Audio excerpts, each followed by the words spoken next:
Virtual Expo 2022. My name is Dylan. This is my assistant, Greg. Greg's like, fuck you, you're the assistant, kick your ass. Oh, I just realized I started right off with an F-bomb. That's probably going to get us flagged. I don't care. This is going to be a long weekend, so you're in for the ride. This is Sncc 22 day 1. Yeah, because it said this is a test, ignore, but I changed it on all of them, and it still didn't keep it. I don't know what's no, we like rarely use Restream, and we just wanted to use rarely. it. This is the first time we're actually. I used it for another thing, but yes, I'm gonna invite Frank, and then we're gonna start this stuff. We have to share this places, but yeah. Yeah, I'll share it. Okay. Make sure people can actually see it. And I don't know if you're part of any of the groups, but share. Yeah. Yep. Yeah. It is weird that there's not like a quick, easy way to. Oh, I can still add channels. Yeah. That's interesting. That wasn't. Guests can add their own channels. Huh? Guests can add their own channels. Oh, that's dope. Yeah. Howdy. Hey. Oh my God. It's like, Frank, what are you? Are you a writer? That's what I am. It's in the name. That's what they tell me. I'm not gonna lie. If you pulled up that mug and that mug said "I'm a writer," that'd have been the best thing I've ever seen. I have one of those. That's awesome. My wife got it for me. My wife. That's my wife. All right, let's see. Go to link. Cool. So. How was everybody's Thanksgiving? Fat. Solid. Tons of leftovers, so I'm gonna be eating Thanksgiving dinner for a little longer than expected. I just had my Thanksgiving leftover lunch. It was good. Yeah, I have leftover stuff in my fridge. There's like 4 pieces of pie. What kind of pie? I think she gave me everyone but pumpkin, because pumpkin pie is disgusting. Yeah, that's messed up. I tried the pumpkin pie. I feel like pumpkin pie is never pumpkin pie. It's like pumpkin stuff pie. You know, it's like it's stuff in the pumpkin shit. I was about to say, have you ever eaten the stuff that's just in pumpkin? That's why they got to mix with all that sugar. It's just mush, mush and seeds. Well, I like pumpkin other stuff, like pumpkin coffee. My wife makes good like pumpkin like muffins. Yeah, I can eat all the other stuff. I'm like really weird. Like I'm not a big fan of tomatoes, but I eat ketchup. So yeah. You're sick. I don't like ginger, but I like ginger flavored things. Like gingerbread. It's like I don't like gingers either. Wait, I like ginger dressing is really good. Oh, ginger, yeah, like ginger ale, but I don't like actual ginger. Ginger. And then there's other stuff like I like grapes, but I don't like grape flavored things. Yeah, that's because grape flavored things aren't grape. Yeah, like grape soda is gross. Like I'm not a big grape lollipop guy and stuff like that. Yeah. I pass on the purple. We should just talk about this for 30 minutes. Yeah, just grapes and. What is this first panel? What are we doing? Mini series versus one shot. Mini series versus one shot. Yeah, like writing the writing differences and stuff. Oh, gotcha. Differences. No, it's a battle. We're gonna take a mini series and a one shot, and they're gonna fight each other. We got people standing live in a boxing ring, and one person is represented as mini series, and the other one.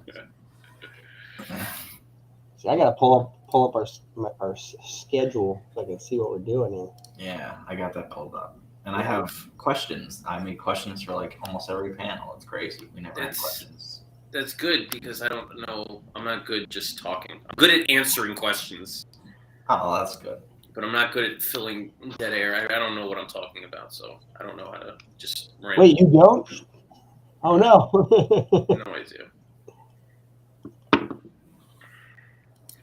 I'm actually Frank the artist. I've been lying this whole time, so I can't knew it. You. Can't trust nobody.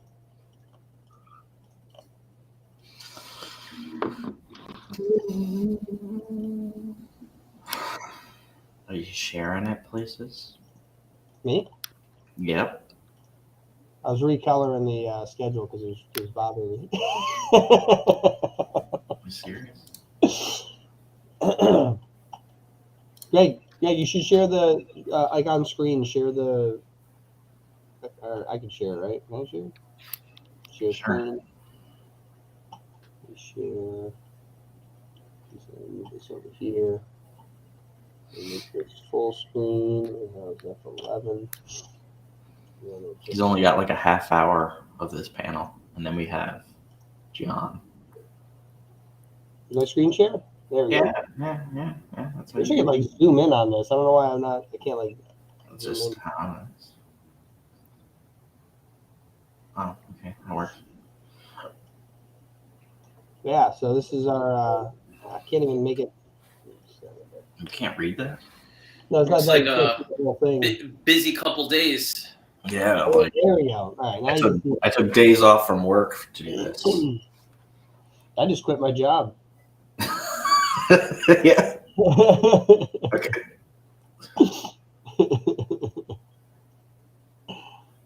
Oops. There we go. All right, so this first panel is writing mini-series. Put a little hyphen. Oh, that's an equal. What are you doing? I made all those. Oh yeah, they're still there. Read what? That's, Oh, cool, nice. That's You're like, I did that. I was much better than what I had in mind. All right, let me do. There we go. So writing mini-series versus a one-shot with Frank Martin. yeah. All right, so while we're sharing this, Frank, tell us a little bit about yourself. Are we live? People are watching this? Yeah. All two people right now because All we have two to. people? So my name is Frank Martin. I am a writer. I write comic books and novels and short stories of the such. And I have books such as The Polar Paradox and The Macabre Motel. Are some of the comics that I put out. Polar Paradox being a miniseries, and Macabre Motel was a one-shot. So I've done both. Very cool. What has been your preferred story writing? Do you prefer the miniseries or do you prefer the one-shots? I mean, I could go either way. I think I prefer the one-shots simply because they're nice, neat packages to deliver a story for. So it's not like, what is that funny? It is. It's just here when you show it to somebody, it's like, this is the story. There's no other issue you have to go find. There's no continuation or whatever. It's like, this is it. Have fun. Wham bam. Thank you, ma'am. Well, I was going to say, when it comes to writing, do you feel that there's more freedom when you know that there's only one story and you don't need to connect it to other stories? Yeah. I mean, there's pros and cons to both. You also handicap yourself in a little bit in that you can't really flesh out character arcs that you would if you had 4 issues to kind of get into the nitty-gritty details of seeing somebody with a journey. I mean, you can still have a journey in a one-shot. It's just you have to get out all the fluff and all the filler and really be disciplined as far as what you're putting in the story, because you only have so many pages to get it done. So it's like a bit more freedom because you don't need to connect it to other stories, but you're also limited on what you have to do because you have to get across someone's story without other context. Yeah, a lot of times, like subplots help a miniseries. They could be supportive. They could flesh out other details that the main character, the main plot wouldn't, which provides a lot of context. You can't really do that with a one-shot because you have to be focused on the story you're telling. If you dovetail into a subplot in a one-shot, it's kind of like, why are we doing this? You might take up valuable space of focusing on the main plot that's going to kind of suck some of that oxygen away. So, yeah, it's really a matter of knowing the type of story you want to tell and committing to one or the other, I definitely agree. If you're a first-time writer, which one would you suggest people get into? Should they just Neither. start writing? Neither. No, if you're a first-time writer, you need to start in the short story lane.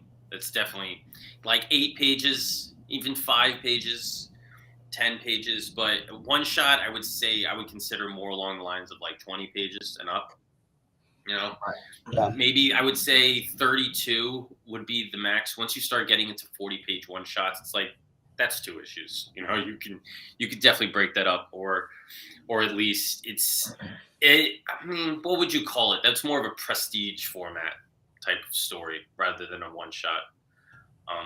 And then obviously you could have a one shot that's a graphic novel, but that's a whole another realm. One shot is like that middle road between. It's not too short to be a short story, but it's not long enough to be a prestige format book. I think the first thing that I ever wrote that it wasn't a comic, it was just a story. It was supposed to be a short story, but it was like 84 pages in a composition notebook, and that was like an English project. And like, you know, if you actually write that out, it's probably like 20 something pages on an actual Word document. But yeah, that was the first thing I wrote. It's weird because I've spoken with a lot of authors, and I write short stories and I write novels, and I just thought like people could just do either. And it turns out people who write novels have a hard time writing a short story. You know, they just, because their mind wants to have this character do this thing and this character do this thing, and it's like, no, it's just this. You know, you need to focus it, and they want to expand. And then on the flip side of that, people that write short stories sometimes have a problem writing novels because they can't expand it, they can't flesh it out. They just want it to be this one thing rather than something big. But yeah, short stories is where people should start. I think a lot of people, myself included, made the mistake of wanting to do a big grand epic as their first thing, because that's what comes to mind. If you're reading Marvel and they do long 6-issue story arcs, you're like, I need to do my 6-issue story arc. And you realize that not only writing comics, but just making comics has a steep learning curve, and you have no idea what you're doing. So jumping into your superhero 6-issue masterpiece right off the bat is going to get you into trouble. So yeah, I tried for 6 issues and then realized I was in over my head, and then scaled back to like a 5-page short stories. You know, forums are great for that. They sometimes have prompts and stuff where everybody on the forum will just, like pirates, and everyone go write their pirate story. And I have a folder on my computer that's just like 40 5-page short stories that will never be drawn. They're just kind of just there because it's like comic writing boot camp. Yeah, I was gonna say something. I think that a lot of people who have never written a comic before, who want to try to write a 6-story issue, like there's a big difference between and Greg found this out, was, you know, the first rendition of our main story is basically like a novel. That novel was then turned into a storyboard for like film purpose kind of style, and that is not, you know, when you break it down in that manner, even that's not adaptable directly to a comic, because there's things that you can do in film that you can't do in comics. And so there's a lot of stuff that when I first started like editing through these storyboards to make them into panels, we would come across stuff where we're like, how do we show this 10-second video scene in one panel? Like, we need 6 panels, right? Like, and then for other things, it's like, oh my God, with one panel, I can cover 10 minutes of footage, right? So it's super interesting, like how different it is to write when you're writing for panels. And then when you try to do that across the series, you have to realize that you need to open and close an arc every comic while maintaining the sub arc throughout all of them. And so it's like it's super difficult to do all of that while trying to make sure that each of these panels tells a full story, you know, as you're reading through the comic, and you're not skipping important parts because you don't know how to capture it in a single panel. I always refer to comic writing as resource management. You know, you have X amount of resources, and you need to basically use them in the proper way. And when you have a lot of times you'll see a movie script and people want to transfer it to a comic, and it's like you can't. The dialogue is an enemy of a comic book. You know, just talking heads back and forth. You could get away with it in a movie because it moves a lot quicker. But if you just take a whole bunch of dialogue and just transfer it right into your comic, it's gonna be swamped. You know, it's not gonna work. So you got to know what your resources are and manage them appropriately. So like you're saying, you can't just, it can't be a strict translation. You got to do things, you got to play towards the medium. Yeah, I feel the other thing too is you have to you have to learn the different tools of comics, in the sense that, for example, like a splash page could be used to like cover an entire 5 minute, dialogue inside of a film by just drawing things in great depth, meaning that the story itself doesn't need dialogue during this part. They do that in film to spell something out for you that they can't otherwise capture by just staring at something. Where like you could do that with a splash page that's drawn with great depth. Like the background has very specific things. There's almost Easter eggs hidden in every facial expression. Like you're trying to figure out how to portray that. And then there's other things like stacking panels for action scenes, and there's stuff that you can't quite understand only as a writer in comics, and so you kind of need to write it and then see it drawn and go, oh, like that doesn't work, or oh, I could do this instead, or there's so many different variations that whoever you work with as an artist will also alter how you have to write.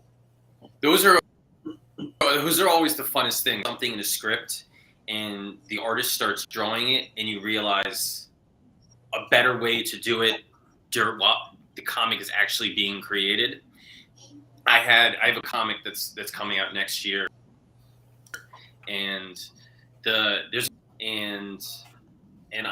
supposed to be a specific background to the character, and the artist drew the wrong background, and I was like, it's supposed to be this background instead, but since he made that mistake, I realized it would be a lot cooler if we left half of the panel as the original background and half of the panel as the other background. It was like it was very cool to do that dichotomy. I mean, it's weird without showing people, but it was just like something that popped into my head because he made a mistake, and in correcting that mistake, we found a better way to do something. So it's like sometimes things just happen by accident. That's what's cool about the whole production. Oh, absolutely. Yeah, there's definitely been stuff that's happened with us where we'll have something like, so like our very first comic that we had drawn, we had very little description of like the area in which our characters were, and now it's like extremely in depth to the point where we have like 3D models of the areas in which our characters are placed. But there are times where we have an idea even with the 3D model, and then like our artist will draw something different, and we're like, oh, that's interesting. Like that's like, I didn't even think to do it that way. Like that actually makes sense. I was looking at the panels like this, but laying them like this makes this flow much smoother, or it can tell the story better, or even gives us a better idea for our own environment. It's difficult because I'm a storyteller, so I know how to tell the story, but I'm not a visual artist. So I don't really know the best way. Even though I know how to tell the story, I don't know the best way perhaps to tell the story visually. So it's like I got to hand it to the artist to use their specialty in order to do that side of things, because I'm a terrible artist. I might be the worst artist on planet Earth. It's certainly possible. I could barely draw a cube, so I'm always impressed when I see these writers at like conventions and they do little sketches on there when they sign books or whatever. They go, "Oh, I'm so bad." I'm like, "That's a full Batman. What are you talking about?" Like, don't be coy. You can draw. Maybe you might not be like hired to do a book, but you certainly draw somebody that's not a stick figure. Well, actually, that's funny. I was going to say, when it comes to laying out a miniseries, how do you plot things out in the sense like do you do like mini panels to yourself even if they are just stick figures? It depends on the page. For the most part, no, but I have crazy panels sometimes. So in Polar Paradox, there is a sequence where it's a 2-page spread, and the characters are walking through a cave that winds down the page, and then it gets smaller, and there are panels spread around. It was a very cool page, but when the artist read it, he's like, I have no idea what you're talking about. So in that instance, I actually had to draw how I wanted it to look, and it's enough to communicate to him, oh, I got the idea, I know what it is now. So I'll do that in an overly complicated panel or an overly complicated page, but for the most part, no. I don't do that at all. That's interesting.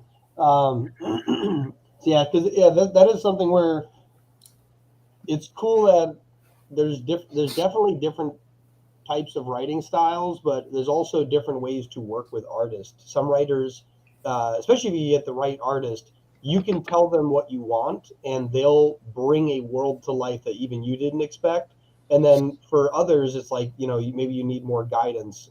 And so like the writer needs to be a lot more in depth about what's going on.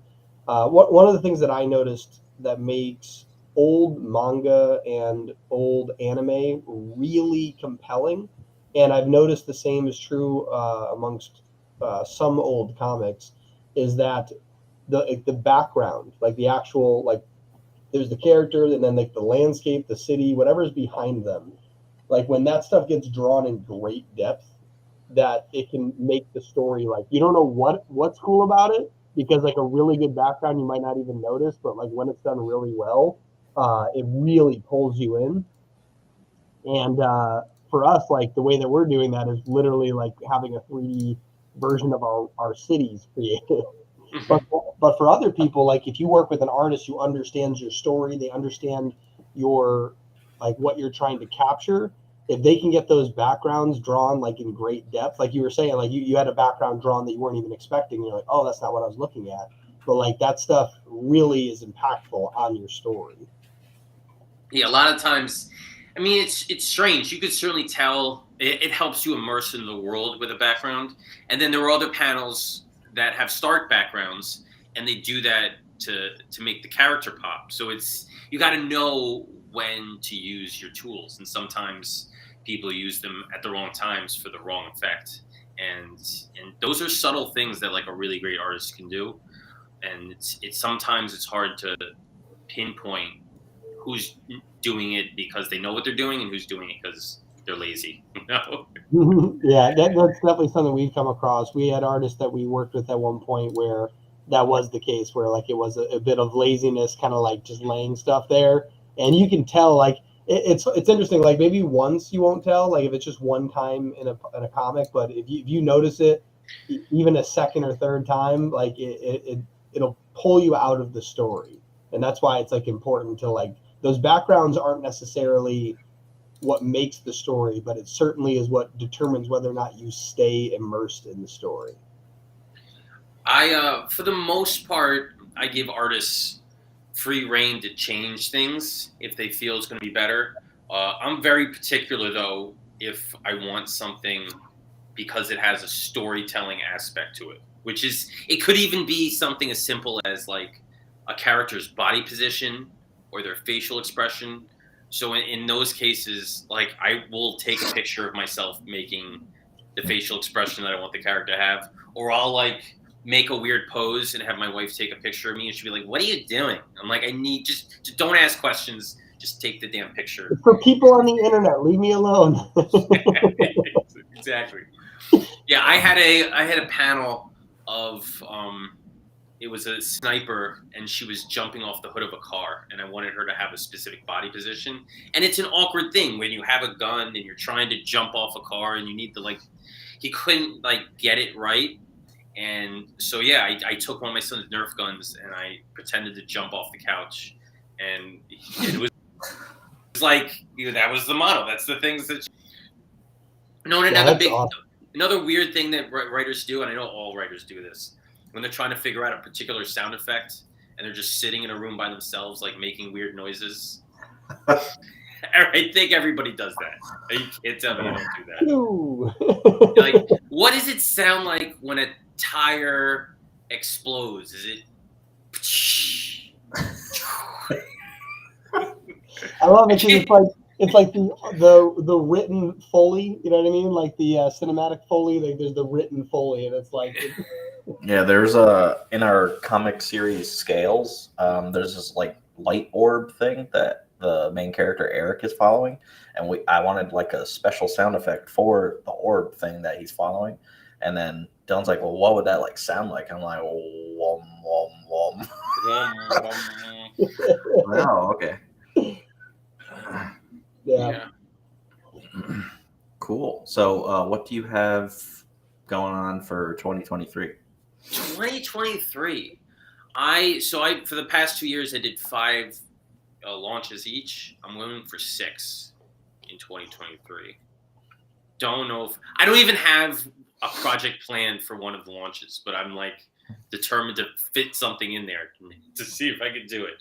I have my series Grim Space, which is like sci-fi retellings of fairy tales. I have a Pinocchio version of that launching in January. I have a kind of like psychological thriller horror book called Cabin 818, which is about the main character is a comic writer, and he goes to a cabin to write a comic script, and the cabin is like haunted or whatever. So it's a little meta there. What else we got? I have what should I call it? I don't know what to call it. It's a comedy. It's a sex comedy, but it's not in like an erotic comic. So that should be interesting. And Polar Paradox sequel, Equator's End, is part 2 of that. Should be coming. I have another horror book that's coming out. So busy is the answer. Okay. Stuff. I have stuff. That's cool. Cool. Well, thanks for taking the time to do this, and yeah.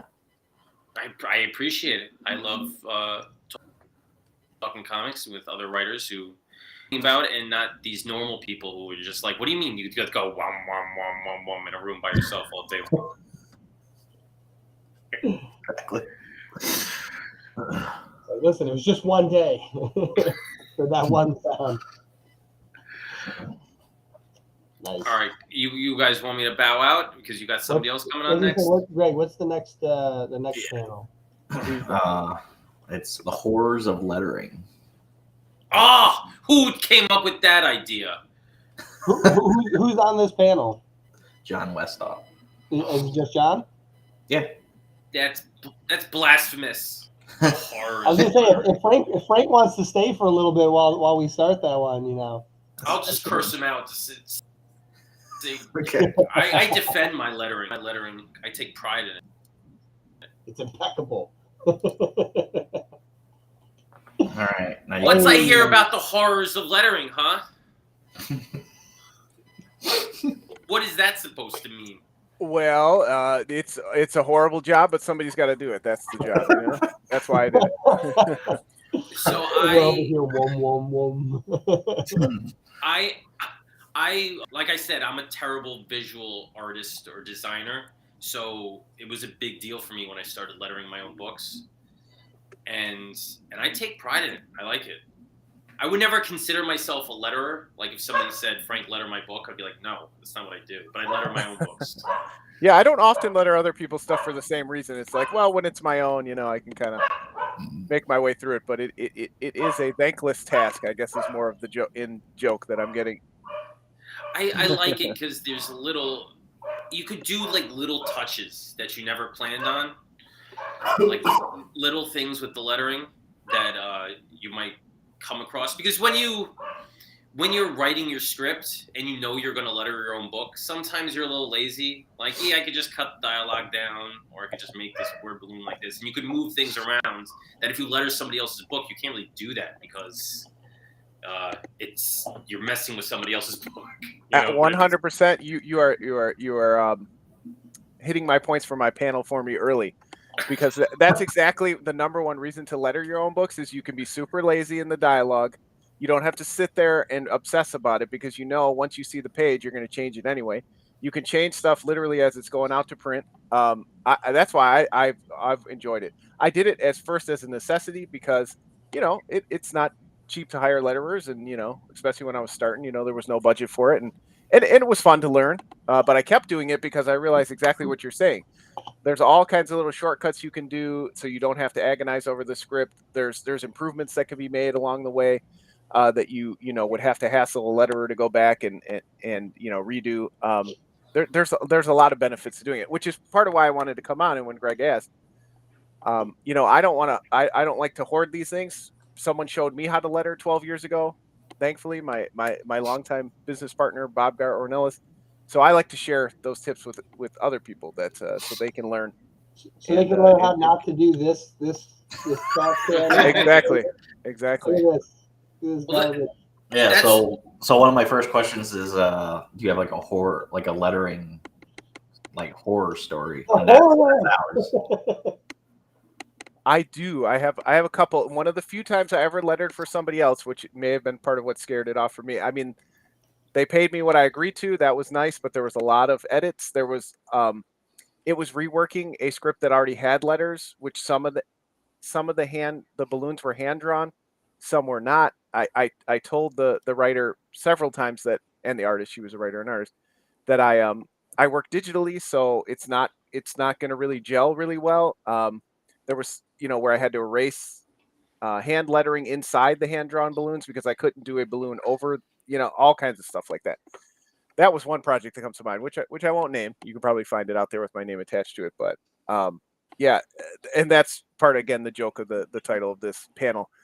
Because if you do enter into that, if you agree to letter other people's stuff, you will get some suspect pages, and you have to try to work with that and be prepared for that. I'm going to share my screen with you. Hopefully you can see it. Oh, can I share my screen? Yeah, you should be able to.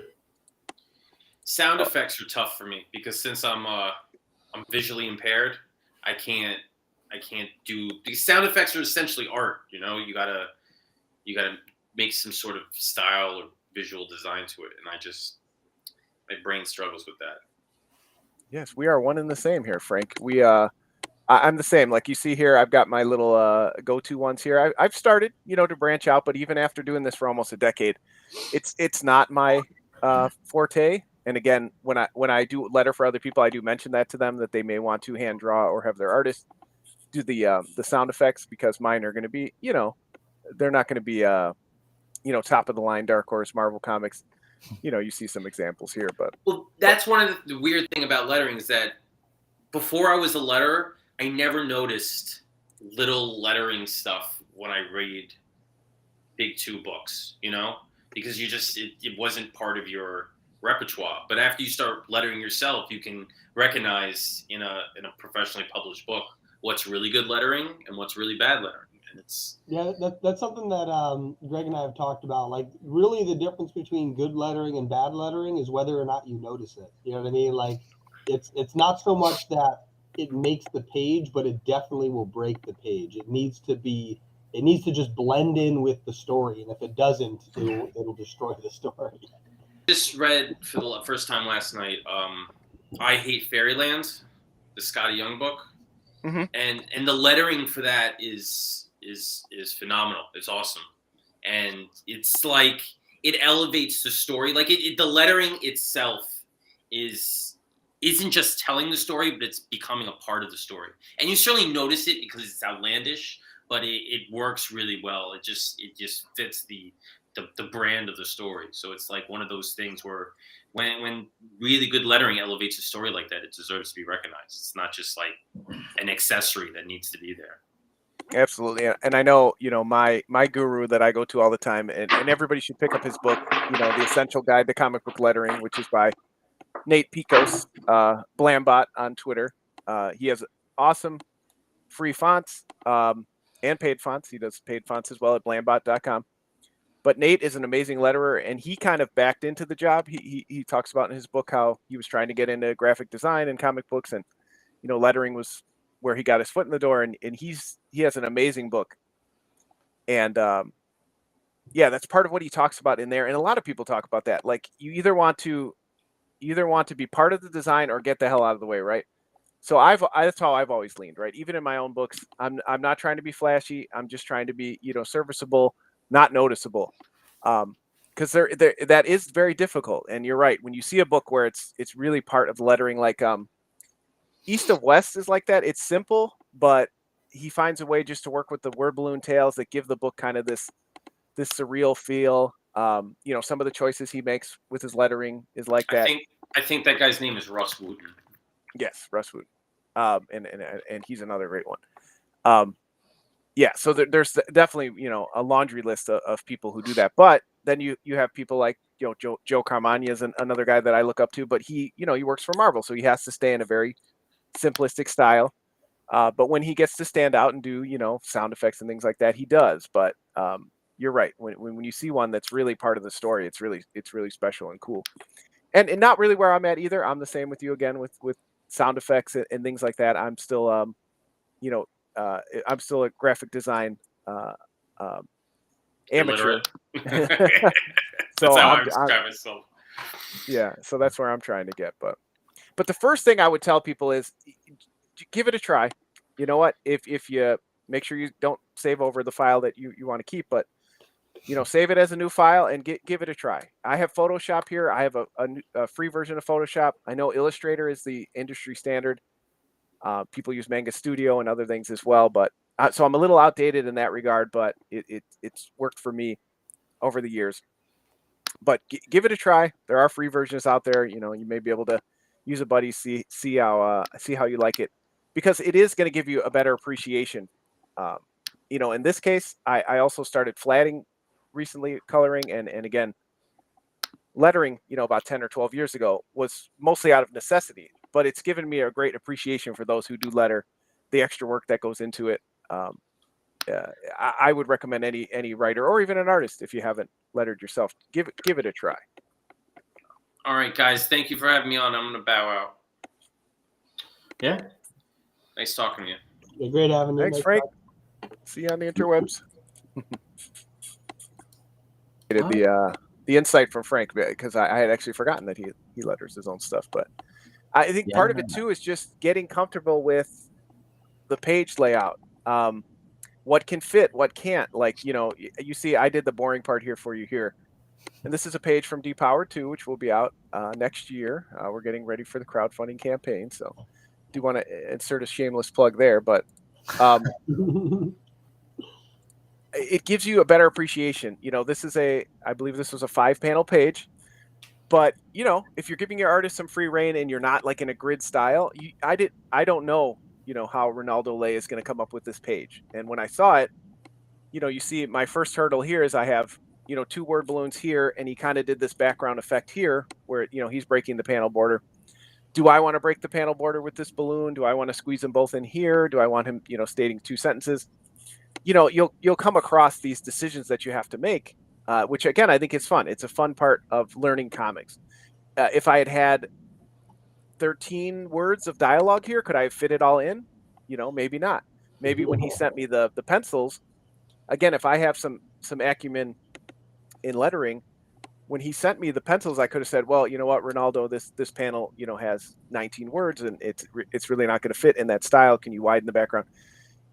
I can catch that if I'm kind of in that headset, and I think or that mindset, and I think that's an important part of it too. So again, you have a short story coming out, you hit me up. I've walked people through it before. Again, I was able to access a free version of Photoshop years ago that I use. We can figure it out together. If people want that, I've offered it through some Facebook groups that I'm in and things like that. I always want to share this knowledge with people because I think it's an important part of comics. Absolutely. So I did the boring part again here. I laid out all the words, but obviously copy and pasting the words is not the most exciting thing to see here. But yeah, obviously that's part of it. You get all your dialogue onto the page in the panels that you want it. And then again, like Frank stated, again, I appreciate some of his points. If you're not paying attention to comics, like I read comics for 20 years before I ever lettered a page for myself. I never, you never really even pay attention to the, the words are laid out in kind of an oval style. You don't want them evenly stacked in a square or one on top of each other. You may not even notice that. I remember, you mentioned horror stories. I should call myself out in one. My first project that I lettered, and the artist didn't even tell me at the time, I didn't use punctuation at the end of my balloons because it didn't even occur to me, like, unless it's a question mark or an exclamation point, it's just that's the end of the balloon, right? And he's like, we finished the project, and he's like, idiot, like you have to like put periods at the end of your sentences. And I'm like, oh yeah, I've been reading comics for 20 years. I guess I just thought that wasn't necessary. Those things that you don't notice when like I said, if most people will believe, like I'll just give you an example here. And again, I have like you saw here, I have a group of like frequently used word balloons to save me some time here. I prefer the balloons, and most people do, where you can use the when you make your balloon with the tool here, you can manipulate, because you don't want a perfectly cylinder balloon, because and I've done comics like that too, and then again realized as I went around, you kind of want to round the edges here. You want it to look just a little bit more rounded, and then that works better with the letters. And again, I have examples here, but so you see my balloon here, if I was doing just the marquee tool here, would be much more oval, much more egg shaped. And so again, that's just one of the little tips that you kind of learn as you go. Most letterers you'll find do that, but you wouldn't notice if you didn't get in here and do it. So again, if I was going to do this balloon here, you would see, now I have a decision to make. Do I want to shrink it around the edges? Am I going to break the panel borders like he did? Those little decisions that you make kind of along the way as you go. Yeah, it's interesting too, because like looking at that particular panel, it seems like the focus are the four corners, and then he breaks the top and bottom. So yeah, then I think it even did like whether or not you want to break the right side, the left side, or the corner of that box, because that might break the visual of the box itself too. Right. Great point. And do I want to add this word balloon here to make it, flow like he's off panel, but he's over on this panel with the shoe? I don't know if you've ever seen a page lettered with someone throwing a shoe, but it adds a dynamic to it that I did not anticipate. Do I want to add that, flow to go down here and then end this word balloon here? Again, I prefer to kind of get out of the way and just kind of get the letters there. I hate covering up art. So like, I'll be honest, if I was lettering this myself and not live on air, I would agonize over this decision, because I either want to cover the art because I have to or not. So even just covering, and again, if you look at most comics, that's not a problem. People cover parts of people's heads and stuff like that if they have to, right, to get the words in. But this kind of stuff, maybe I'm too OCD to even letter in general, but this kind of stuff I would agonize over. Anyway, I forgot, is this Photoshop or Illustrator? I forgot what you said it was. This is Photoshop. Okay, I can't get the icon on the top left was blocked, and they all look alike from the back end. Right. And the ins and outs of it are going to be similar. We won't get into the nitty gritty of click this tool, but again, a big part of it too is just getting comfortable with the comic page. What kind of resolution do you need your page in to letter? I always ask for my pages to be prepared in 600 DPI. That's much higher than print standard, as you guys know after printing many books. But I find that the letters, when you save them to that final PDF, I had some issues with submitting digitally to like Comixology and things like that in the past, because the lettering was not crisp. It looked it had the pixeled edge. Yes, it had the pixeled edge, exactly. I think they call it anti-aliasing or something like that. Alias? Yeah, I don't know how to say it either. but I was gonna say, like, even for stuff like this, because I was just looking at that, like, the interesting thing you could probably even do with that type of bubble is, get really nitty gritty and like add a mask where his arm is and let the bubble float behind him. Yeah. Oh, that's a great tip too. You could just copy and paste this out here, and then I don't have to lose this edge of the balloon and make it look, wonky, but it kind of hides behind. Yeah, because I do love when I see some bubbles where, like, I love when people, like, they clearly went creative with it. Like in this case, like, you could do a couple things. Like, it could be tucked into the corner and chopped straight edged, so you only have the roundness on the bottom. You know what I mean? Where they do those flush against the corners. Or yeah, you could play around and have it try to hide it behind the art itself. It's definitely interesting when you can take small snippets of these little text bubbles, and like I said, it's like if it's done well, you don't even notice it, and if it's done poorly, it takes you out. So like how creative the writer has to be, or the letterer has to be, to basically go unnoticed. Right.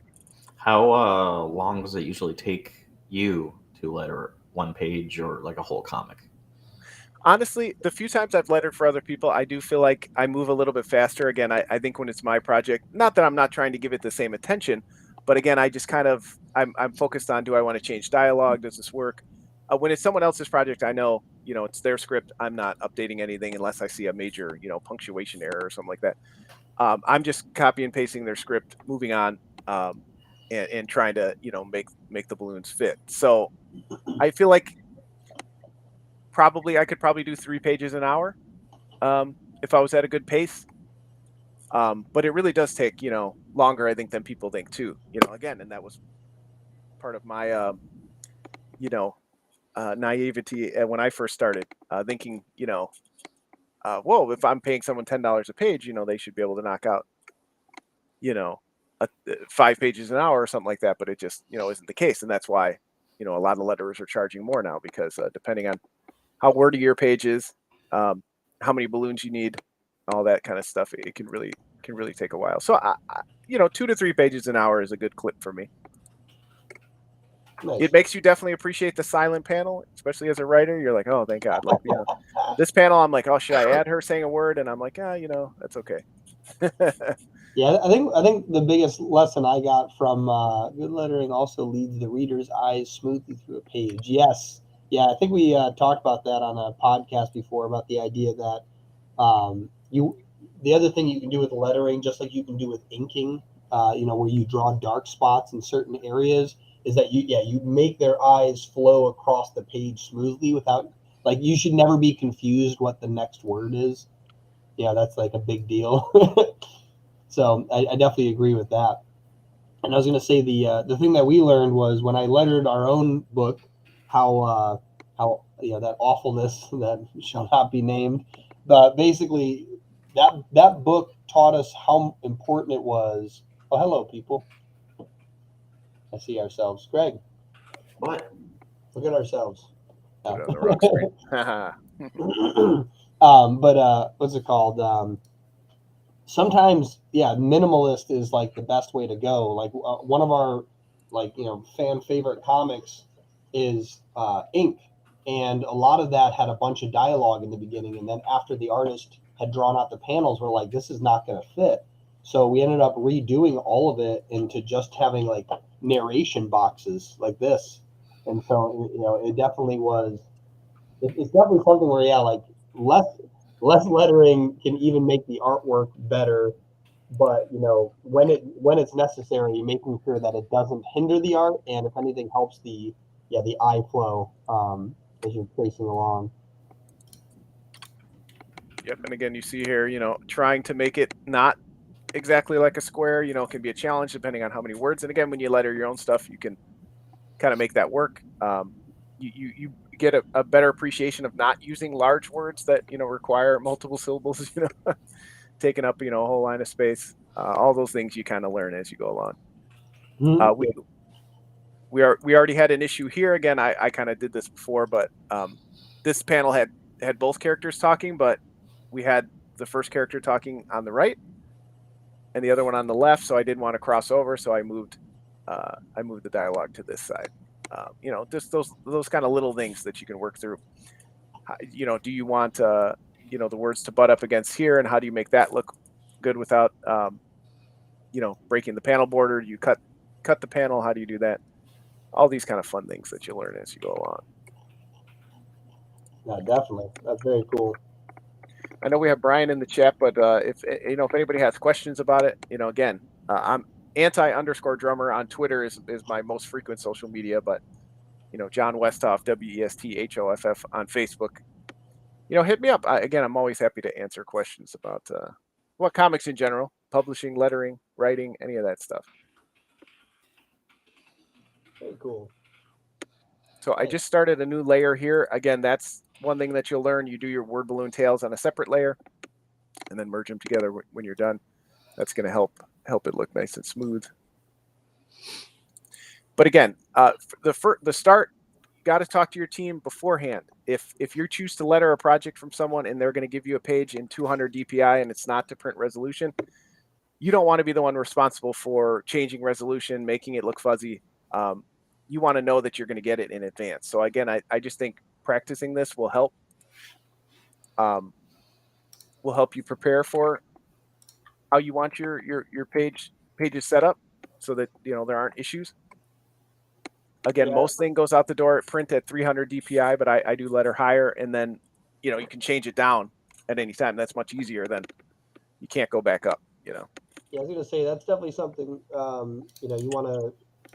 Whenever you're communicating with a letterer, you need to make sure that you're getting them the right files that they need, because like let's say you're a writer and you're getting artwork from your artist, making sure you're aware of things like what DPI it should be in, because it's not like a artist is going to be drawing in 72 DPI. They shouldn't, right? Like they shouldn't be drawing at what's it called, web standard. But the whole thing is that they could be saving the file, quickly to send you something, and you think it's the final version, and now you're sending that to a letterer, and yeah, it's like not even close to the right size. And if the letterer is doing a quick job and they don't notice either, then all of a sudden you might have different resolutions where like the letters, like I think that's actually probably what happened when I did the lettering. Was the artwork we got, I think, might have been lower resolution because we didn't ask for the final versions, and then the lettering looked like hyper surreal on the top of them because it was done in Illustrator. So yeah, it could be the difference there, but it's definitely an important. It's important as a writer, as a creator, to make sure that you have the right file types if you are not the artist sending them to the letterer. Absolutely, and often lettering is the last stage. So by then it's usually too late. But again, I think practicing at this stage gets you prepared, for other projects going forward. And that's happened to me. There's this bizarre thing with, I believe it's Clip Studio, where it always sends the resolution out at like 299 instead of 300, which that's not, a huge deal. But like you said, anything can happen. If the artist started at, like you said, web resolution, that's way too low. So be clear from the beginning. Looks like there's a question here for you. I can't see it. So it says, I'm sometimes worried about how characters on the right of a panel speak first before the character on the left. Is changing the perspective of the panel a common solution? It is not. You do not. That's a great question, Brian. I have often tried to do that, and there has been times that I have. It just didn't work out. It's better to move the dialogue, like I mentioned in this panel. Make it work on another panel. Make him be speaking off panel, or like we had mentioned, do a dialogue panel, something, or a narration panel. It doesn't usually work to flip, because all kinds of things happen with that perspective in the way the artist drew it, and it often doesn't work. You're going to have a something that you miss. A character had an eye patch on the left, now it's on the right. Those kind of things. You don't want to get in the habit of reversing the art. There is a solution to that, and again, I don't know if Brian was here, but in Nate Pikios's book, Essential Guide to Comic Book Lettering, he mentions that, and I can kind of actually go over it right here. If you have someone speaking on the right first, let's see if I got a balloon here. Here's a good example. This is the person who's now speaking on the right side of the panel here. What you're actually going to do, get it to work, is, we're just going to jam it in here, but let's say she was talking first. I'm going to put this panel here, and then without crossing over the balloon, like this is not the best example. You would probably extend this word balloon tail, but we'll just do it real quick for the sake of time. Like if Dax here was on the left talking, this is how I would do the balloon. And I'll put it, here's another industry term you should know. Stroke of your letters matters. How big the highlight of your balloons is. You want to know those kind of things as well. So again, this is not the best example, but I would probably make this tail longer. But the first person's, it's going to lead your eye to that person, and then it's going to point back to the other person. So this is an example from Nate's book that I picked up recently, and it's really helped me. In the past, I might have like crossed the tail over like under this, but that just looks wonky, and then it's all crammed up here in the middle. Again, this is not the best example just because I do like that though, like understanding how like long tail and short tail works in the sense that the long tail kind of, I feel like at least just from this example too, it's probably most often used for whoever's communicating first, because exactly. if you're going to have it that far away from them, but the main reason would probably be just because of their position on the panel, but you need to emphasize this is the first thing that's happening. And that probably draws the rest of the rest from here all makes sense. I think top left, then middle right, down. Like that's how I would read that. Yep. That's exactly it. Use the height too, like you mentioned. Use the height of the panel. In American comics, top left is usually talking first. Again, that might not always work, right? If I don't know if these characters were closer together and I didn't want to cover up Dax's head. So you can get into some sticky situations with that. If you're working with an artist who understands the visuals of comics, you want to see their pages in advance so that they can do this kind of stuff. And that's why, after seeing Ronaldo work with Todd Zerloff on Confidence, I wanted to work with him as well. I see that he knows how to lay out a page. Again, we had some miscommunication here. I should have been clear on who was talking first. And that's okay. We were able to work it in the rest of the panel. But again, if I did want Dax to be talking second here, that's how I would do it. But again, because she's got 2 sentences here, that's not going to work, right? I have to move this up above her. I try not to do the dialogue in front of them, right? That's another visual thing. Tail's okay if you need to, but I try not to crowd it in front of their faces so it looks like they're looking at each other rather than the word must be distracting. They're looking around the bubble tails. Yeah. Like, hey. Which again, sometimes it happens. Sometimes we overthink it too, right? It just has to be done that way. There's an important piece of dialogue. It's important to the scene or the story. You work around it. Sometimes I think, again, especially like I mentioned earlier, when it's my own story, I sit there and obsess about it probably a little bit too much. And sometimes you just got to work through it. Did you ever watch My Hero Academia?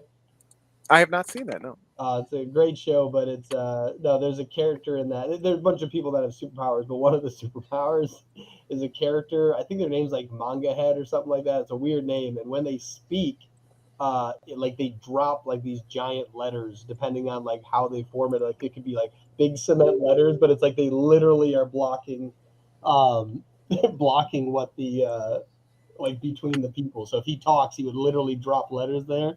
That's what I was thinking of for this. It just seems funny. Oh, that's funny. Is that how it is in the manga and the show, or? Actually, yeah, it's interesting. I don't know about how it looks in the manga. Oh my gosh, that would be a nightmare, right? Yeah, every time you're drawing it, you have to draw like blocking off things. Yeah. Oh man, that's funny. But yeah, and then like here's another example. Like I didn't like how this tail works. So one thing that you'll find is when you're lettering yourself, when you're working on any project, right? Alt Control Z is your best friend. Alt Control Z. I don't think I've ever heard someone say it in that order. I don't know why. I looked at it on the keyboard. Control Alt Z, yeah. Control Alt Z, yeah. But yeah, that's going to be your best friend in a lot of these cases. And I did a couple things stepped ahead here, so I couldn't even redo this one. Well, now some Mac person's like, you mean Command Z? It's like, no. Mac, get out of here, Mac. Yeah, because that one didn't look like it was quite pointing at Dax's face there. And again, I may redo this because, we're kind of having a chat here, but you kind of get the idea. I was just thinking about the fact that, like in the music industry, a lot of there's a lot of creators that use maps. And now I'm thinking about it, I don't know many people in the comic book industry that use maps, even though it's all creative. Yeah, that'd be interesting to see. I mean, I've done some comics on grids, and that's kind of fun to do. It's kind of a mathy way to lay out the pages in a grid format. We did 16 panel grid, but I know like Watchmen is on a 9 panel grid. That can be a way to get the math in there. Mm-hmm. Let's merge this down and see how it looks. But yeah, one of the other topics that I wanted to talk about. The biggest issues that I see with people who don't have a lot of experience with lettering, and there's nothing wrong with that. I have a buddy recently who's decided, he's kind of asked me about relettering his comic because he realized it wasn't where it needed to be, and I praise people for that. It takes a lot of guts and maturity to see those kind of flaws in your own work. It adds extra expense and extra time in that too. So sometimes we don't want to take that, but I really encourage people, take the time, find someone who has the skills in lettering. Again, you want to practice on your own. You want to do some short stories, stuff like that. That's great. But if you're, trying to put a professional product out there, you want to either hire somebody or wait until you kind of have the skills, to get there, or make sure you're working with the team where they can help you and give you honest feedback. Because the biggest thing that I see, and it's difficult to see obviously on the screen, but if we back up a little here to essentially, again, depending on what screen you're watching on right now, this is going to look different. But, this is basically on my screen at home. This is basically a comic size page, right? And I've gone a little bit smaller than most people do with the font size. So that's another thing you want to be comfortable with. Most professional, I use 95% of my fonts are from Comic Craft or Blambot, which I mentioned earlier. And, they're going to be about the same, but each font is different, right? But most comics are lettered 6 to 8 points is the font. So in my case, I went a little bit smaller, which a lot of people would disagree with. In print, I think it looks okay, but in most of my readers are probably going to be digital readers, so I know that they can zoom in on pages. So I didn't really, fuss about that too much. But that is a decision you have to make early on, because you don't want to letter the first in 6 and then go up to 7 or 8 in the next. It's going to look awkward if you go to a trade or something like that. So it's something you want to be familiar with and commit to early. If you know you're a wordy person, you might want to, lean towards a smaller font. But the other thing too is getting comfortable with the terms leading, space between lines, kerning, space between the letters, because that can be adjusted. Again, it's probably hard to see here, but if you're adding extra space or decreasing it or whatever you're doing, you want to be familiar with these kind of terms, because that's the biggest problem I see. The leading, especially, I see a lot of people not paying attention to the space between the lines, and it ends up eating up. Like if we even just go up one here, you see how much bigger it gets, and then if somebody's really not paying attention, or they let it auto choose it, now this oops. Well, let me zoom in. You see how much bigger this got spaced out. And this is what I see a lot of. Again, it may seem like a minor thing, but that's going to take a lot more space. And then when you get into panels like this, where there's multiple balloons, those really tight, panels that you have to fit in, now you've handicapped yourself. And again, if it's okay, we all make mistakes. None of these things are sacred, documents or anything. If it goes out into the world and there's a mistake, no big deal. But again, I think having this information going in can really help. So again, you see this is tighter, smoother.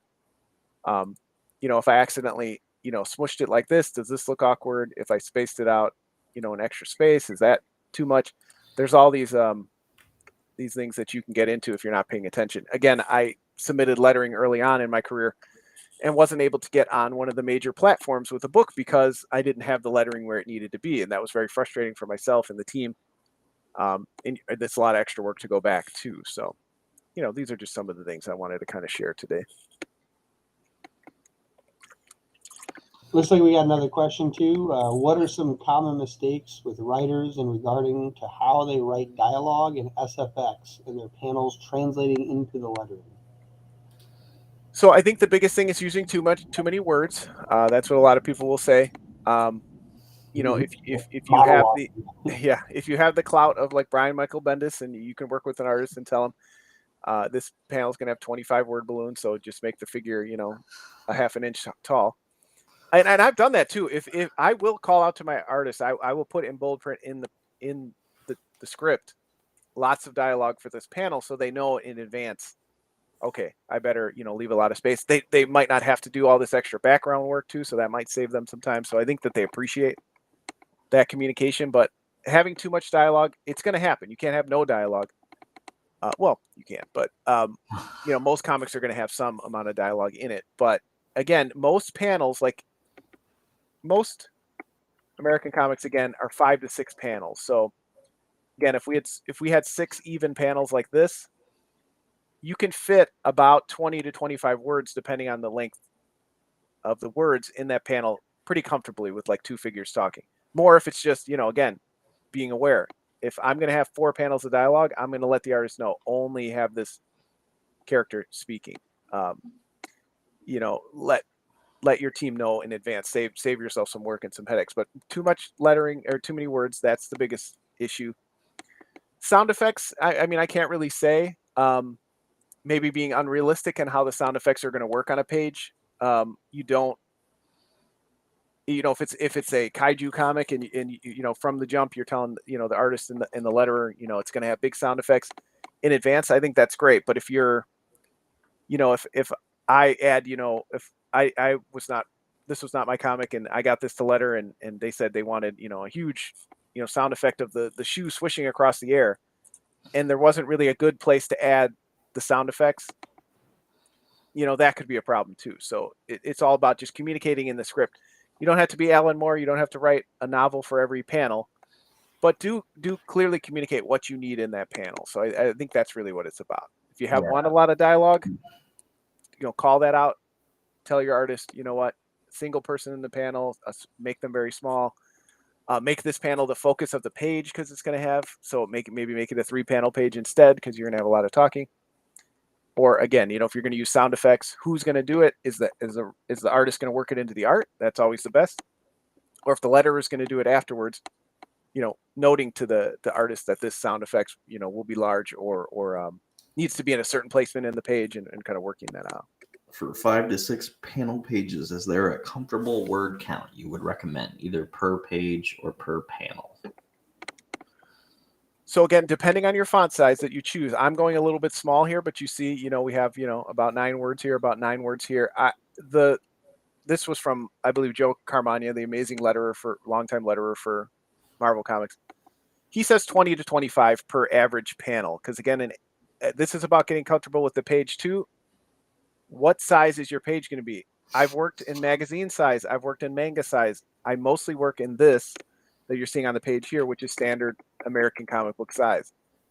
So if you're working in a standard American comic, most panels are about this big. He made it a little bit smaller because we've got these 2, you know, unique panels here. About 20 to 25 words per panel is more than enough. So again, if you have 3 really long things of dialogue, then I can't have this second character here. I could easily fit 3 to 4 word balloons if I don't. So most panels, because you're going to have background, you probably have 1 or 2 characters. It's about 20 to 25 is what I've always heard from Joe and other letterers. And again, I'm working it a little bit smaller. So even if I went up to a 7, you know, 7 font size, I did the spacing earlier. But now you can see, you know, if I went up to that, I have to change the leading as well. Oops, let's zoom in here. And you can see how much larger that got already. And that's just 7 words there, right? Or 6 words, 1 hyphenated. So that's going to depend too. The other thing, Brian, is long words can be hyphenated and broken up. You don't want to do that often as a letterer. It can happen. So, you know, try not to use, you know, supercalifragilisticexpialidocious in your script. Use a more simple word. Try not to sound so smart unless you really need to, because that can really run into a lettering problem, you know. Yeah, I'm going to say, I think that's another thing with comics is that you're not writing a novel. Most dialogue should be conversational dialogue, and most people don't use giant words. Right.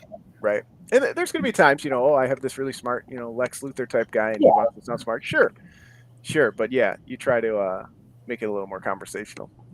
Indeed, both shallow and pedantic. So pedantic. Yeah, and one of the original versions of for the Seer Chronicles, issue 5, I think it is. I had this like villain character, and he's doing like a full blown monologue, and it would like take up the entire page if like I didn't like edit that down. So yeah. Did you end up finding out that you did that after you saw the page, or did you kind of catch that in advance and realize, or? Oh well, so it's not like the art isn't created for that yet, but like I know it would take up the entire page. Just like it looks like an essay. So Dylan's like, you should probably cut that down. Yeah, and sometimes that's having a good partner to work with, an editor. Yeah. Sometimes we're not always, aware enough because we're just writing the page and we're like, oh, this is cool. This sounds really cool, and then you need somebody else to kind of check you and say, yeah, that's probably not going to work. He's like, he's a crazy guy, but he doesn't need to talk like a full blown essay to a character. So. A couple other, minor decisions here, but something we want to talk about. This panel is either I'm going to have to butt it to here and cut it off, or I'm going to have to move it down. So again, that would be a decision I would make. I don't necessarily like oddly covering this light here, but I don't want it to be too close to his face. You could butt it up here, make them touch, so that they're connected, or you can use, a bridge to connect them. Again, other minor decisions, but fun things you get to do while you're lettering. I'm going to choose to show you how to do that. And I'm, use the pen tool here. Again, you're going to do it on a different layer. I'm just going to make a little bridge here to connect the two word balloons. A lot of letterers nowadays, especially if like you see here in this case, I'm not going to do, the bridge to the other balloon all the way across the X, right? I just did two balloons. They're both pointing at him. You can see, they somewhat go, you're going to read them left to right.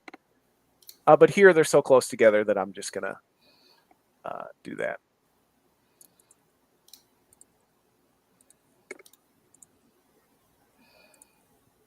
And you can kind of just see, how a quick one of those would work. That one's a little sloppy, but you get the point. And, I've done this a couple times, like on Facebook Live, but I guess you don't anticipate. I was kind of planning to, letter the whole page and kind of show you the whole process, but when you are talking, it does distract you from concentrating on what you would normally do more than I thought, And here's another decision point. A lot of comics leave a lot more space around the words. I get a little bit tighter to the balloon, so that's again a decision you can make. If you're pulling in a letterer, you might want to see some of their examples, so that you can kind of see if that you feel like that's going to fit. Your font choice is a big one to start out with. Again, I have over the years gotten some amazing free fonts, and then there's always sales on New Year's Day for Comic Craft, run by Richard Starkings. They do amazing fonts. I have tons of Comic Craft fonts. I'm using one right here, Brian Boland's custom font. Blambot, again, does amazing sales and has tons of free fonts. So please, at the very least, if you're going to letter, the kerning, the leading, the strokes of the balloons, the stuff like that sometimes novice letterers do can somewhat be recovered if you're using a professional font. The old joke, don't use Comic Sans, don't use, Times New Roman. Most comic fonts are in all caps, except for you're obviously going to want to have your crossbars on your capital I's. That's the big one. Yeah, I've ever learned a bunch of those rules. Yeah, like an I in a word is just the line, but if it's like a standalone, you have the crossbars or whatever. You see here, that's the one time. So again, when you're using a professional font, they're going to account for that. So you want to type your, it'll automatically capitalize all the other letters except for that one. So when you type out your script, make sure that you're typing it out, as a normal sentence you would in English class or whatever. And 99% of the professional fonts you use will account for that. If you have a capital I in your script, it'll be fine. And then like you see the lowercase here, I just copy and pasted it in here. But yeah, those are those kind of little tricks you learn as you go.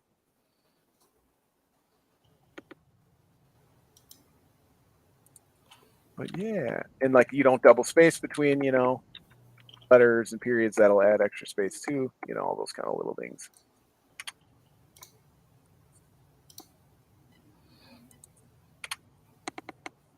Yeah. Now, where are you guys at? Who your artist on Mittens? He lettered that book too, right? JR, yeah, he did basically everything.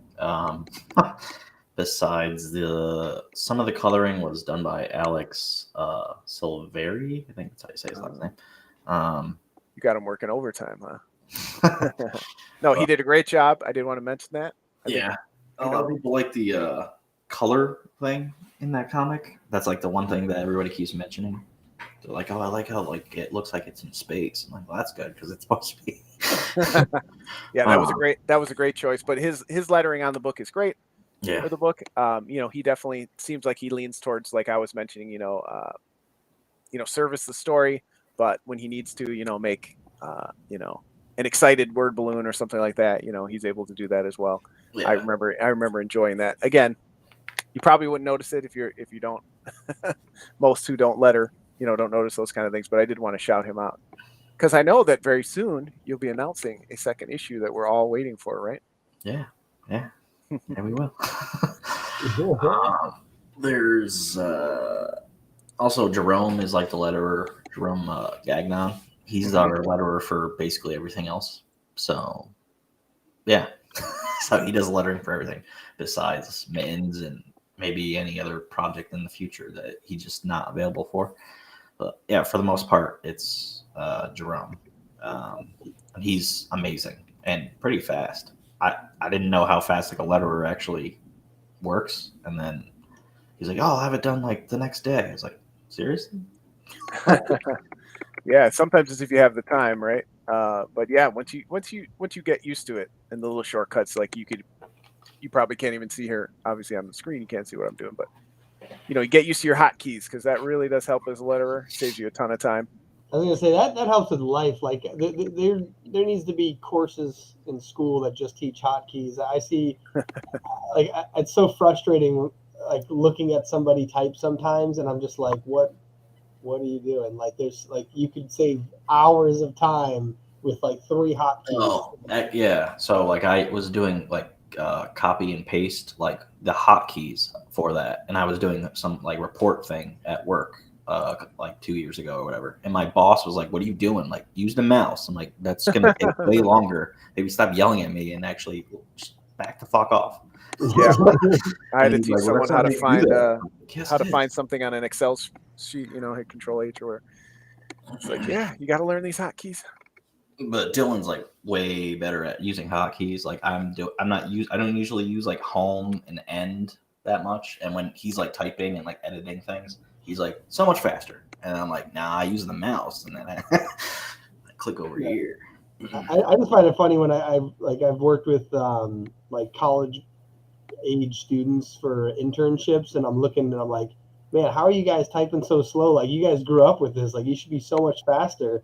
And I'm like, they don't teach hotkeys, or they went from getting these fast computers, and some people going, oh yeah, look at this, I can go fast doing this, and then some people are just like single button typing, like one finger at a time, and it's like, man, and I remember not being able to like type without looking at my keyboard. Now I can have a full conversation while typing. I definitely am a slow typer. I shout out to my computer teacher back in the day who told me it was gonna ruin me for life to keep looking at my hands, but I definitely type very slow. But the hotkeys, like you may have even seen me on the screen there, watchers at home, you can do the same thing in most of Photoshop. I did Control C, I did Control V, copied that balloon real quick, and then you can move on to the next thing. So yeah, definitely learning those helps. Yeah, even if you're a slow typer, like typing out text, if you get hotkeys, I think that'll probably save you more time than learning how to type not looking at your keyboard. Just because like there's hotkeys. Like I literally like 2 days ago figured out about the copy clipboard. You know what that is? Yeah, where it saves the last few that you've copied or whatever. Yeah, but there's like a universal command. It's Windows button V, and it'll pull I up all did your not past know that. copies. Look at Yeah, I that. just learned that 2 days ago. I'm like, We're so teaching bad. each other. Yeah. Are there any custom hotkeys for your lettering work, John? So I have a portable version of Photoshop that's not installed, so I cannot do custom hotkeys. My version is CS5 and so old and crusty that any day now I'll be forced to upgrade to something else. So I do not have any custom right now. Honestly, for lettering, you probably won't need to upgrade. Like I have the CS6 version. I don't think I there's nothing like too advanced in lettering that would require a new version of Photoshop. Oh, good. Yeah. Well, eventually, I'm sure. And I'd like to, still get the shiny new tools one day, but I this just one's don't like working to for pay now. monthly for the thing that I could once buy and own forever. Yeah, it's like That's the thing. Like, yeah, I don't want to pay the fee to rent it now. yeah, I think that's like the one thing where I hope a lot of these monthly software programs that are consumer based rather than commercial based, they learn that even for freelancers, like some freelancers might use Photoshop once every other month, and they're paying monthly for it. It's just eating up their budget, and it's like that's the thing that sucks. Yeah, And I'm telling you, I even though I put out 3, 4, 5 comics a year, I only use it like now I'll use it while I'm lettering these 2 issues, and then I won't use it probably for January, February while I'm getting the books ready for press and all that stuff. It's the same thing. You don't want to pay. It's crazy. Yeah, I just have to pay JR, $20 or whatever every month, and I can use his like Adobe Suite stuff. So that's pretty cool. Nice. Oh, that's cool too. You'll find somebody to buddy up with. Yeah. All right, I think we're on to 1. So yeah, great questions, Brian. We really appreciate the questions. Again, I can post my link tree in the chat. Yeah. Oh yeah, can you put that up on the screen too, Greg? Mm-hmm. You can find me. I'm gonna invite. Whatchamacallit? You can find me all over the internets. Again, I mostly letter out of necessity, but I'm always happy to help other people if they're in a jam or something like that. They need something lettered. Can't always commit to the longer projects. Like I'm jealous of Mr. Jerome and all his work with you all in Orange Cone, and he just lettering like 27 books a month. But yeah, I mentioned at the beginning, like part of it gives you a better appreciation for the team that you use to give it a go, whatever stage. I mean, I recently at 41 years old did my first comic art pages for a Simpsons tribute scene that we were doing. I felt like in that Simpsons style, it was within my wheelhouse, but I learned so much about prepping the page, drawing, inking. I colored it, I lettered it. And I think if you have the opportunity, I'm a self-publisher, right? I can publish whatever I want. So I've said, you know what? I'm never going to have another time like this, right? If I can't publish it myself, who can, right? So I just went ahead and did it. It wasn't, there's definitely some bumps around the road, along the road, and there's some bruises on there that I don't really want to look at. But again, I think it was a valuable experience. So lettering's the same way. Flatting, I've been doing some coloring and flatting, and boy, has that given me so much appreciation for colorists. It is one of the hardest things. It's so time consuming. Just I worked with I did the flats on this page, and colorist Don Cardenas came in and finished it. I wish I had the flats up. I would show you. Just the color choices, the design, the how colorists can really make a page look realistic is I guess I didn't have that appreciation. I thought I was just gonna sit there and flat the pages, and it was just all gonna come to me, and this is a house from like the early 90s, and I was just gonna be able to color it in certain colors. You have to be an interior designer, you have to be have color theory. There's so much to coloring that I learned just by flatting a few dozen pages so far, that again, I feel like lettering's the same. You really get a better appreciation for your team. Yeah, I was gonna say there's definitely a lot to coloring. I know that the very first comic that we had, I attempted to color it, and I was like, nope, No, that's not going to happen. Nope. And what's it called? Our one. I'm actually trying to look up the video now. One of our there it is. Comic book trailers. One of our trailers that you can even see the difference in like what someone like me versus a colorist would do.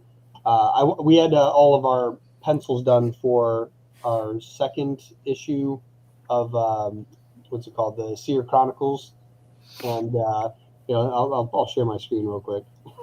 Oops, yeah, I just disabled my camera. That's not the one I want. This is the one I want.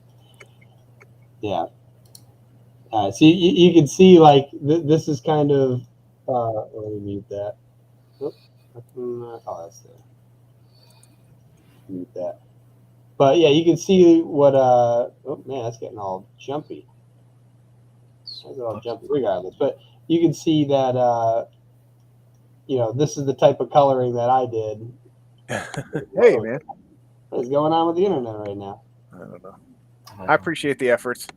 Again, I always, appreciated good coloring, but once you kind of do it yourself, you realize how much labor goes into it and how many times in the past I've really underpaid or underappreciated colorists who worked with me in the past, because, boy, it is something else. That's good coloring. You're doing well. Anatomy in full screen. There we go. Yeah, so where'd it go? You can see like what I did with coloring. These are like the blocks, right? Like just like basically the flats. Yep. And then you can see what are after this ad. Get out of here. You're getting a free sponsor. God, get out of here. Free ad for healthcare.com. Feel like a million. Yeah, that's a long ad that I can't skip. Yeah, YouTube's been merciless lately. But yeah, and then you can see this is what our colorist did. Oh, that's it. Oh, you know what? I'm so glad you pulled that up. That's a great example, because I would have done the same. I'll be honest with you. Like mine, I just want basic, colors, flats. I don't know. Again, I guess I watched too many Simpsons episodes as a kid. Yeah. But man, look at how that's amazing. Look at how great that looks. Yeah. Like basically, I just kind of went through basic coloring, and then our colorist was like, "Yeah, everything you did." He did not like the green shirt choice, huh? No, that's my one umbrage with this. Yeah, right. Yeah, it's the one thing that I really look at it, and look at the sun coming in. I mean, just that's a great example. Even though, again, we were here to talk about lettering, I did want to put that out there. To give it a shot again, especially time is a resource that is not infinite for anyone. So I definitely can appreciate that. But even if your page from beginning to end looks like it was drawn, by somebody in kindergarten, you have the experience. And even just scanning the page in was so frustrating for me that I had to lean on a friend, and he had to teach me like how to get it to the right resolution through the scanner.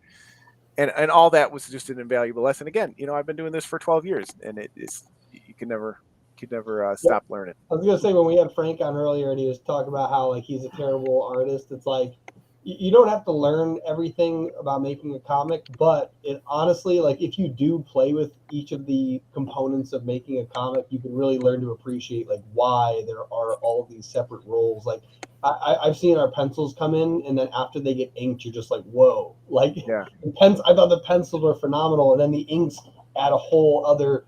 Like some of the stuff were like the full silhouette things with inking, or even just a lot of the shading and like the depth at which it pulls your eyes.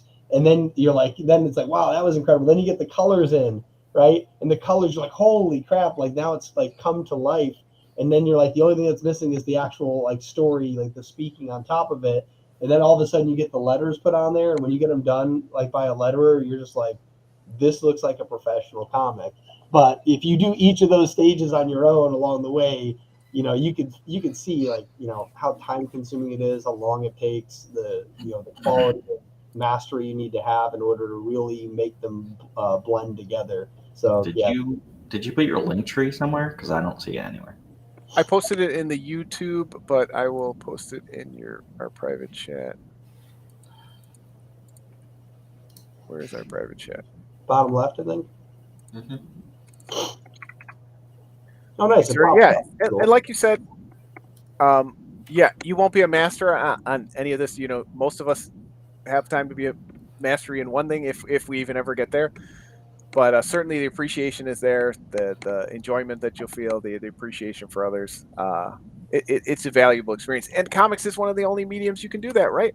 I couldn't go out probably tomorrow and really, make a semi-professional movie or TV show and get it out there. I mean, comics, if I work hard enough over the next year, maybe I could get my art skills up and get, something out there that I feel like is up there with Yeah. some of the other indie But- books.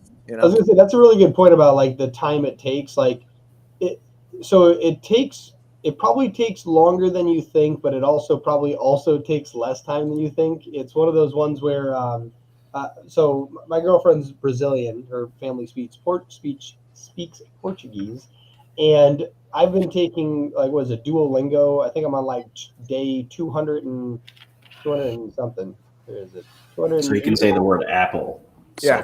So the point is like now, like 289 days later, I can actually understand some of the things they're saying and respond to them, right? But that's less than a year. Some people go 4 years in school trying to learn French or Spanish and never pick up anything. But that's because it's the consistency of it. Like some people don't have their language class every day, or some people don't, do homework later at home, or try to speak to somebody, in their different language. And it's the same with this. Like, if you just play with it 5 minutes a day, but you do it every single day, you can walk away with a very valuable skill, or at least the lesson that, you can learn from the difficulty and how hard it is to do some of these things. Absolutely. Well, thanks for teaching us the horrors of lettering. Yeah, there's a lot of them, but it can also be fun and rewarding. So I hope that people give it a try. And of course, again, hit me up if you got questions. I'm always happy to help new letterers. Cool. Okay. Well, hope you stick around and chat or whatever. And Yeah, I'll be talking to you guys in the chat. all right. Later. Have a good panel. Thanks. Okay. What's up? Without further ado, So, Okay. for anyone tuning in, you have my big introduction ready. You've seen him online. You've read his books. You this and that. yeah. Freelancing. Yeah. Christian's going to talk about freelancing. First, introduce yourself, Christian. Who are you? Why should they listen? I was hoping to get I should have sent you like a big thing, like when they come out on stage and then they read like a thing and it's like, you're ready for them, and then the crowd We need one of those buttons. Like, we need a soundboard where like the crowd's like, yeah, that's what. Yeah, next year. yeah. So you guys are going to be on board for this, so you could interject with questions and things. Yeah. Is that Yeah, the plan? I'm going to let you share your screen once you start. And Okay. then, I'm going to go to the bathroom, but I'll be right back. Okay. And then, and I can share the chat whenever someone is. Yeah, because I did a workshop for freelancing as a writer, and I'm going to use some of those same slides, and I'm going to go through them and talk about comics and freelancing for comics or freelancing as a writer, artist, what have you, but just freelancing in general. So those are the slides I'm going to share because they're very, very useful. Some things will skip over because the original course, it was like a 3-hour workshop and we didn't even have time for everything. So whatever we'll have time for in this, maybe 45 minutes, and then open it up for questions if there are any. And certainly you can interject, but that's the plan for today. My intro is I'm a professional artist for 20 years now. I started out in Ottawa, Ontario, Canada, and I'm trained as an animator. I also majored in creative writing in university.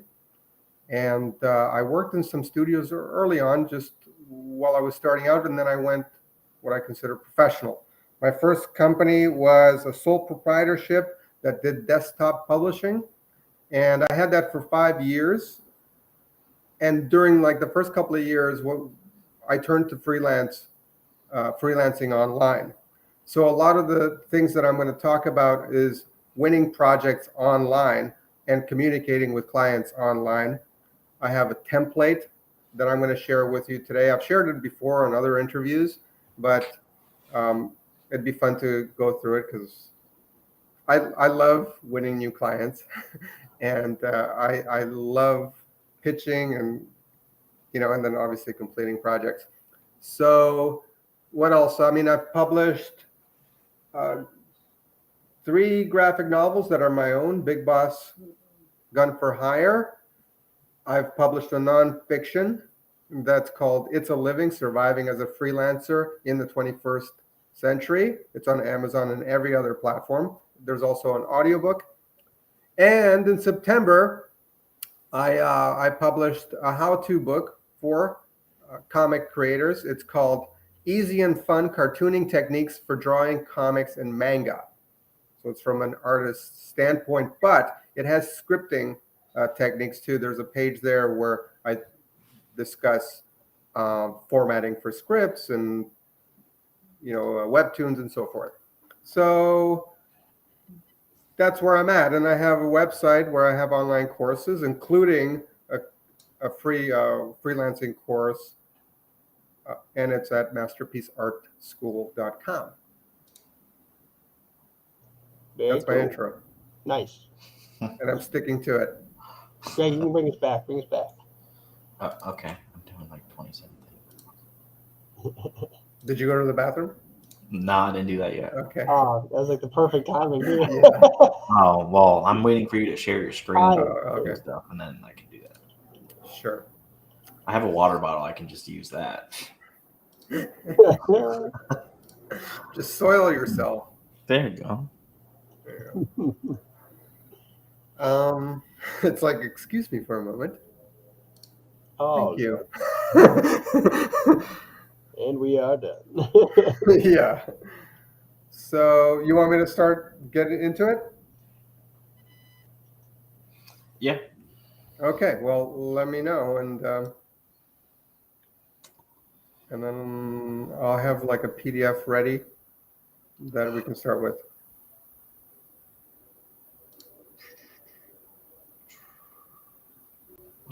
All set?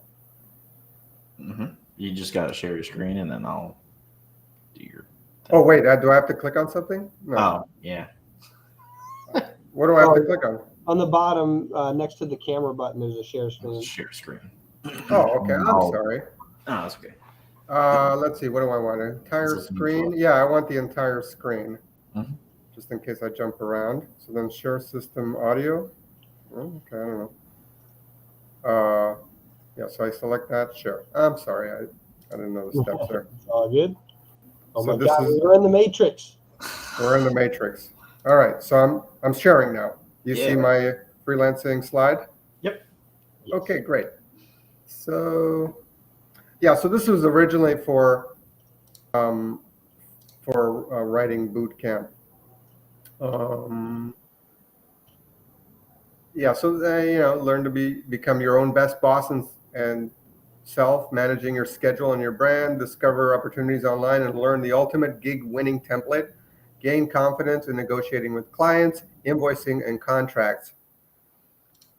Your schedule, discipline, building habits and skills. You're providing a service, not selling a product.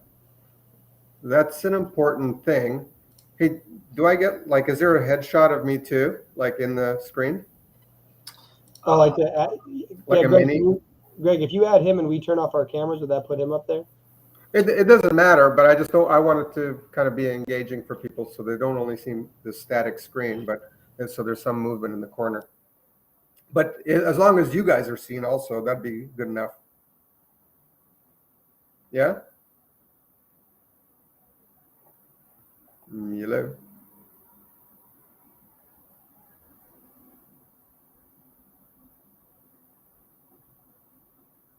Hello.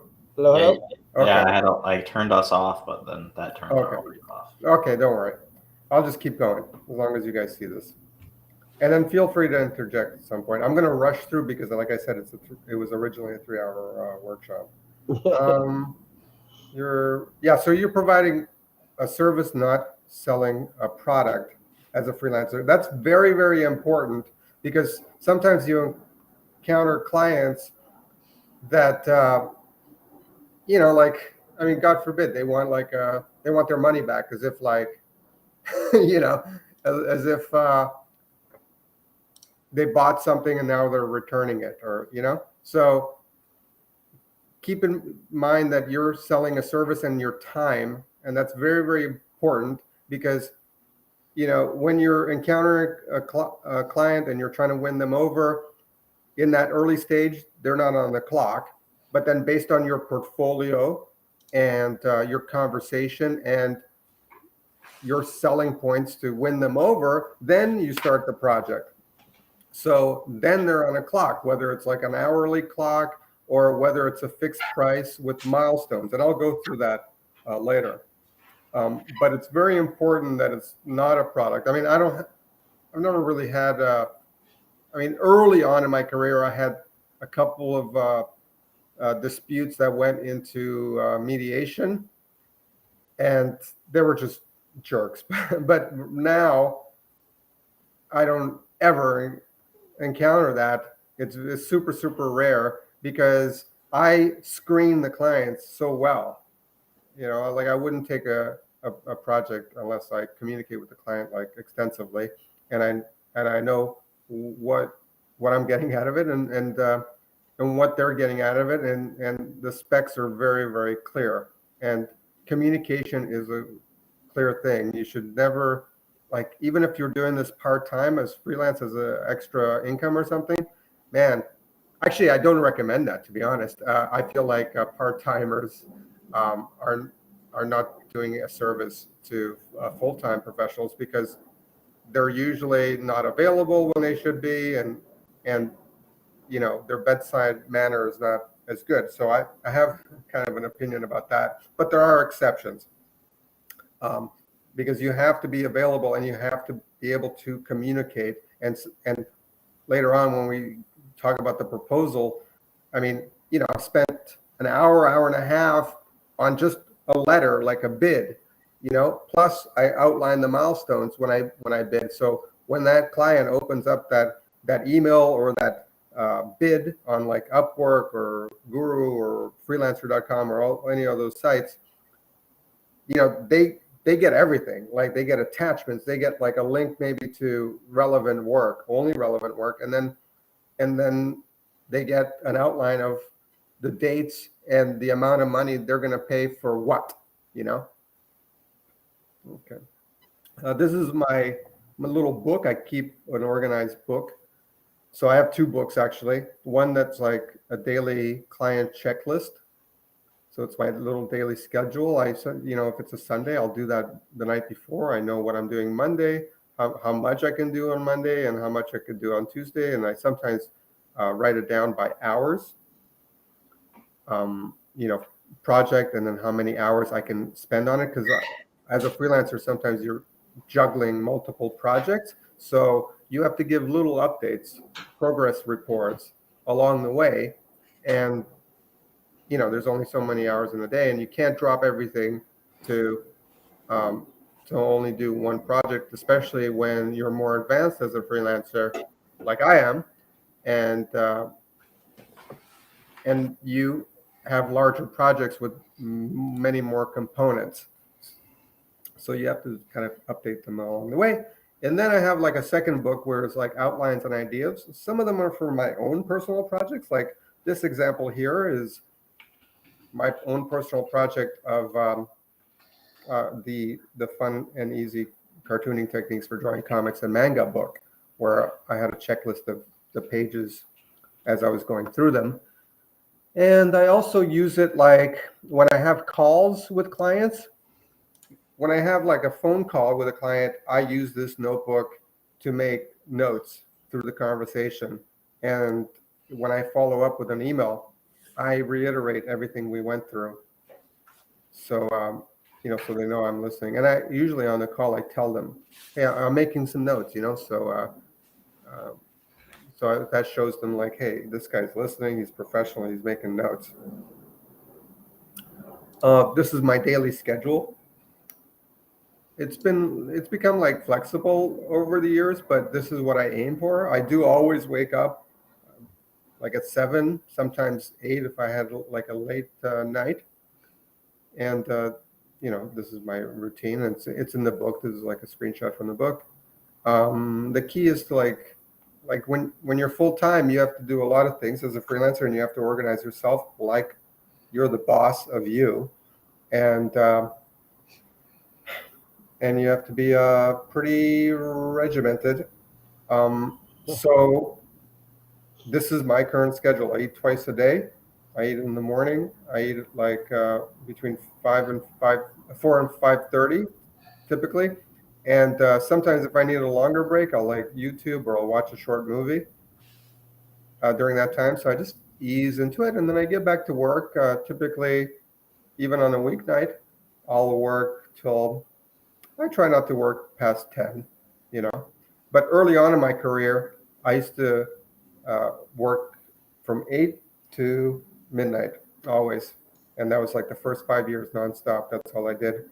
And I would work weekends. I would teach on weekends at a community center on Sundays. And then when I had my brick and mortar art school, I would teach weeknights, 2 nights a week. And I had like back-to-back classes, 4 classes during the weeknights. And Saturday mornings, I taught usually a portfolio class, one-on-one student. And then Sundays were off. And then now that I don't have the brick and mortar and all my courses are online, I usually have the weekends off. It's rare that I work on weekends. Sometimes I do like a couple hours here and there. And then I have my own projects, like writing books, screenplays, and just like having fun. You see here at the bottom, having fun. Yeah, I definitely say when you're first starting off in freelancing, you definitely are going to probably work more than you worked at a normal job until you establish yourself. And then like you should be able to dial that into like what you've got here, which is like a solid schedule, just so that you're always constantly getting work done. Because like you said, you're your own boss at that point. So you need to set your time to get work done or you'll never get it done. Absolutely. And not everybody's prepared for that. So this is, that's why I said earlier, if you're part-time or you think, that's why people don't do it all the time, because they know that they got to work all the time. And it's easier for them to have somebody tell them what to do and never accomplish anything for themselves. Yeah, I can't remember if I had chatted with you about that, but that's definitely something where like some people can enjoy the freedom of time, and some people are almost punished by it. Yeah. So it's like that. I mean, I get a lot done. That's the beauty of it. I control my hours. I sometimes work later. I do go out on weeknights. I usually try to go out like once or twice a weeknight just for socializing, sometimes a networking event, just, something easy. And, but most of the time I work. I work more hours than most, I would imagine. Like that it's more than a 9-to-5 job. But the thing is, it doesn't feel like that. And the trick is also like I do freelancing work, but then I use that money that I earn, obviously, to live. That's why my book is called "It's a Living," but also to fund my own projects or to buy my time to create and share the art that I'm passionate about. And I also sell fine art. And this example here is one of my sculptures from an exhibit in 2016 in Las Vegas. Awesome. Yeah. So I've sold some fine art to some high-end collectors, a few collectors that are of that caliber. And then I have my work in museums. I have one book that's like an art book that has an original painting on the cover, which is in the National Gallery of Canada. And I have my very first indie comic that I published while I was in high school. The pages are in the Billy Ireland Cartoon Museum at Ohio State University in Columbus, Ohio. Very cool. Yeah, thanks. So this is an example of for writers. If you're a writer for comics, and you're putting an online portfolio, well, first of all, you have to have like a broad portfolio. But sometimes you could just take visual examples and you can upload these images, snapshots of your writing examples. So that's what I recommend. I recommend having some sort of visual thing, because not everybody can download some file or click on links that they don't trust. So Yeah. so you have to make a compelling profile that lists this is one of the bios I should have sent you. I'm always redesigning my bio. I mean, the information is the same, but I'm always rewriting it and reinterpreting it, sometimes based on where I'm at in my career at the time. Like right now, I'm focusing a lot on my art courses at Masterpiece Art School, as I guess you could call it a side hustle, because really the freelancing is still my most bankable asset. So you see here, I list like 95 an hour. Actually, it's 150 now, but it's negotiable.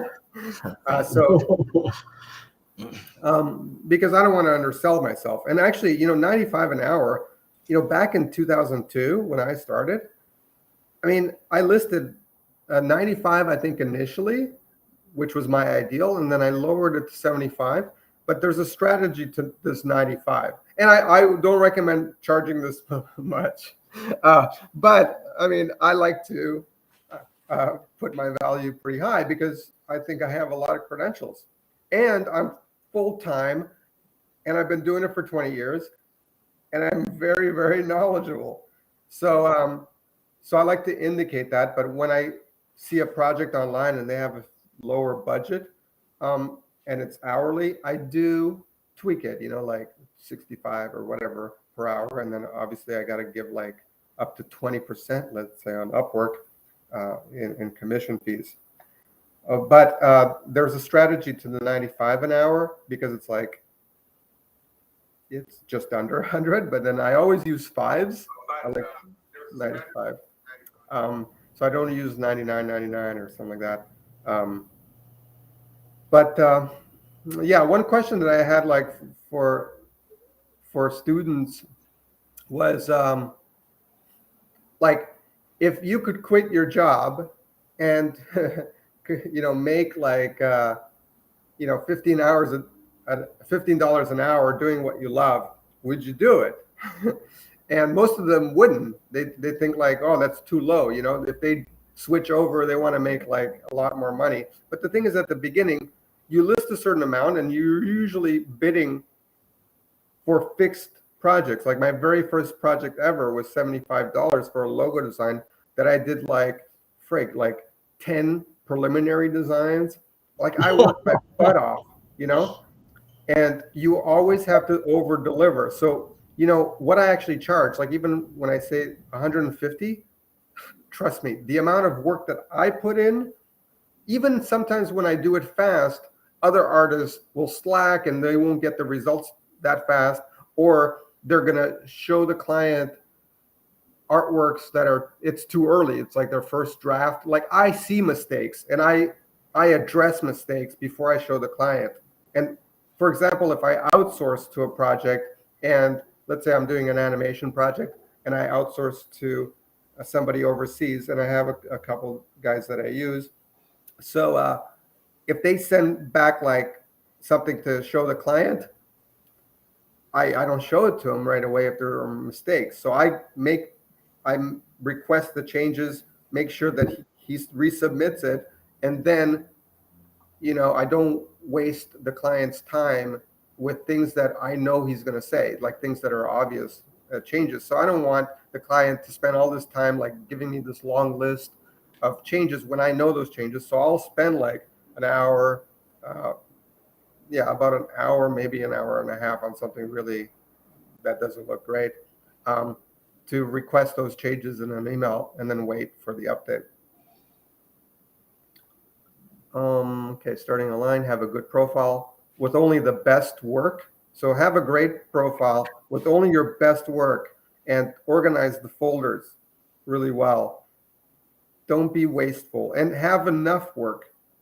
You know, more category, the more categories and more work you can get, but only bid with the most relevant work. So when you bid, when I bid, and there's a section later where I'm, I'll show you kind of the milestones and the way that works with Upwork.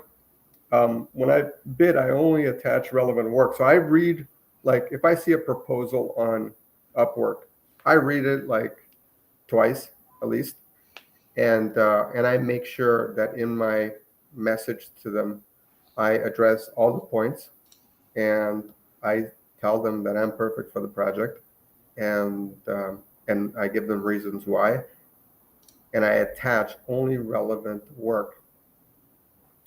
I don't waste their time with like sending them some link to like some broad portfolio, and then they got to sift through what they're actually looking for. You Yeah. have to respect people.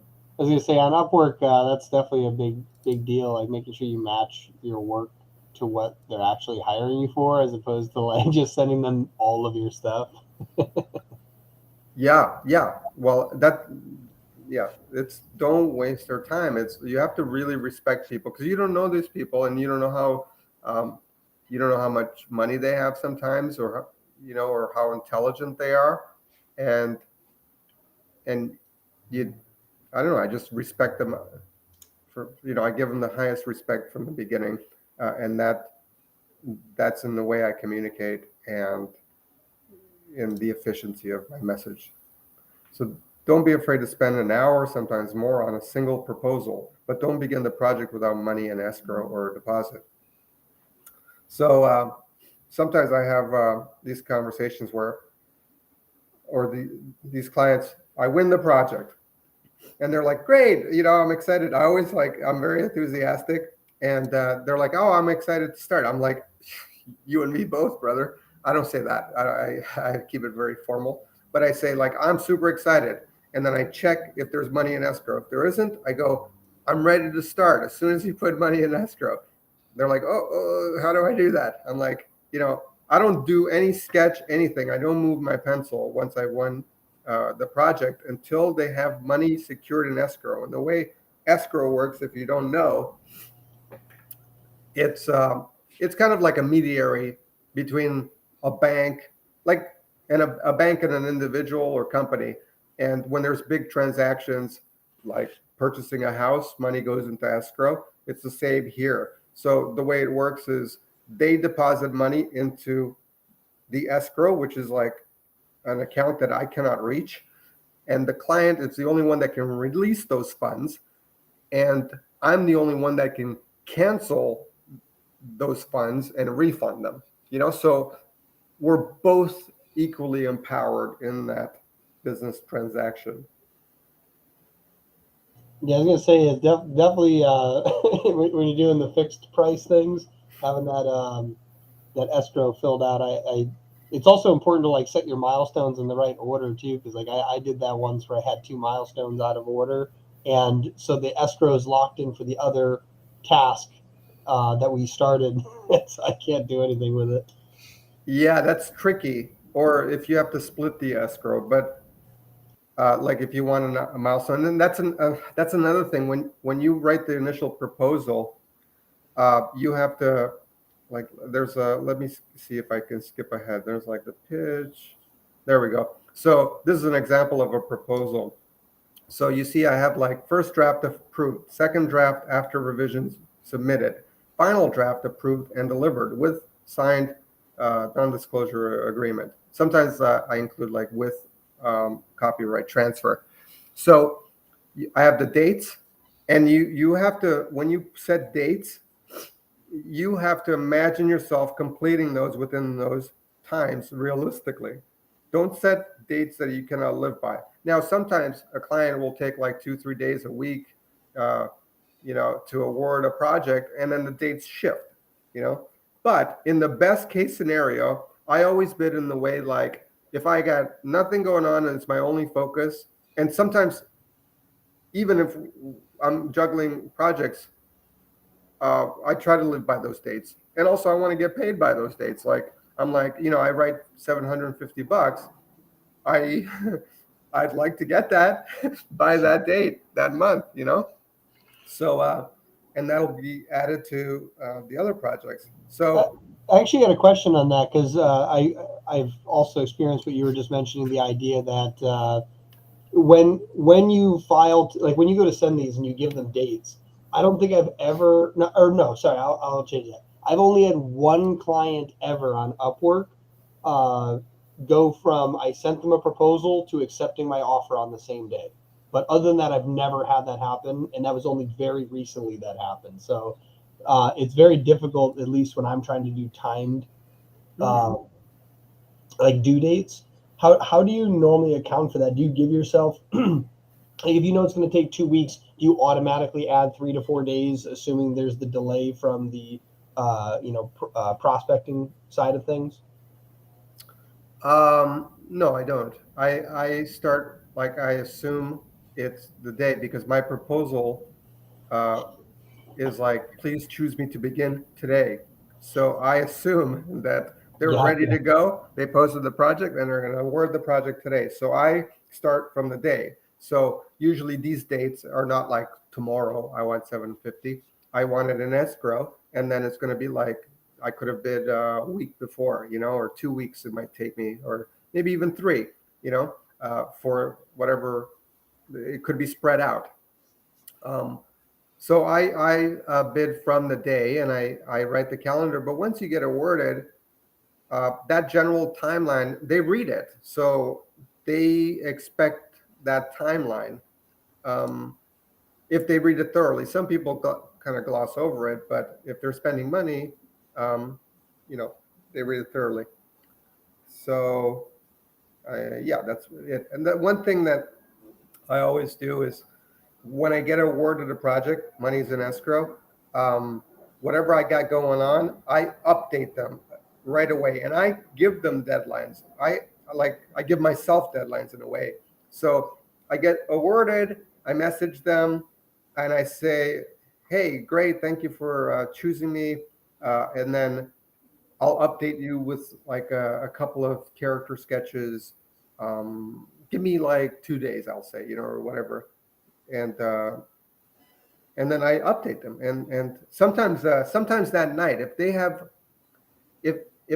have like a deadline that's short, sometimes I'll bid on projects that are more money than I would on a larger project because it's a short deadline. So that's kind of good. You can charge more if they need it overnight, and you drop everything and you can make $500, in one evening's work, and maybe an update when they wake up in the morning, and by the afternoon they have, let's say, an example would be like a poster that they're going to print for a birthday, a customized poster with, their favorite niece as a superhero or something with text and everything. So I've done things like that, and it's short turnaround, good money, and you just communicate, and you do have to like drop things and you update them that night and you make time. And those are the times in your freelancing career where you spend like an extra hour, maybe two, work a little later, and you make more money. And then that gives you, then you could take 2 days off on the weekend, or you could take some more time off.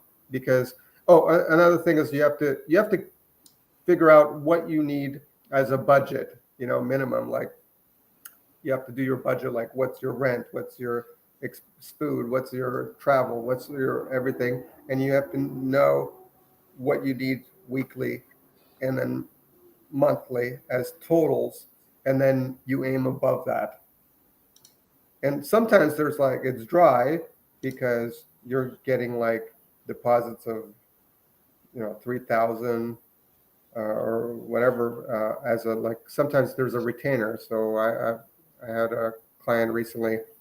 It's a long-term project for a whole comic book production that I'm handling, and the retainer was $3,000. So they released that with Venmo outside, and so you get a big payday, and then the work begins. Then you got to deliver. So yeah, it varies, and then because then you're focused on that, and you're not seeing like 100, 200, coming in each day for small projects. You're just kind of uh, living off the bigger projects, and then yeah. So I still kind of handle other projects because sometimes I'll give that client an update, and then I wait for like a day or two for them to reply. Maybe the weekend happens, so I can juggle things. What else? This is my pitch. Let's see. ABC. Oh yeah, these are like going through the platforms that I use. There's Fiverr, creating packages. I don't use Fiverr that much. I mean, hardly at all. I've created like one little package, but things like caricatures or comic book pages or concept art, they're so competitive. So you really have to create a package that's like unique, yet within a certain genre, and then get reviews. So I just wasn't early enough on that platform to really get those early reviews. But like freelancer.com, which used to be Scriptlance back in 2002 when they bought them, I have over 500 excellent reviews. And guru.com, I have like I think near 300 excellent reviews. And then Upwork, that was like the later one, but now it's like I'm a top rated there, and I don't know how many I have, but I'm well reviewed. Yeah, that's the one that I started to use is Upwork. Yeah, what I don't like is like the commission, 20% for any projects under $500. So Yeah. I'm more advanced, but like a young freelancer or somebody starting out, whatever age they are, they can take little projects, but I kind of go for the long-term ones. I try to look for long-term relationships, people that want to, they plan to do a series of comics, and I help them with that. And I foresee maybe 3 issues at least, so I'm working long-term. But at the beginning, definitely, go for the little ones because you don't have experience and you don't know what I know. To handle such a big projects, and you won't know how to communicate with them at the beginning. But build your reputation, get reviews, and slowly build to handling larger projects. Dress for business, not for peers. ABC, always be closing. You represent the quality of your work and product. This is an old picture, but you can see like my artwork there. I painted on the walls. This is my early period, the first 5 years of my career. First 3 years, I guess, if it's 2005. But I was working, man, 8 a.m. to midnight. You see, I had like an old school calendar. I had like everything written down. My pitch. So maybe we'll wrap up soon after this, but let's say the pitch. This is what I start out with. And I expand this into, like I said, typing like an hour, a long message with attachments. I do research. I go find the links or attachments. And, I had a client, this is kind of a writing one. I ghost wrote a book for a client, and we have a long-standing relationship. And it was a time when I was like really hungry. I kind of, I don't know, I didn't budget well or something. And then I really needed work, so I needed to hustle. And I found this project, and he needed, like he said, he had 25 pages, and he needed a ghostwriter to help, an editor to help him finish into this book.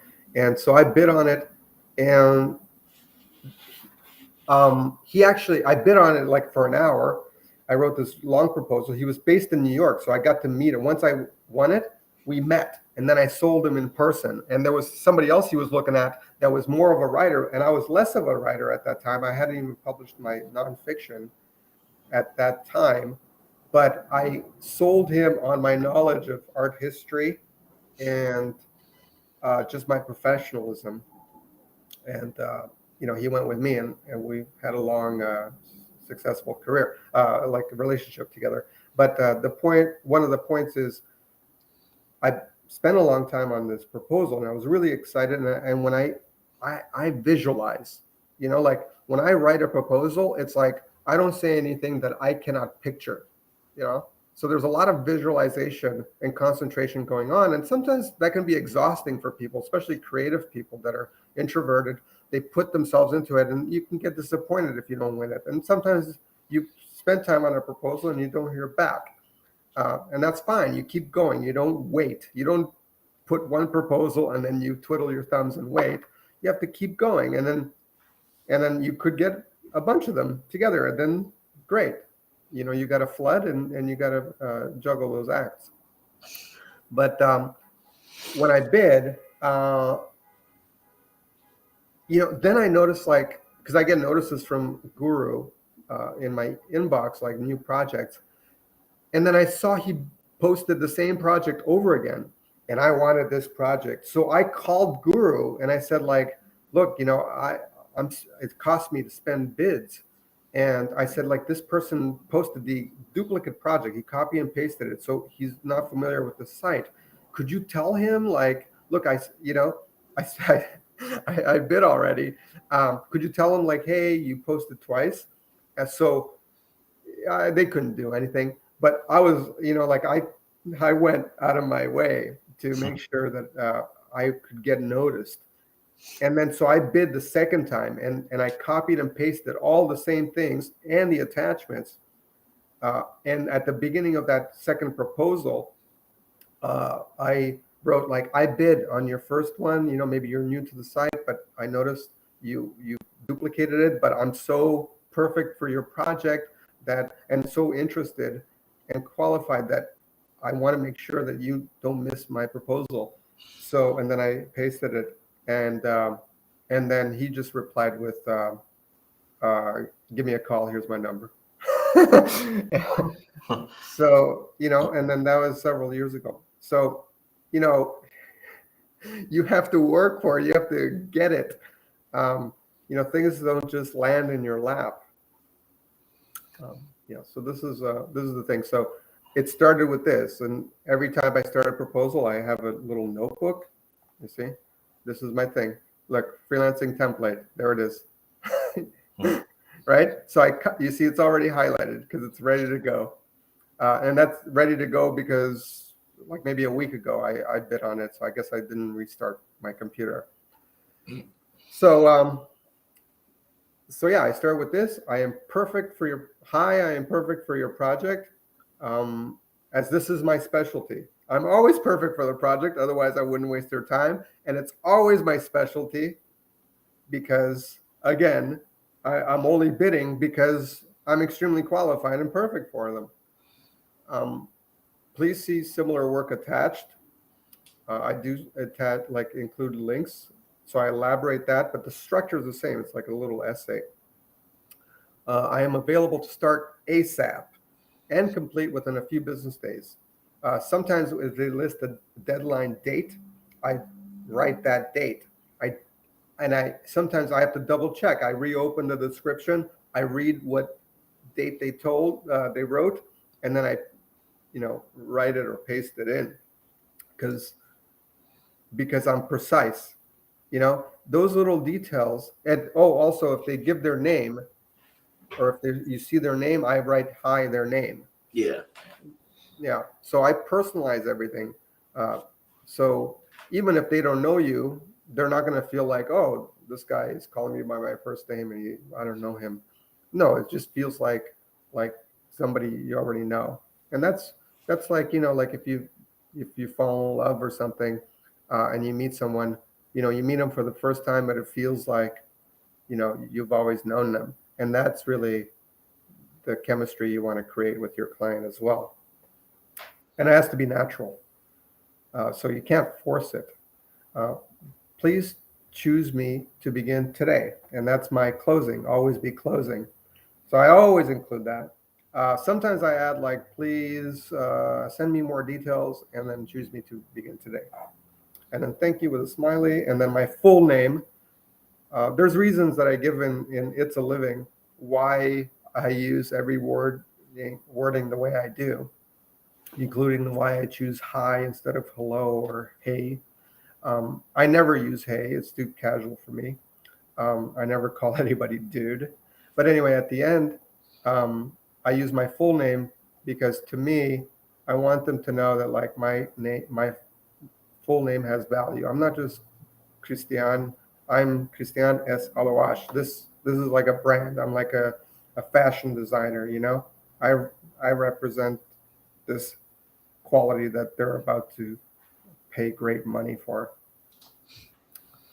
These are some writing rates, but I did bring up this web page. Where is it?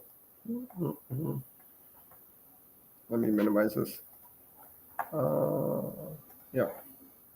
This I quoted in the book. It's like old, but it's a link here on creatorsource.com. But if you Google like page rates for comics, one of these will come up, and it lists like the average page rates in every department, you know, based on different companies like Boom Studios, Scripts 50 page or 20, you know, this range.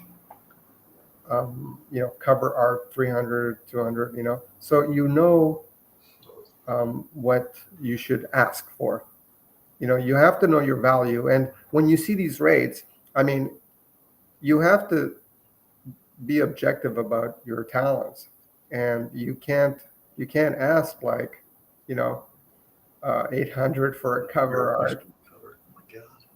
But I do get 800 for cover art, but for individual clients, you know, when they have a rush project, you know, I've charged as much as like 1,000, maybe more, because there was one recently that I did. It was like a gift. It was a poster, like a psychologist was doing for her brother, and it had all these details, you know, including like pasting in a lot of text, and it was like very complex. So she understood exactly what it entailed. And I think the original budget was maybe 850 or something, but she loved it so much. I think she just gave me a bonus of, I think, rounded it up to about 1,000. So, but not everybody's going to get those those kind of clients, and that was a one-off. But those are the benefits of, like, you know, being able to do high quality work and deliver, you know, within a deadline, and getting lucky with a client that's like very communicative. And then once you get them, you have to over deliver, you know, spend that time. One thing to keep in mind is like freelancers on average, based on a statistic that was done in 2019, I believe, Upwork surveyed 6,001 freelancers across America, and the average hourly rate was $28 an hour. So it's like, you know, about $30. So keep that in mind. That's the like average across the board. I get paid at my job. So sorry. That's way more than I get paid at my job. So. Well, you should quit your job and do freelancing. Exactly. So these are like some other. Then I had some exercises for clients, and the last thing is like invoicing system. You have to have an invoicing system. I've used this template like since the early 2000s. It's like a Word doc, and it served me very, very well. Also, you need to like be confident about closing. Like sometimes in an email, I say like, you know, I give all this description and then of what I provide, and I use in an email, I tell them the price once I explain exactly all the work I'm doing. So I hold off. I don't give like price first, because then they read the price and they don't read the rest of the email. So by the time I disclose the price, sometimes I give like, I list like the budget, you know, like the subtotal and then total, and then sometimes I'll give a discount. There's all these little nuances. But then at the end of the email, I go, you know, once you're ready to start, I accept payment by PayPal, and then in brackets I include my PayPal email, Venmo, and I include in brackets my Venmo thing, or credit card over the phone. So because you use PayPal to just type in the numbers. So I list that, and they know exactly that, like, this is how they can pay.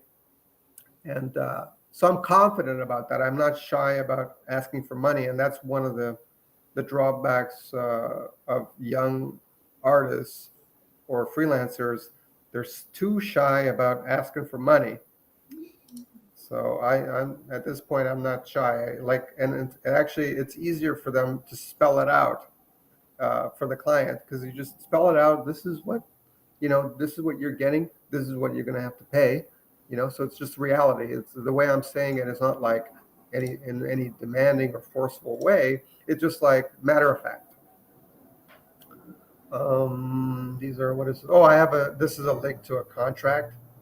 Let's see. So this is in the book too. This is a template of the contract that I use mostly like for comic book work. And then so I have like different, I break it down, 422 pages. This is an example. The rate, and I think like this rate is maybe at a rate of about, there we go. I forget. There we go. $495 per page. But that includes everything. Includes like, pencils, inks, colors, letters.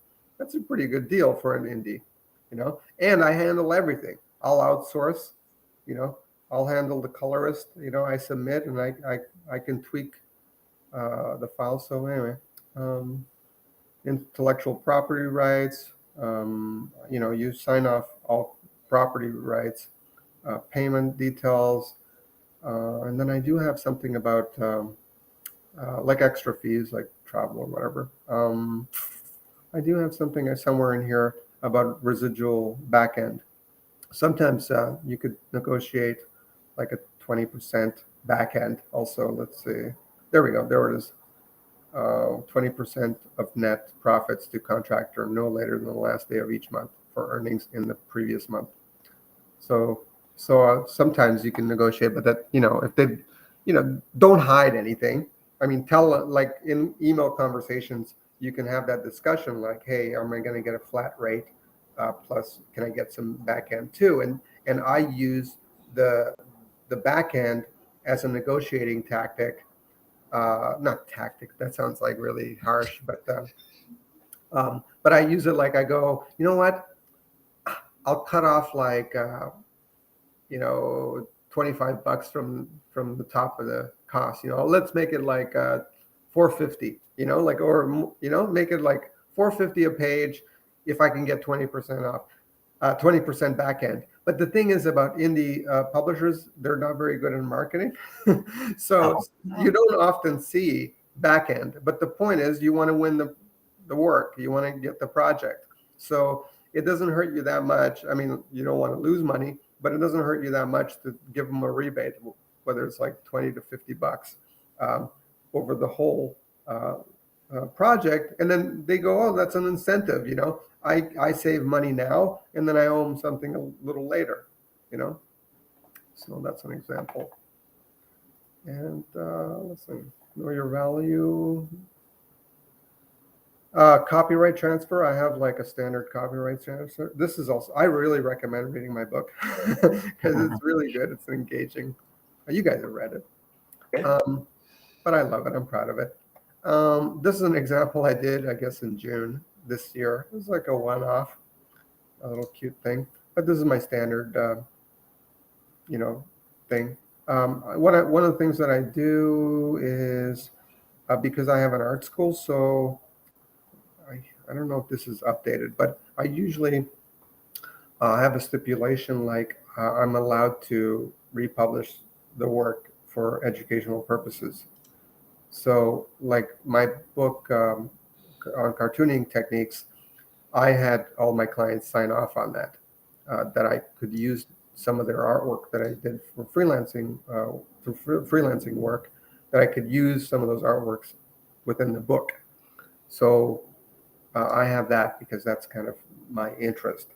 But if you do work on paper, for many years I did, I would retain the right to keep the pencil sketch. And I used to do like indoor and outdoor art fairs. And I would just have like kind of like a comic book bin of like my pencil drawings, and people could go through them and buy a sketch if they liked it. And so I retain that right.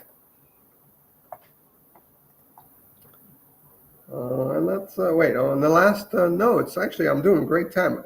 I think in the original thing, I shouldn't have done it 3 hours. I don't know what the hell I talked about, but I went pretty fast through this. But I went more in depth. So the last notes here, I'm going to read them off. Go above and beyond the client's expectations. You really have to. And I live by that. I always give more. Like, for example, I had something approved the other day from a client that's recurring. And he said, yeah, send me the files and stuff. And I said, yeah, I'm going to send them to you, but I'm actually there's something that I need to tweak, to fine tune. Like I had cropped some character out, and it was with text, and it was going to go on the logo. So I knew, like I felt, because of, I wanted to make sure what's going to be printed on a t-shirt is well represented as my work. So before I gave him the files, even though he thought it was perfect, I went in and I double checked all the cropping, that there was no overhanging like little white areas or something like that would look odd. So I touched those up, and I gave him like a slew of file options. So I go above and beyond, and it was kind of hard to explain to him what exactly I needed to do, but I said, like, trust me, I have to tweak something. I'm not changing anything, but I'm preparing the best possible file that you will ever get. When you're working on a project, no other clients exist. Never say like, hey, buddy, hold off. I got lots of other clients to take care of. You're not number one. No, it's the only one. It's like, you don't tell your wife about your mistress. So, and you don't talk about your wife all day when you're with your mistress, So yeah, they only exist. They're the only ones. And the way I handle that is I go, if they get frustrated, I go, I really, really appreciate your patience. And then when I do update, I try to excel and impress them. And usually, even if I'm tardy with work, whatever I deliver, they're extremely happy. And in the end, it's worth it. It's worth the wait. Don't just deliver, over deliver. Always prioritize each job and set a realistic timeline. Only take the project if you see the end. That's the visualization thing. You have to visualize it like as a finished product in your mind. You have to use your freaking imagination. The first update should be the quickest. Like I said, I always update them within like 48 hours, and I tell them when, so it's like, if it's overnight, sometimes I know my schedule each day. I go, hey, I can do a quick sketch within an hour, so I'll update them tomorrow morning. First thing, it's my first little to-do list, and then they're like, boom, because you don't want them to like, put like maybe several hundred in escrow, and then, they award it, they're excited, you just, talked and messaged for a bunch of emails, and then they got to wait like 2 weeks for the first freaking preview, while their money is just sitting there. They're going to start panicking. They're going to go, so I update them right away. Clear communication functions as a contract. So clear communication in writing or speech functions as a contract. I think that's self-explanatory.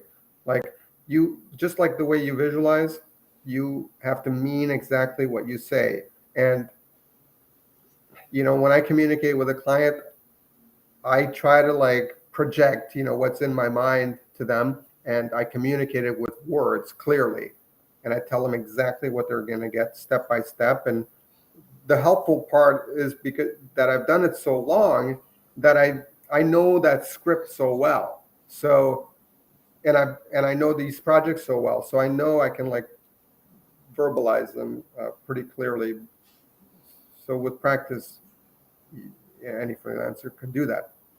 When your client's problem solver, they're less difficult than helpless.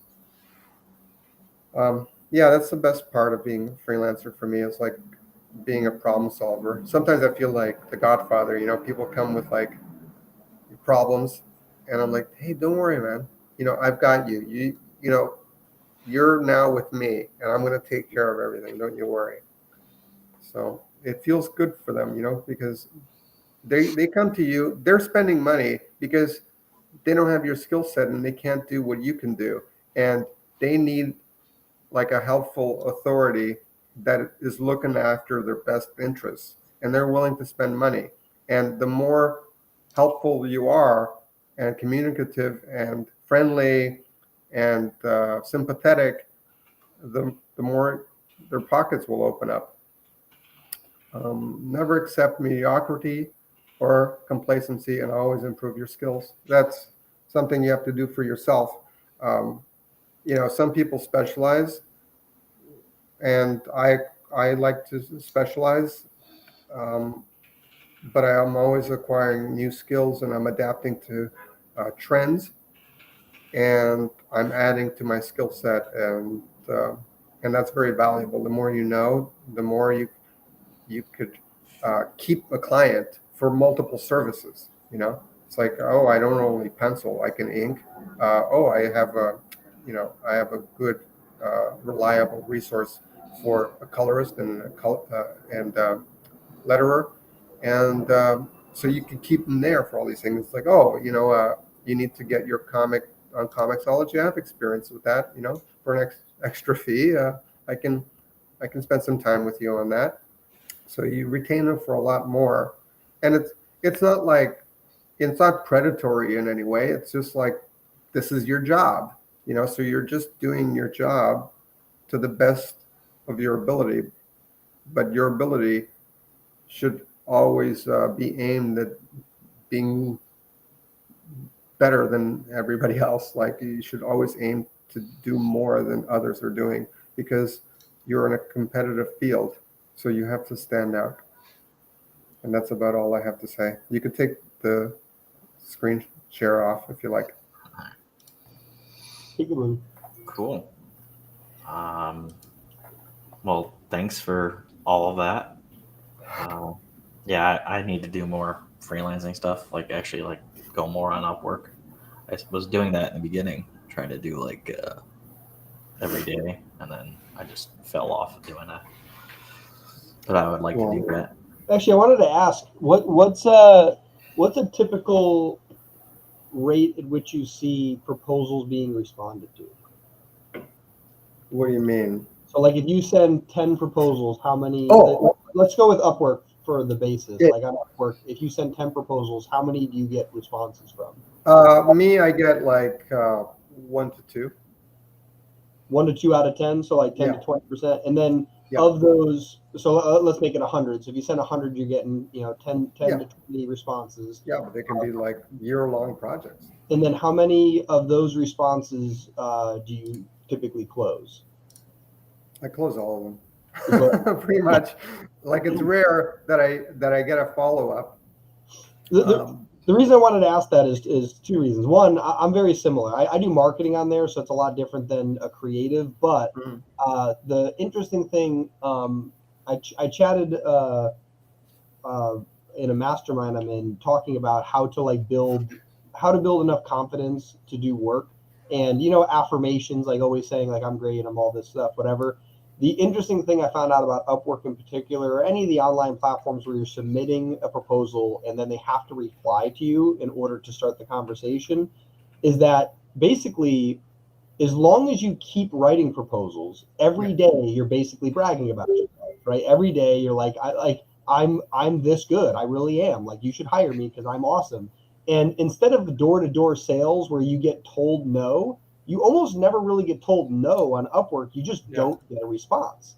And so, like, I see that as a huge benefit, but I wanted to get that number because that's very similar to what I get. Like, I've submitted several hundred proposals on there.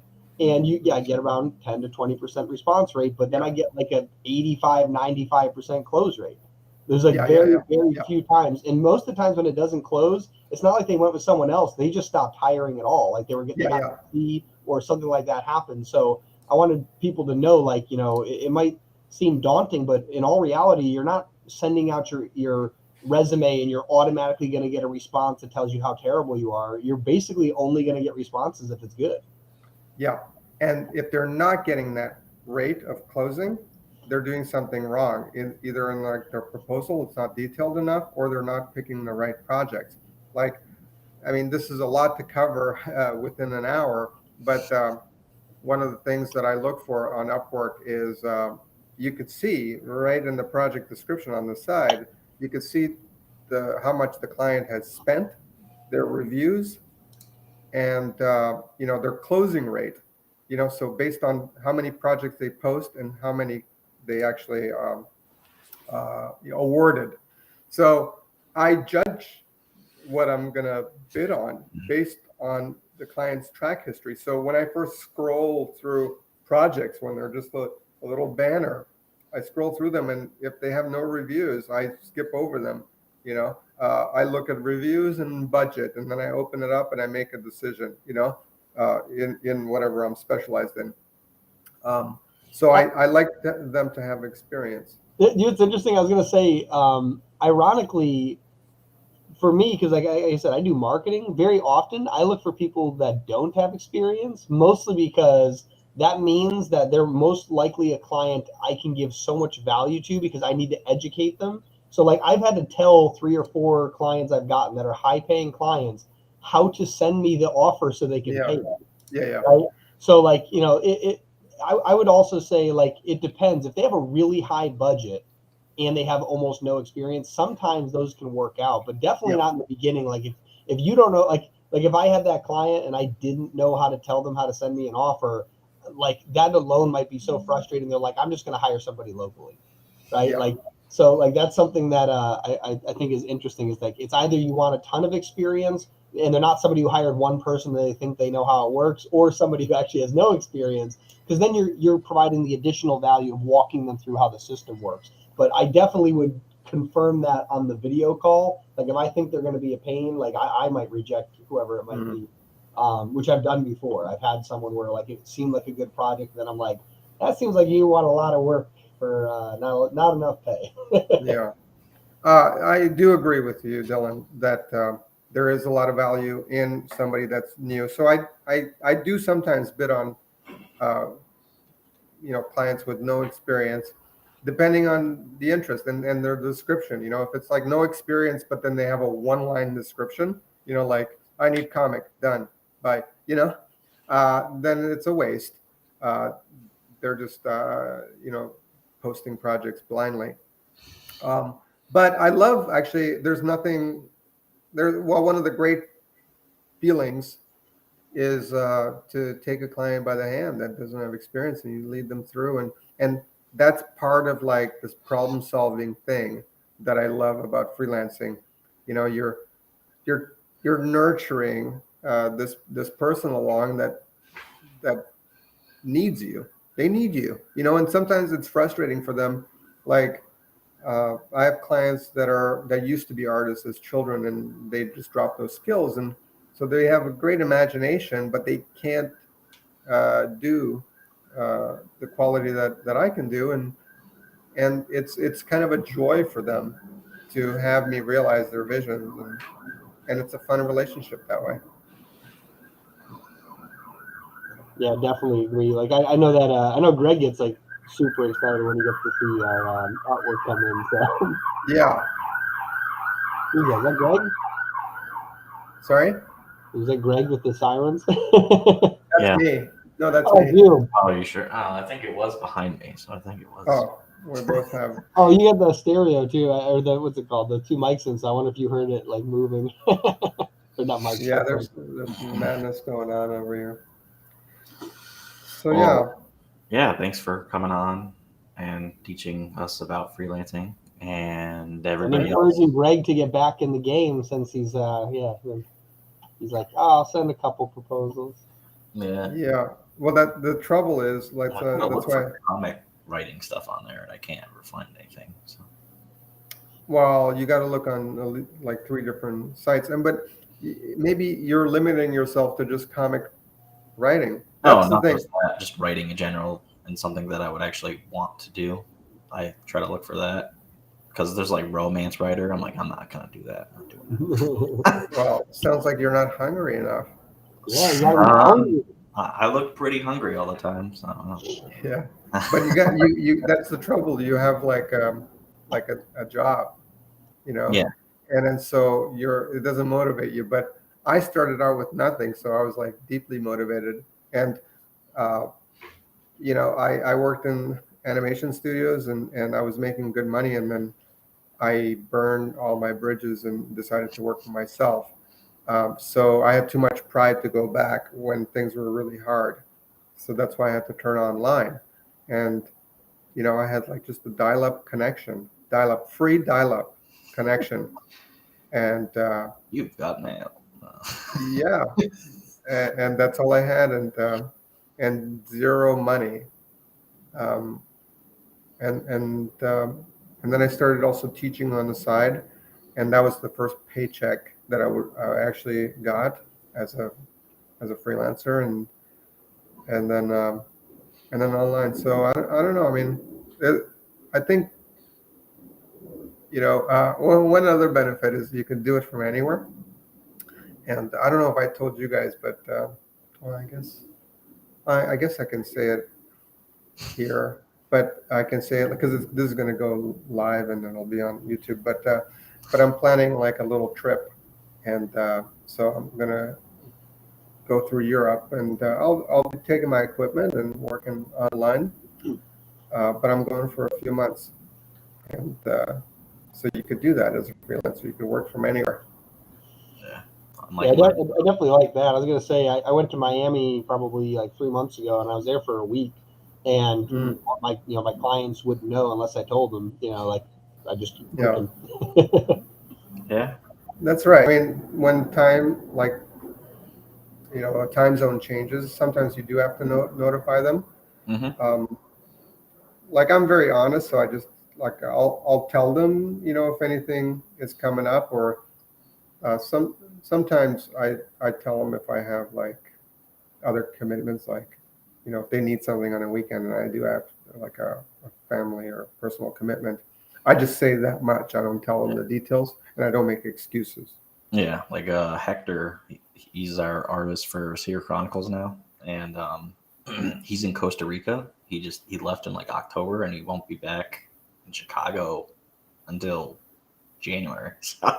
Yeah. So he's still working on our stuff and like other people's stuff, but he's there right now. I guess the power is out in his flat thing, his Airbnb thing, so we kind of can't do work. But yeah, besides that, yeah, Costa Rica is not the best with their internet. Yeah, so but it's very convenient to be able to kind of take the operation anywhere, especially since everything is like, you know, you could do much on a laptop and a tablet. Yeah. So awesome. It's been real. What do you guys have next here? Our podcast. You're just doing your, like, just the two of you, the podcast? Yeah, just us two. And then what are the topics? I wrote it down.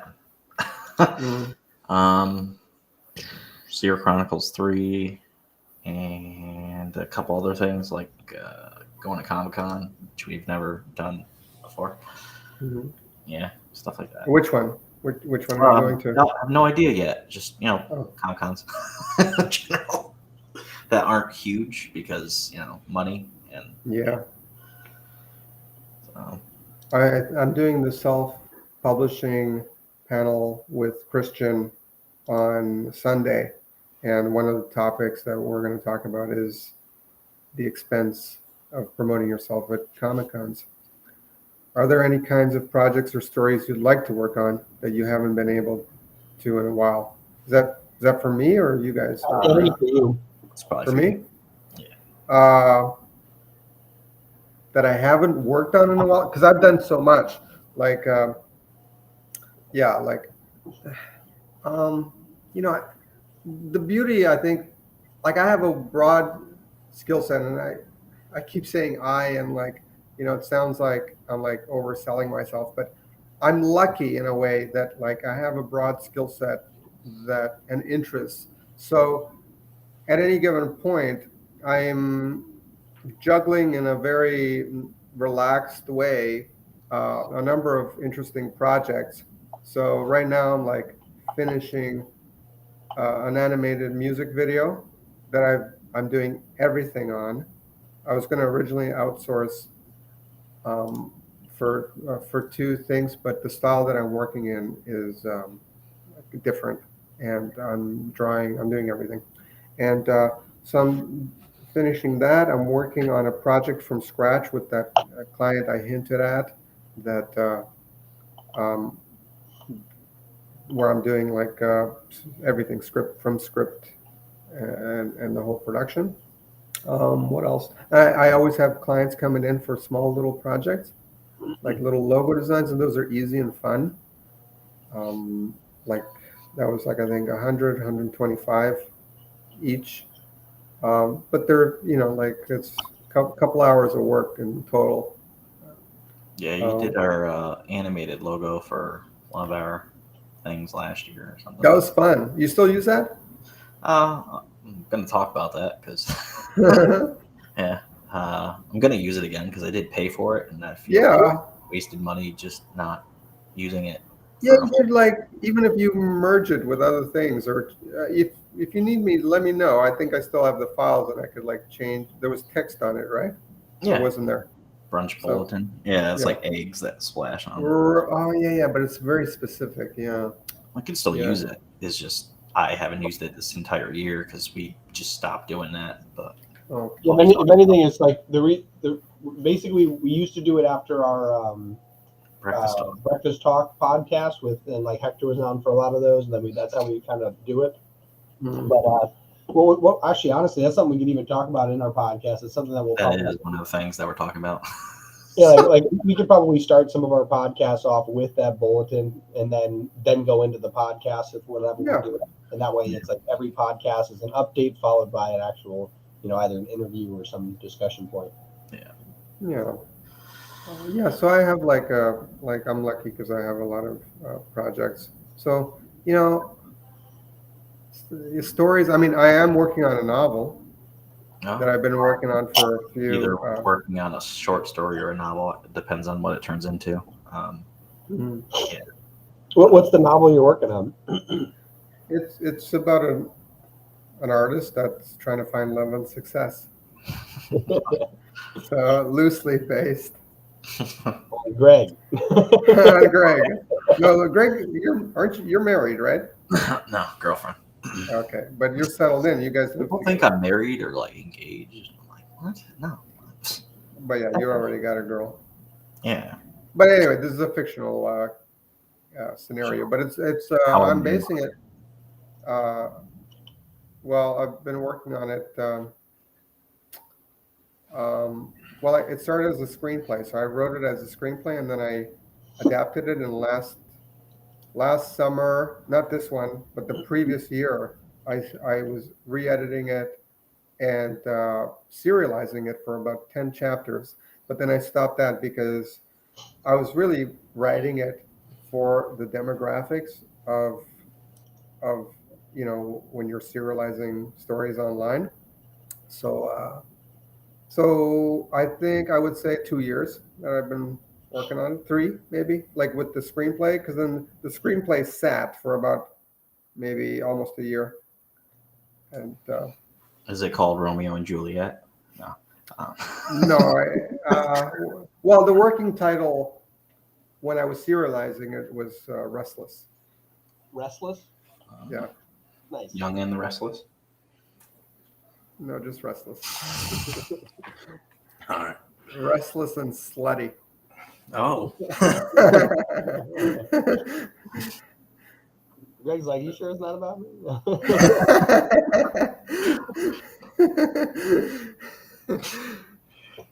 it's an unauthorized biography of Greg.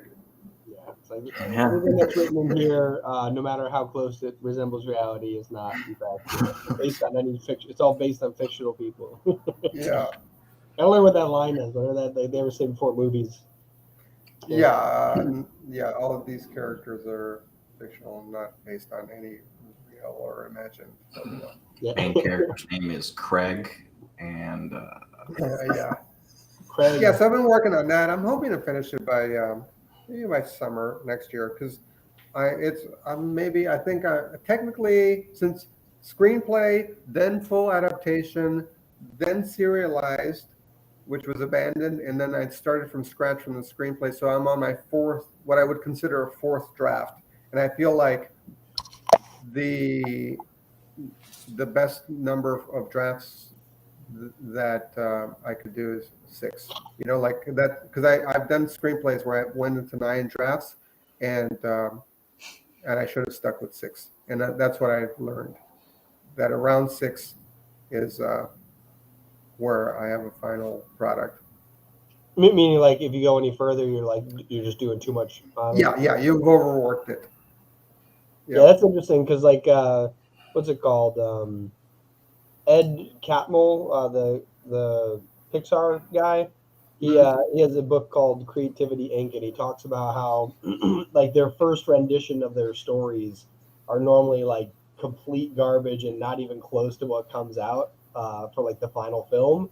And then like it goes through several adaptations and then eventually they get like what becomes the final one. But I don't know if you ever mentioned like how many adaptations. I know it's a few, but yeah, I wonder if there is some like magic number, like not like a specific one for everyone, but one where in general, like 6 to 8, if you go any more than that or any less than that, like you're underthinking or overthinking.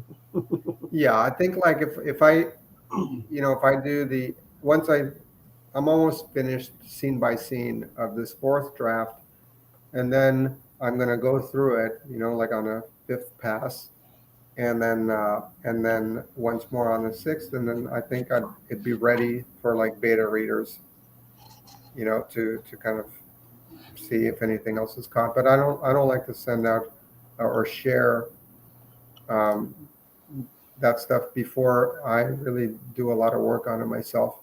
And that's it's a criticism that I have for like young artists or writers is they show their work too early, especially writers.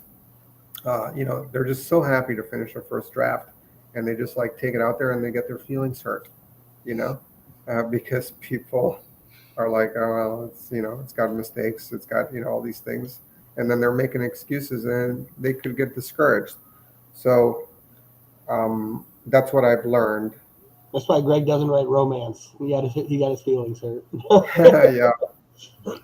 Yeah, but like not putting like you should put yourself out there, but definitely like if you're gonna do like a first draft, find very select people to have review that. Don't just like publicize that because it's like I said, the Pixar one, they don't publicize their first draft. It's garbage. Like they read it through and they're just like, no matter how like these guys are top level paid writers and they'll admit that their first work is always garbage, and it's because you kind of have to like throw the paint on the canvas and then like move it around to find the art you're looking for.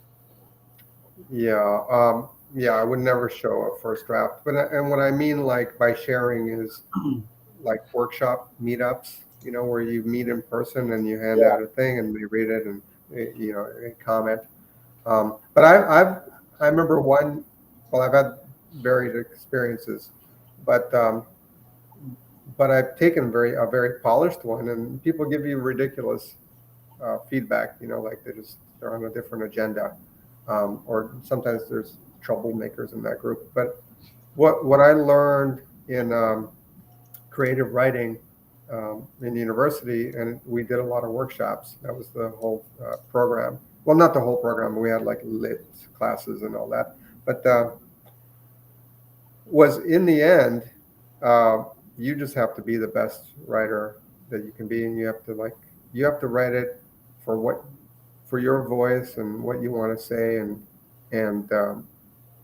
you can't bother with people's opinions, because they're coming from their perspective. So it's at a certain point, it's like, if it's the thing is that if you get it on your own to a polished enough version, even if it's not somebody's taste, the idea is that it should be good enough that what they're actually giving you feedback on is like just small stuff, like I don't know, maybe like a spelling error you made, that's the best scenario. Um, so I usually aim for that. And the beauty of self-publishing is I could technically put up whatever I want there. Um, but I have like I mean, and you guys do too, a high standard for yourselves. So I treat, if I self-publish something, as like I treat myself like a publisher. And so knock on wood, like I hope I have like a good product, and then there's marketing and things, and then I'm not marketing to my friends usually, because maybe they're not the audience I want, or family. I don't want to torture my family with things, no matter how good they are. They might not want to read it. So I run some ads, and I try to get to that audience, and I'll be doing interviews about that when that time comes, and then that's, and I also try to like add on and piggyback on the things that I've done. So I've done the freelancing book that's a nonfiction. This will be a fiction, so that'll piggyback very nicely. Um, and then I did a how-to book, so that'll be fun. Awesome. So, for all the collections of all the works that you're involved in, where can people find you? Well, you can find me everywhere, really. But for courses, you can, and there are a lot of free content too, I guess, and book reviews that are free, and they're on YouTube, but they're also all collected on masterpieceartschool.com.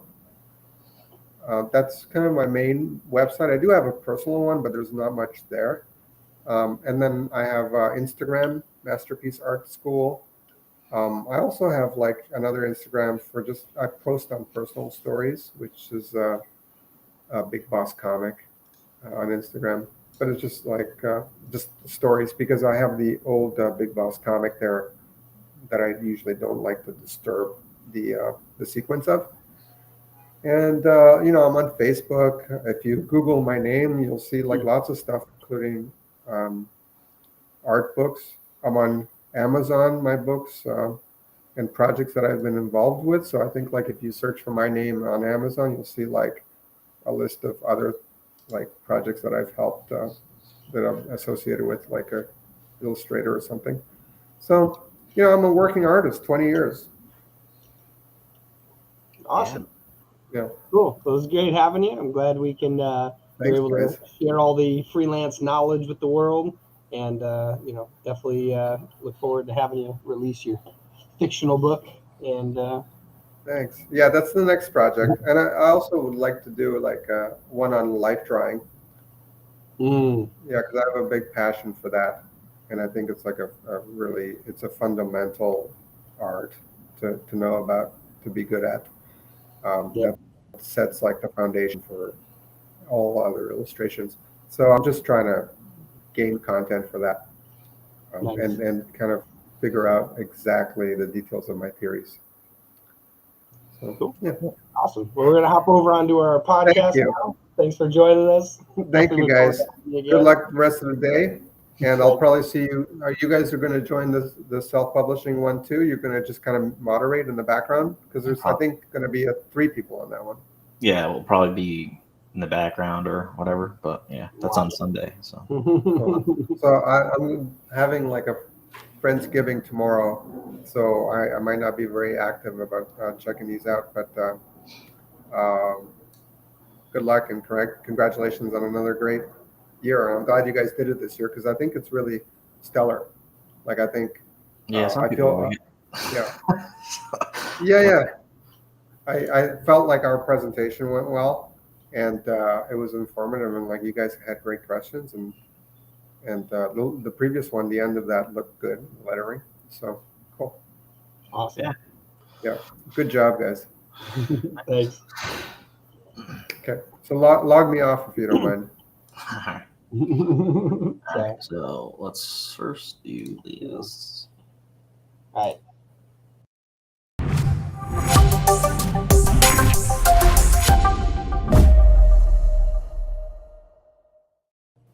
Made sure to get that.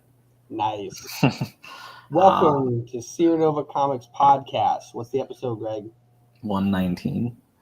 Yes, and this one's a special podcast because it's the middle of our virtual expo, the Sncc 22, sponsored by Comics Wellsprings. So yeah, we got a sponsor this year, which is awesome. We've been playing with the little icon in the corner. Can we make that any bigger? No, that's as big as I can do. That's crazy.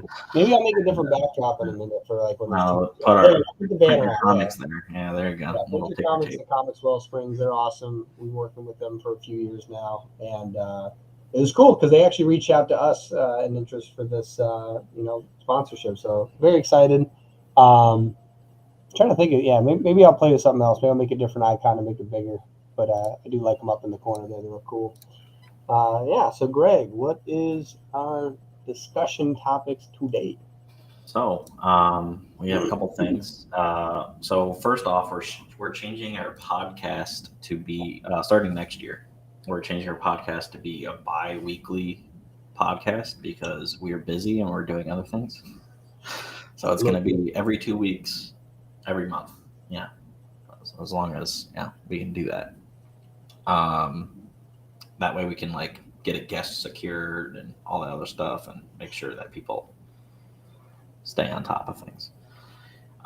It's still going to come out on Wednesdays at noon, new episodes, but we're just doing it every 2 weeks because we have lives and we want to do other things. So. Another cool thing is next year we have a couple things happening, but the only thing I'm announcing during this is Sierra Chronicles 3 is coming out next year, and it'll be on Kickstarter. I don't have a date for Kickstarter yet. I'm not gonna even say that yet, but don't want to tease too early. But I was gonna have a cover, but Hector somehow lost power or whatever, so we couldn't finish the cover. So You want to show the old one? we can The first draft. yeah, which I have to find that somewhere. We should show the first draft just because, like, if people like it, maybe we can have some variant covers down the line. Yeah, but I don't even have to find that. Yeah, so the third actually picks up right after the second one, like directly after it. So if you haven't read the first or second one, you could pick that up on our web store, which I have a QR code that I can actually share. It's interesting though, like based on how it's written, like you could probably still enjoy it on its own, but you'll definitely have way more context with the previous two stories. Yeah. First off, where's the overlay? There's the overlay. So this cover was this is the old cover. And then Hector's like, nah, I got a better idea. But so whatever we're about to show you, just understand that this is like the terrible version, like the worst version you'll ever see. That's what he had as an idea for one of them. And obviously that's not going to be the cover. But yeah, so this guy is batshit insane. That's Matthew Harding. And his villain arc completely comes out in the third one. So can't wait for that. So anyone's been following along and seen this crazy little guy. Yeah. There's going to be a couple new characters. Involved in shenanigans. There's some new characters that are in the third one. This is one of them. It's actually my character. I just realized, are you pointing with your mouse and like you said this one? Oh, yeah. So the dude on the bike is top my right, character. yeah. I'm like, he said this one, and I'm like, I know which one you're talking about. They don't know what you're talking about. So yeah, there's the guy on the bike. he's a completely new character to the series, and he pretty much is in the rest of the series after that. Then there's a couple other ones that are like minor characters that are in the background that somewhat play a part in the story. Yeah, so it takes place after the second one. The Detective Silva dude that was in the second one, he's not in it as much because we focus more on crazy mofo that's on the bottom of that cover right there. Definitely not for kids. So if you have a kid, probably shouldn't read But you this. couldn't tell by the little mess on the bottom of the screen. It's definitely rated mature because we rate our comics how video games are rated. But yeah, because they do it better. They do. Yeah, so if you want to hear about the other things we're going to be announcing, like other or if comics you and want to stuff, build a snowman, yeah, that's after this panel segment thing, whatever our podcast. We're going to be talking about that stuff. But you can actually use this QR code, and first off, I probably have to get rid of this ticker tape thing. You can scan this code, and you can actually go to our indie store and check out merch. And then if you want to buy a comic, there's only a few on there, but there's actually Mittens issue 1. I actually put that up on there the other day, or yesterday or something like that. So you can actually scan this with your phone, and it'll take you to the website that is not broke anymore. And finally, if you want to subscribe to Nova Nation, you can scan this code, and you can either pick the basic or the Seer supporter one, which is the first paid one, or the premium one. Premium one doesn't have anything super special yet, but it will, in time. So, yeah. So that's basically Sierra Chronicles 3 stuff and our website. We talked about the schedule change. And there's another thing that we're going to be starting next year. It's mostly just me using Restream. There's a thing called Seer Nova TV, and we're actually going to be taking our old stuff. So we have so much content from just a year ago. We did a shit ton of stuff. So we have a breakfast talk, brunch bulletin, and stuff like that. I'm actually gonna just replay those. So some people haven't seen those. I'm gonna replay those, and then that's gonna actually play as a thing that's gonna just keep going on while I'm sleeping or at work or whatever. And you're muted for some reason. Oh, I hit the button because he's always sleeping. And I'm always sleeping. And I'm going to come out with a schedule next year, and then it'll actually launch the whole Sierra Nova TV thing. During the day, each day, there will be commercials, trailers, special commercial things, maybe Comics Ball Spring will actually be hey, you want to print your comics with Comics Ball Spring? Something like that. We're going to do a bunch of stuff like that. Yeah. The new podcast episodes will still play during Sierra Nova TV because the Sierra Nova TV thing is going to go on forever after that once it starts. So new episodes of this podcast will still play at the same time. So you can just look forward to that. You can watch what that. Time do we normally release? It's noon on Wednesdays. Noon Eastern. Noon Eastern. Eastern. Island. Eastern. Yeah, we'll have a little TV guide thing that I'm gonna make up, or maybe Dylan will because he's a little better at graphic design. And then we'll show what it is for each week or the month or something like that. And yeah, that's what we're gonna be doing. We only have so many episodes of each podcast, so this podcast, that's what we'll start off as is this podcast, episode 1, and there's 100 and something episodes. So we have we can like replay this during the entire year and it won't get stale. But yeah, so we have to somehow do that. Yeah. Breakfast Talk only has like 40 episodes or something like that. Only, yeah. So I gotta like spread those out somehow. But that's definitely a thing that's happening next year because I thought it was a really cool idea, and other people have their own kind of like network things. But I don't think anybody's doing exactly like that. So it's pretty cool. It's mostly just people's podcasts, and even though those are podcasts, they're old things that people haven't seen before. Yeah, which by the way, if you want to have like a comic book trailer sprinkled in there, reach out to us. Yeah.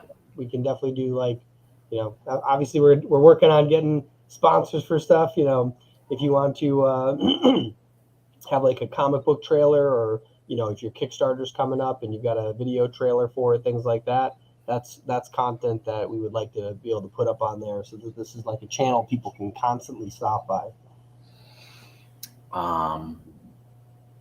Yeah, that's all of that, and I thought that was going to take longer to talk about, but that's okay. We started this one late anyways. It worked out perfect. And finally, next year we're also going to be doing Comic-Cons. Oh, what?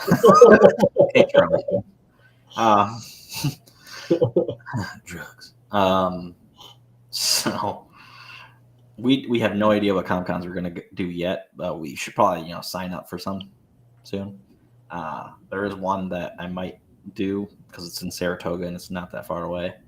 Yeah, definitely. If you happen to host small conventions, volunteer at local conventions, anywhere basically between Tennessee and New York, and anywhere along that route, we're definitely looking to go to some places, bring our comics places, and because we work with so many creators, Greg has collected a large amount of other comics as well that we can bring to these conventions and showcase others that are on the platform, and connect with creators all across the country. So obviously we have creators on the platform from different countries, different continents, right? So it'd be great to get some exposure for them in the States as well. So if you guys know of anything that we should be stopping by, let us know. Yeah. I'm guessing Ohio is probably going to be a spot just because I know so many people that live in Ohio, and it's kind of in the middle of both. So yeah, most likely going to be one.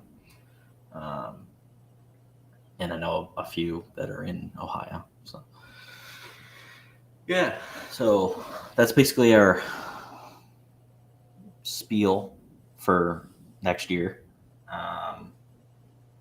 I don't really have anything else to talk about because I thought that was going to be way longer. That's okay. When's our next thing? In 20 minutes? Yeah. Or less? No, right? Less? Yeah, it's like 20 minutes. No, wait. It's 3:40. No, like 5 minutes, right? 3:45. What? Look at the right one. Eastern time. Yeah. In like 5 minutes, we're supposed to do the mittens announcement. And that's at 4. Oh, I'm looking at it wrong. Ha. Yeah. Oh, yeah. You like how I did the little grid thing? Yeah, that's good that it's like done. Okay, 1 second. Let me do a screen share.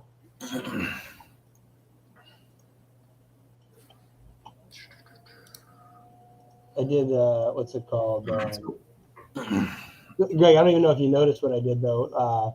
This right here, it's a conditional format, and as long if you refresh the page, it figures out what time it is now, and then what time's listed here, and then it'll mark it along the way.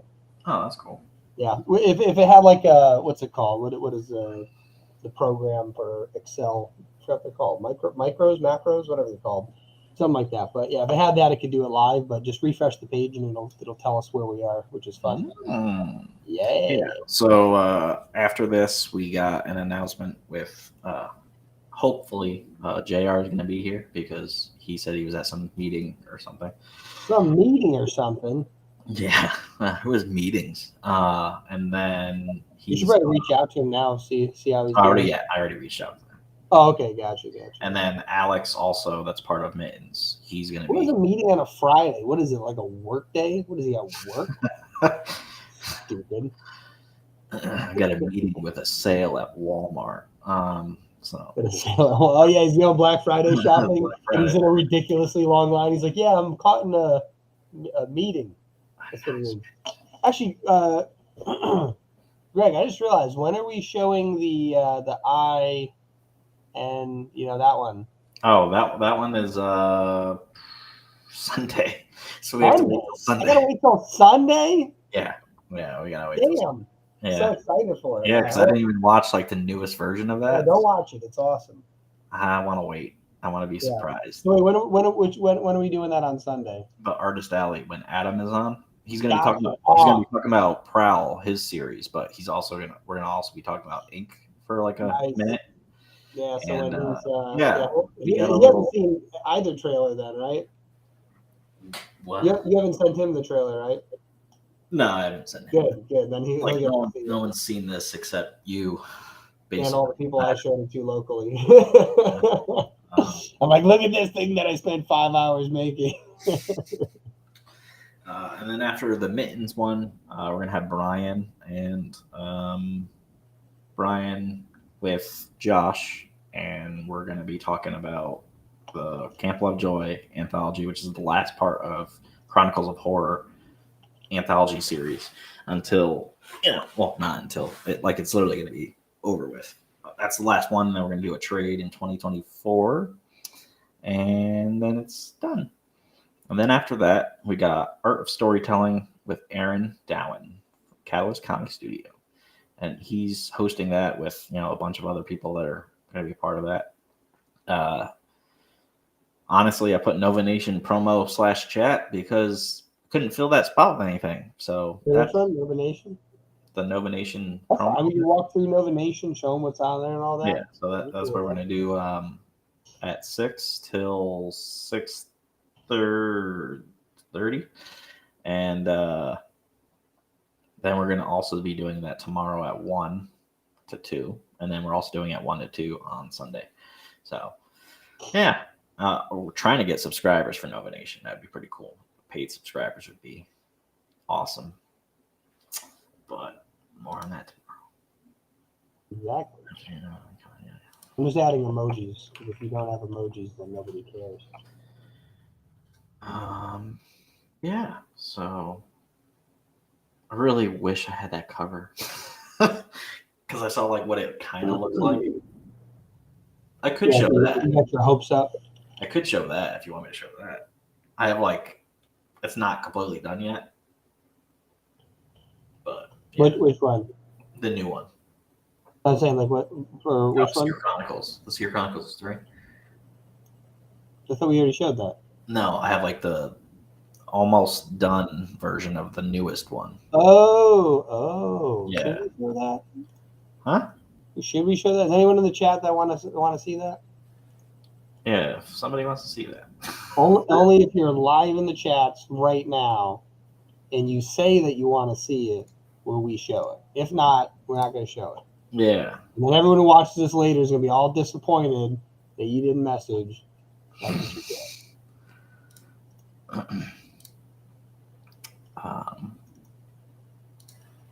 Somebody said it. Who? Oh, Justin said it. I'd like to see that.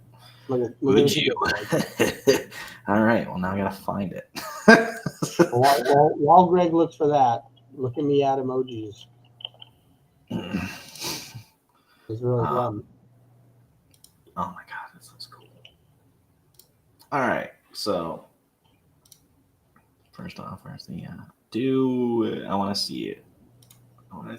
Everybody wants to see it. I don't want to see it. Oh, somebody else said they want to see it, and somebody else said they want to see it. What's with all these people wanting to see our stuff? Ugh. What if we don't want to show it? Overlay. It's a secret.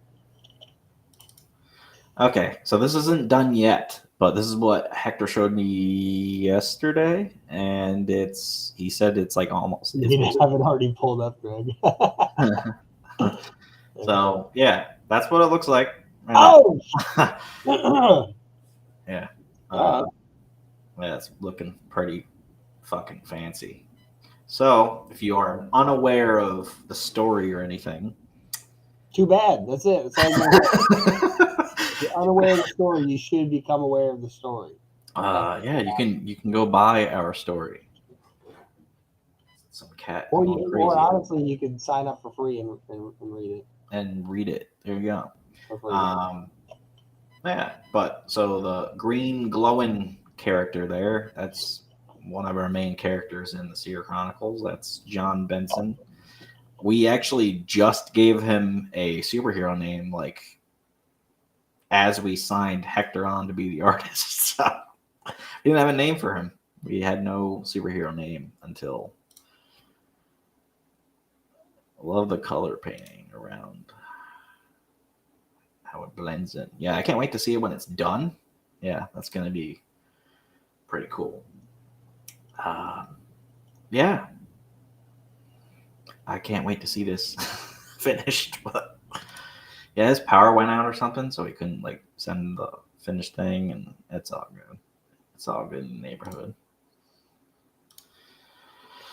So that will be the third issue cover, and yeah, we're gonna be doing the Kickstarter next year. I'm not gonna tell you when because I don't want to tease something and then it not happen yet. I used to do that all the time. Yeah, we're really good at that. I can tell you when the other things during those announcements, when those things are coming out on Kickstarter, because that's a given. But pumped for Seer Chronicles 3. Yeah, me too. It's I don't want to say, well, yeah, we're like, it's better as it keeps going on because, you're introduced more characters and it's just, the world is developing more. So I can't wait for that. We also are getting maps made because that would be way easier for the artists. How we write our scripts and just do the whole world building thing is pretty tedious. So we're trying to make it not so like that because artists need to have a little easier job when they're trying to place things in certain spots. So yeah. Now I'm gonna invite the other two people in. That's gonna be for the next thing, and then Cha.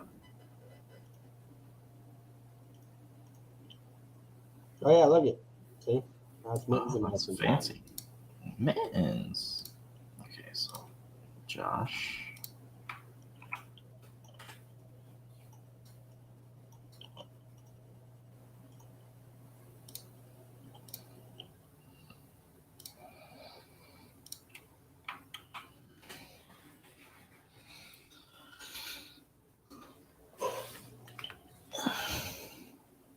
Day is like almost over already. Well, kind of.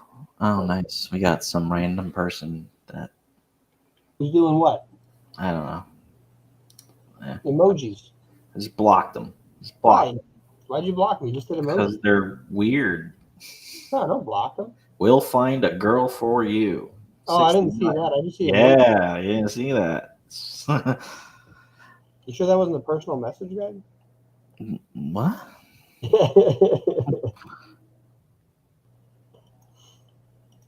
It's like I'm trying to help you out, bro.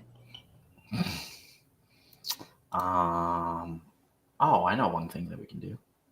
Just have to share the screen. All right, so you don't need to watch that.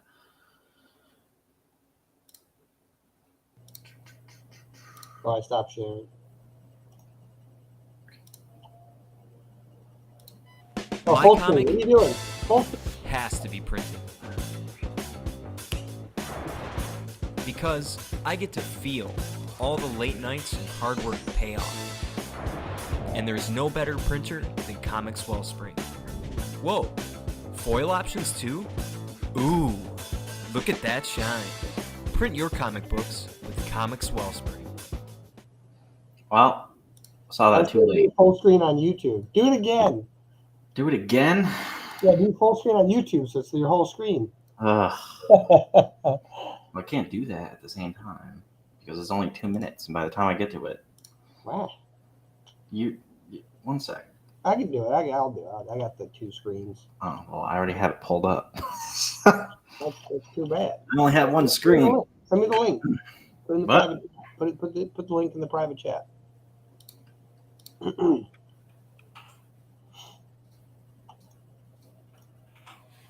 There. All right, I got. Oops. Maybe that was Christian in disguise trying to provide another service.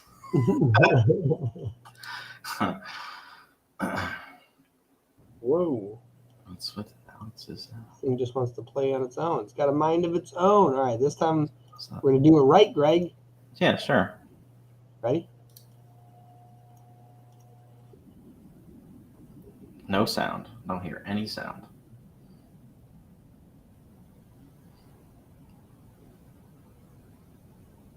Cool.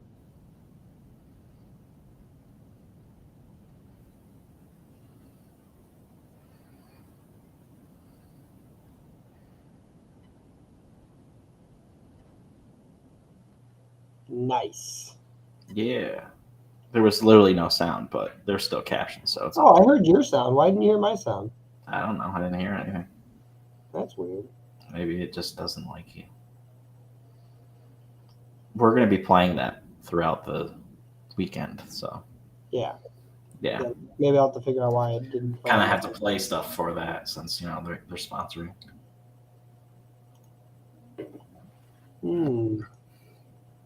Maybe cool if we had a banner that just says Comics Bowl Spring or something.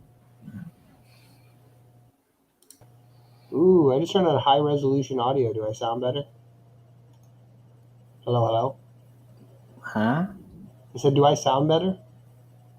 You sound the same. Oh, there's like some setting. It's like high resolution audio. And I'm like, what does that do? Come on, Josh. You got a couple minutes.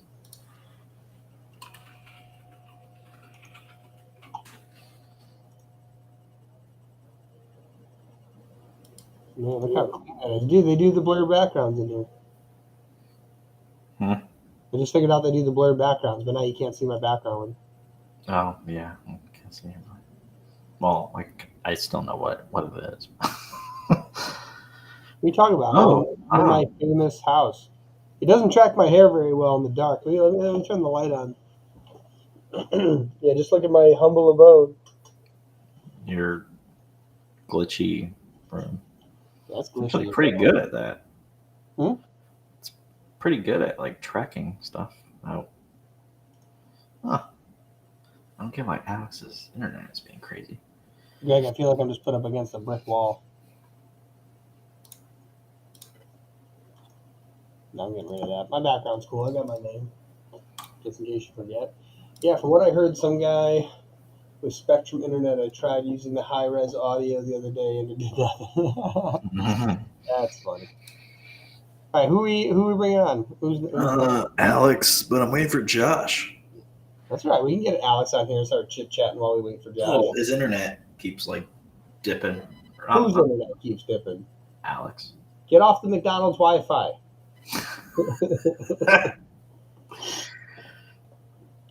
It's that New Jersey. It's that New Jersey Wi-Fi.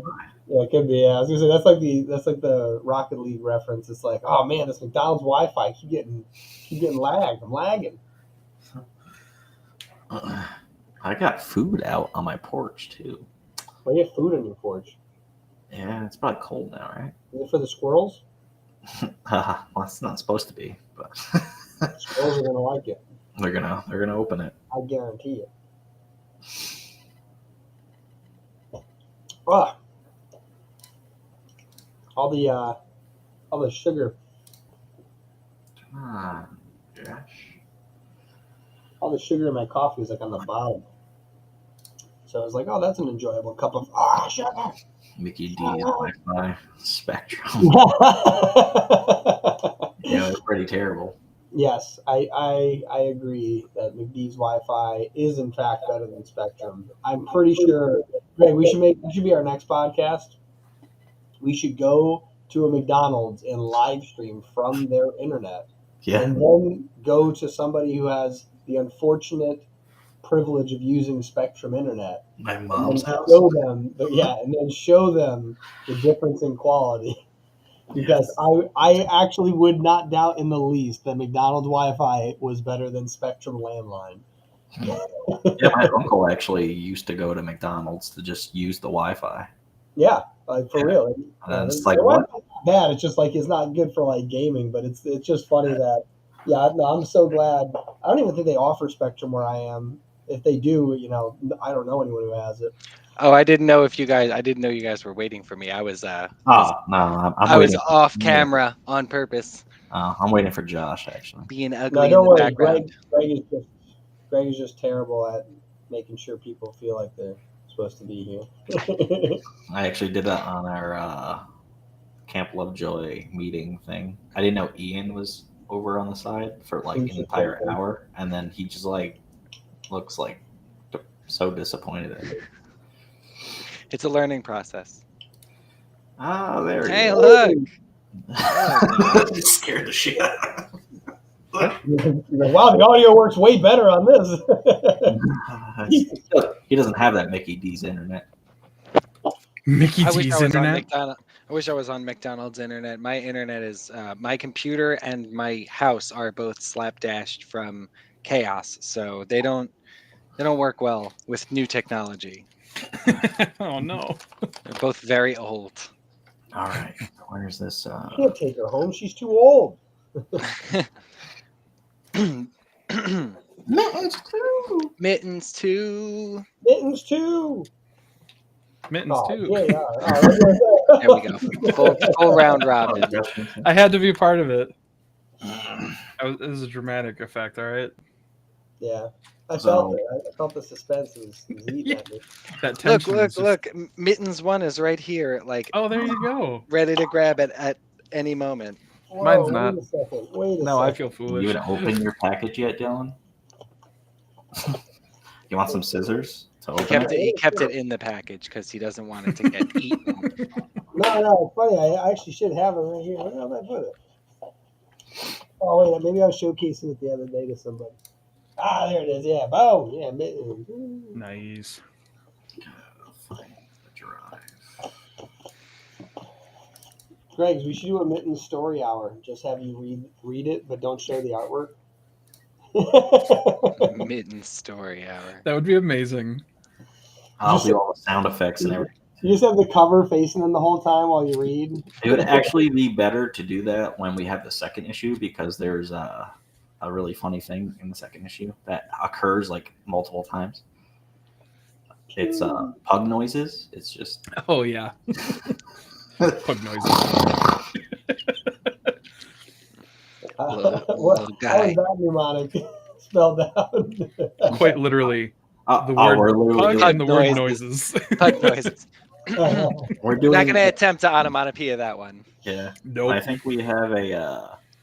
It's gonna be a shirt or a sticker or both, and it's actually gonna just do like asterisk pug noises. Asterisk. I love that. Yeah, I really, if you do the exact font that you use as that, it'll be perfect. From Oh, the you know book. what will be. It'll be so good. I just picture like doing that for other things, like the spaceships flying through space and behind me it says, Spaceship noises. noises. Oh my god! I want a whole comic that's like. I feel like that would be like a Deadpool comic where he's like sword/noise. Like, Yes. Oh man, Sometimes that's you wonderful. just have to say like driving sounds instead of Driving sounds. What's that sound like? Perfect. I like saying like driving sounds as opposed to like traffic noise. It's like driving sounds. Yes. Because traffic noise is like a really good ambient sound, where driving noise is much more like in your face, aggressively stupid. I feel like it makes your brain for a split second be like, "What does he mean by driving noise?" Like, Oh, that's so funny. Heavy breathing. Breathing sound. Raps. So yeah, issue 1 came out in July on Kickstarter, and we funded pretty quickly, and it was the best Kickstarter we've done to date. and it comes with cool stuff. It comes with stuff that's cool, Stickers. Someone did, we were on a podcast or something, and they didn't understand why we had a tuna sandwich sticker because it's a cat and they like tuna. It seems obvious, like cat, tuna. Yeah.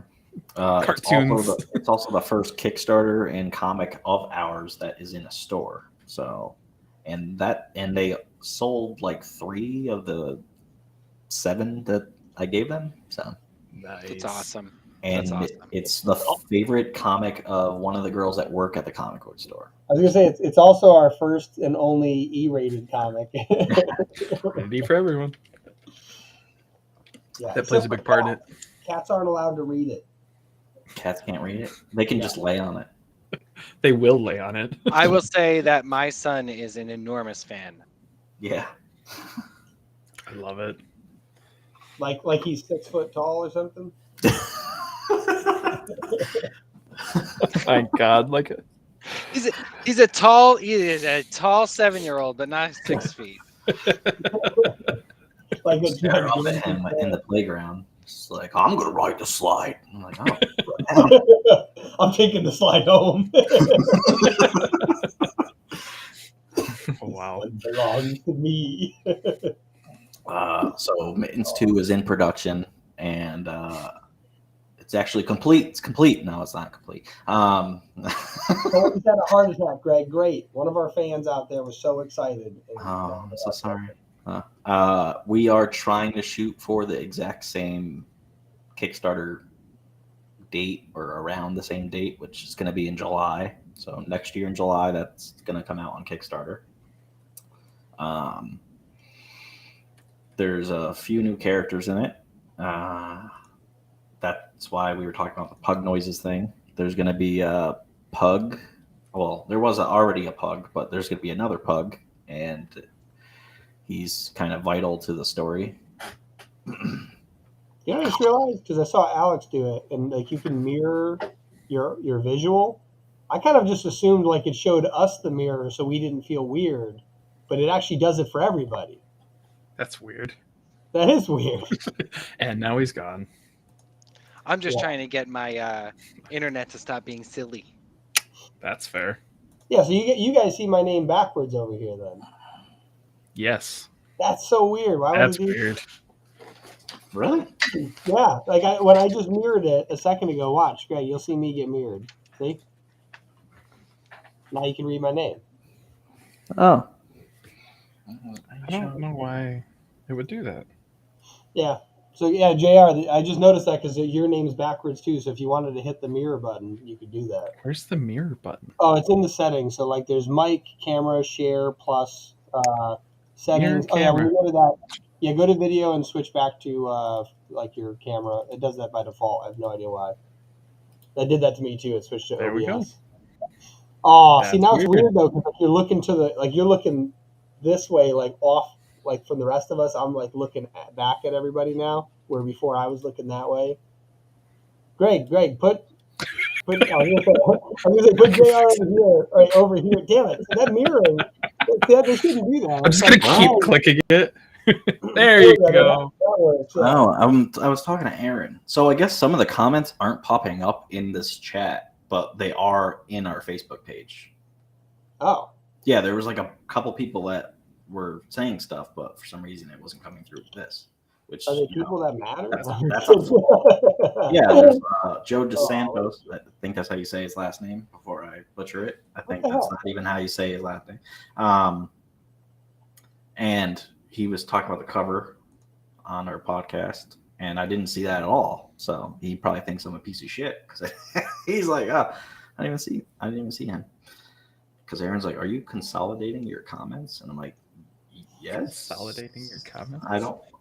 Yeah, that's weird because we're not getting a. Oh yeah, Greg. Actually, I just realized on the right hand side, I only saw 3 posts with emojis. When you mentioned there was like, oh, that's the name of the dude. I just realized that, the Find a Girl or whatever. Yeah, that's the name of the. This is going well. What's Alex doing? Is he sleeping again? Yeah, he's getting more Mickey D's. Yeah, he just went back in line. Oh, Oh, and now it's just Ah, done. you All right, forgot cool. about it, Tim. That Should've was- known. So, do you have any, I don't know, roughs or anything that you want to show? Yeah, I was actually going to mention I have in the Mittens 2 drive folder, I have some concept art. I don't know if you want me to show it or What? concept art. I can show it if you want me to show it. I say it's in the Mittens 2 drive folder if you want to check it out. I will do that now. Yeah, what the heck? It says there's 15 comments. I only see 4. Yeah, I don't understand why it's doing that. I saw Aaron post Uh-oh. a comment that he just did, but Sorry, I'm trying to troubleshoot for you. I just gave him a thumbs oh, up. these are cool. I forgot about them.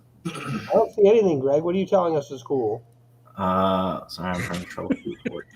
Yeah, Aaron, you're the tech support. All right.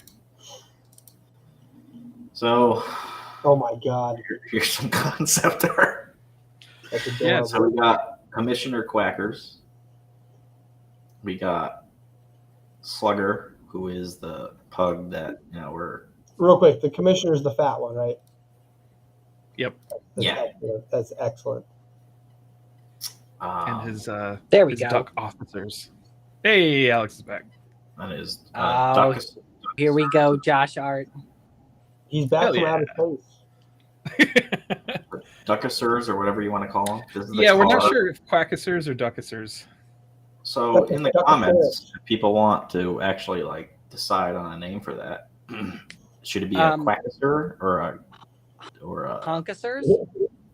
You know what it is? It's like anyone in the comment section that restream dignifies with showing us your comment, or, gets to show it to us.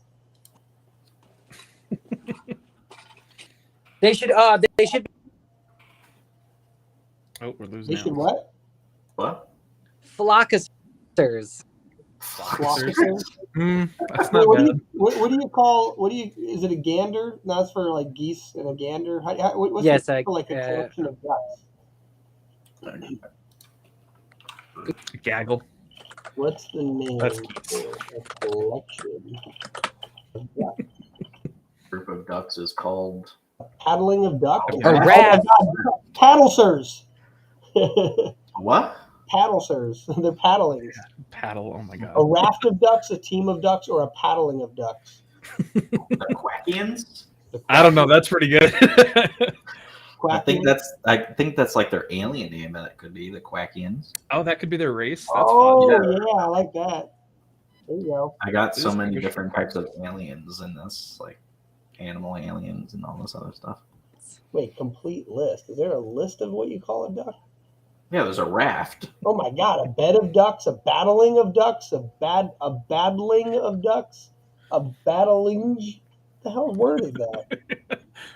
A daggling of ducks? That sounds like a movie. It does. Dopping of ducks? What the hell's a dopping? A fleet of ducks. Oh, the fleet. I like the fleet because I mean, they do have a fleet of ships, so Yeah, Well, there's a that's- fleet of ships. yeah. Darkwing. yeah, Darkwing Duck. It's actually Gizmo Duck was a big inspiration from.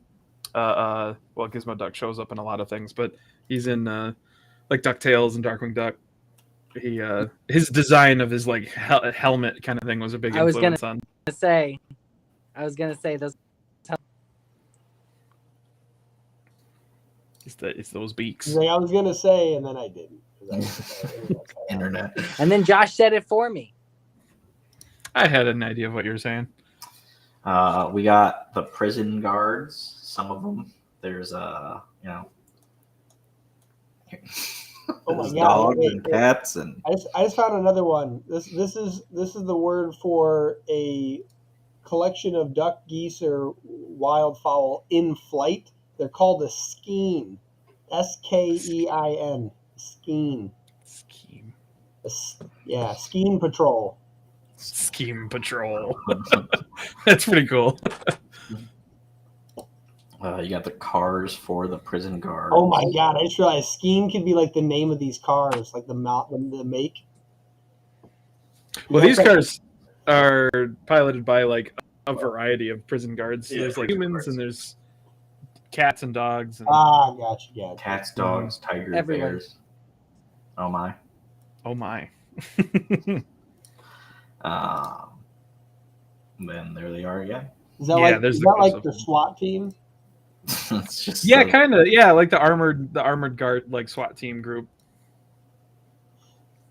I like the dog one because the dog one, I was like, these helmets are really flat faced. I was like, I don't think a dog's snout would work. So I was like, it just sits around the snout. See, what you could do, you could have like SEAL Team 6, but it's like a team of SEALs. I feel like that joke has been made, man. That is such a funny concept. Or. It should be Squeal Team 6, a bunch of pigs. Squeal team. I like Oh man, yeah. And these are the we have the layouts done for the whole book. So and Oh, I will wow. Yes. They're all laid out. be I will like be a starting raft of ducks. like a what All laid out like a raft of ducks. a raft of. I'll start the. I'll be starting pencils and inks early December. So I am very excited. This book is like I love how similar it is to issue 1, but like very different setting, which makes it really fun. The Alien Quacker Force. The AFC, ACF. That's okay. Wait, it wouldn't be the AQF though. I think you meant to do that or something. Yeah, Yeah, AQF. Yeah. We could put that on like a shirt or something. There you go. That would be pretty What is great. that? Showing your I'm scared to click on that Oh. GIF. I don't even. What is that? No, you can't. GIF. Oh, I can't. Yeah, you can't see the GIF. Let me see if I can get it to. They should probably figure that out. So it actually. Nah, I can't do it. Yeah. So Aaron thinks like Oh, shut part up. of the and take my mic. Facebook algorithm is broke on here or something and doesn't show all of the comments, which that's a thing probably. That's a bummer. Yeah, it's weird.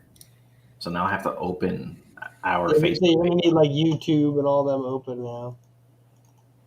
Oh, I think it's on my personal page. What the fuck? That's so weird.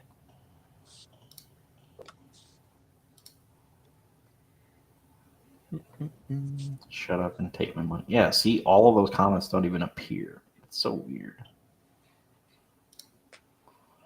Weird. Very. So, yep, it's all roughed. And he's gonna pencil and ink it and all that fancy stuff. And then Alex is going to start color flatting after that. Yeah. And Very excited. the grip, if you read the first one at the end, there's an after credit scene. There's a panda bear that's a bounty hunter, and he's also in the second one as well. His name is Yeah. Grip. His name's Griff? Griff. Griff. Griff the Griff, the Panda. panda bounty hunter. Hell yeah. Like the Griff Observatory. Because the first one was so popular, I was like, hey, I can keep writing about stuff like this. So I'm creating a whole Mittens verse of stuff. So I have like a one-shot thing that I'm doing. One shot or a small, like a limited series for Griff. And it's going to be his like origin type story thing. In a sense. Slugger is going to have a one-shot comic. And I think there's another character that's going to have one, but I forgot who it was. Well, yeah, so we have a couple. I remember you mentioned there guy were is going to be a obviously handful. fan of me. Very much so. Oh, Cosmo. There's a new character in the second issue, and that's why there's prison guards. That person is actually connected to other things of our universe that Dylan didn't even know. Bum, bum, bum. Listen, world building on the fly is the best way to world build. I didn't know. I didn't know. Duck Shield. Sounds like some kind of tape. No, it's the police. Oh. It's the AQF. What are you talking about? The AQF. Instead of heart attacks, they have quack attacks. They are the quack attacks. It's their special force. Yeah. That's the special force they send in when all else fails. Send in quack attack. It's like the A-team opening, but just with the ducks. Sure, not quack attack. So, yeah. If you want to pull up, I've got Griff's stuff ready in the Mittens 2 drive as well. Not in the concept art, but just in the main file. Ooh. If you want to share some Griff artwork. Griff Not from material. issue 2, but from issue 1. Yeah, that's from issue 1. What did I Griff just... is awesome. Nice. Okay, never mind. I'm stupid. I think we've talked, like, he is kind of like the like rival of Mittens, essentially. Yeah. Yeah. That was the idea. So in his limited series, he actually like mentions Mittens, but it doesn't have anything to do with Mittens. Is that both his weapon and his snack? He does not eat his staff, I don't think. I'm sure he has like extra stored inside of it, though. Yeah. That would You be, that gotta would be give him awesome. like, he just has like a garden, because bamboo grows really quickly and easily. So he's just garden on his ship, and every time he just breaks off a new one and goes and takes it with him. But then by the end of the mission, he eats it. Yeah, he's always snacking. Yeah. It's like his food and his weapon. Yeah. That's amazing. I bring my reward with me, and then he beats the guy, and then once he's down, he's like, nom, nom, nom, nom. So because Always tastes better with the blood of my enemies. Because this comic is rated E for everyone, when I was writing it originally, it was definitely not rated for E for everyone.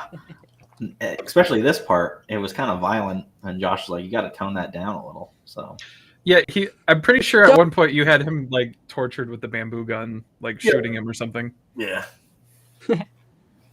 wasn't gonna happen. It's like you got to use that. Flies? Is he holding his food hostage?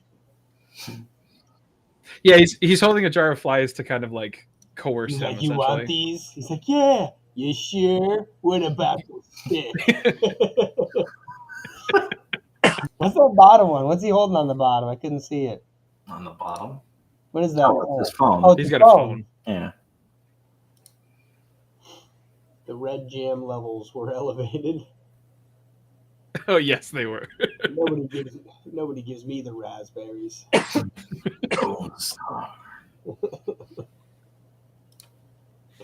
Griff. Yeah, so he's kind of important.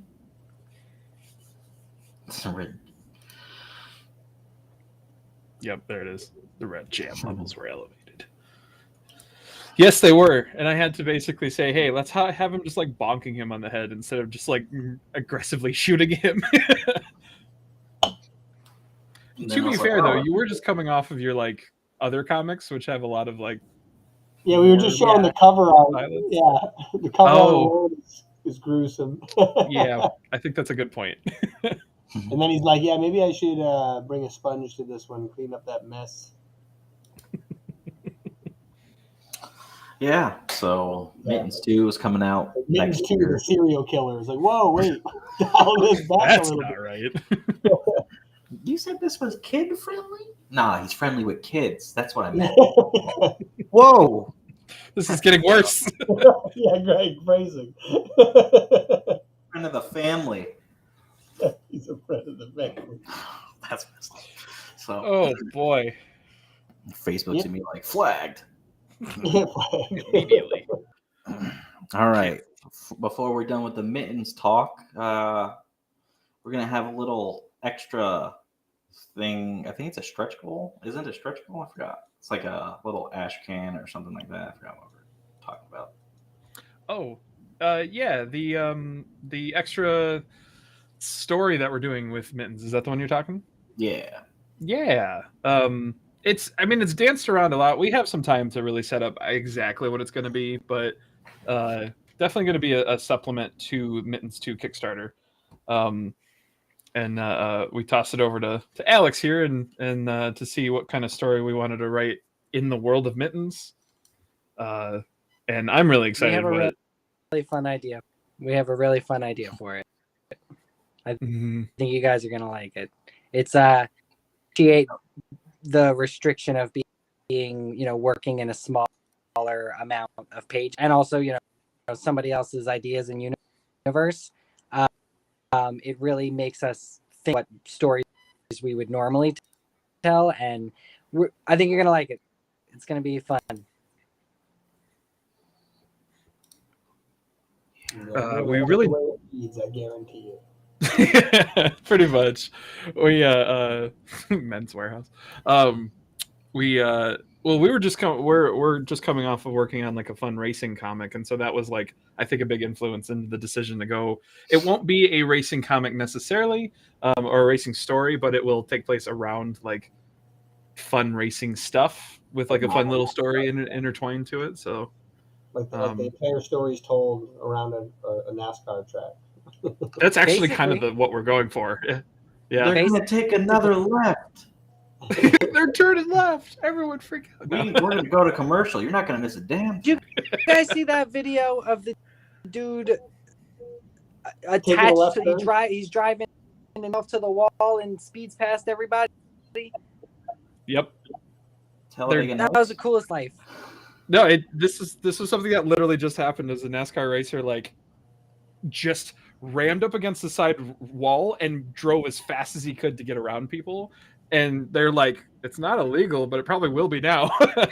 Like, it actually got him a better place. Do he have his wheels on the wall? Is that the idea? No, it's the side of the car was just because like if this. a car's turning, you can only go in and out. But if you hit the wall and you use the wall to sling body, dude, I'll send you a link when it's over. It is the coolest thing I've ever seen. I don't even, and we just came off of making this car comic, and then all of a sudden I'm in car thing happened immediately after, and I was like, am I gonna start watching NASCAR? Is that what's happening? Yeah, awesome. It was like straight out of a video game. It was pretty great. That's cool though. You guys are doing to get him back. Yes, right? Greg. They used the blue shell to get him back. But I was going to say the thing I like though is you doing the short story. That was actually the first panel we were doing today. Was talking about like mini series and short stories, and just the idea of being able to capture someone's attention in just a couple of pages. It's difficult, but it's hard. Honestly, yeah, it's like a really good skill to have because if you can write really good short stories, you could probably write really good long stories because they're just short stories that overlap each other and have a constant through line. Dude, that's a really good point because basically every page should be its own story. Narrow your focus down, then you're right, everything will be better. It's a really good point. Yeah, I can use that in my skill set because that'll probably make books much better. Definitely. That's actually a good segue into our next announcement thing. Dude, oh my God, I'm excited for this book. I'll let you guys go because I don't think I'm part of it, but you for having me. This is awesome, and I'm excited for what's up. Oh no, you're good. Bye, Alex.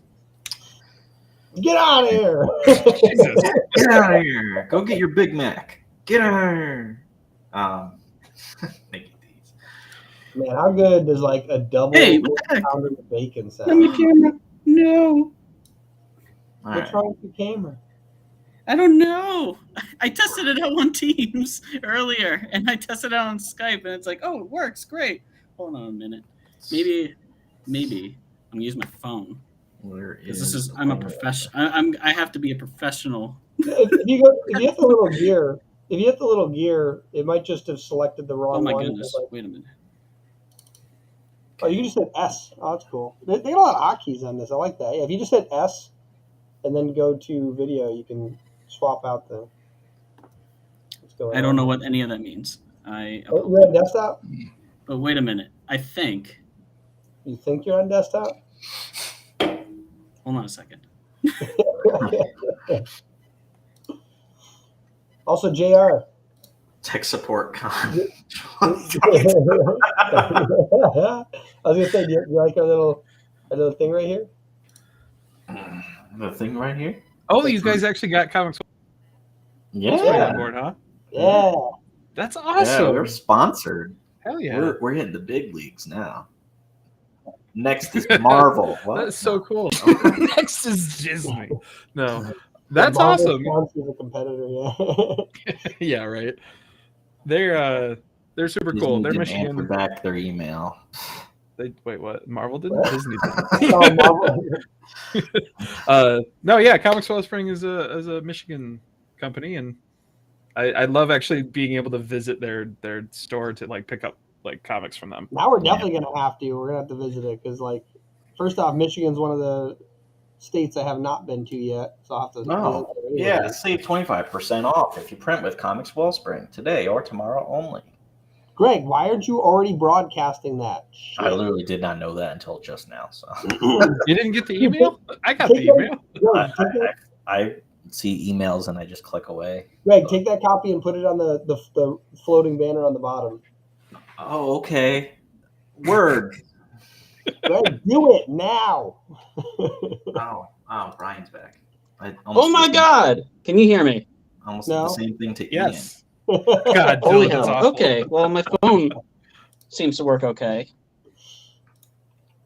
I saved an extra Let's see. $100 by switching to 5%. Gecko. Why is Using that? comics.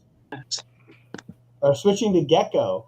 Ah, you like that? Nobody? No? I kind of ignored it. Sorry. No. I'm talking about Gecko? Ah, you like that? Nobody?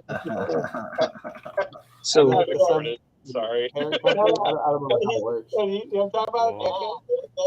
Mm. Gecko? You got Echo. Geico. so Geico. you guys can hear me okay? Yeah, we hear you echoing back too, though. Are you watching us on your desktop? Geico. So you guys can hear me okay? Yeah, I hear it. There's an echo. Greg, that was his echo. He already said that earlier. Not really. Wait a minute. I don't know. I think it stopped. Okay, has it stopped? I saved Yes. extra $100. Wow. It stopped. That's what I said. I know what to do here, I think. He saved it by switching to Gecko. outta here. That's Comics the Wellspring. wrong graphic thing. Can you still hear an echo? Nope. Oh, perfect. Okay. Save 25% off only today and tomorrow. So if you're a content creator and you're printing something, you should probably go do that like right now. You should probably go to comicswellspring.com and do that. Greg, you should make it say comicswellspring.com. You didn't even put spaces in there, and then you didn't add the .com. What's wrong with you, Greg? No capitals. I can't edit the thing after. You can basically blame all this on Brian, though, to be honest. Like, it's basically... Rude.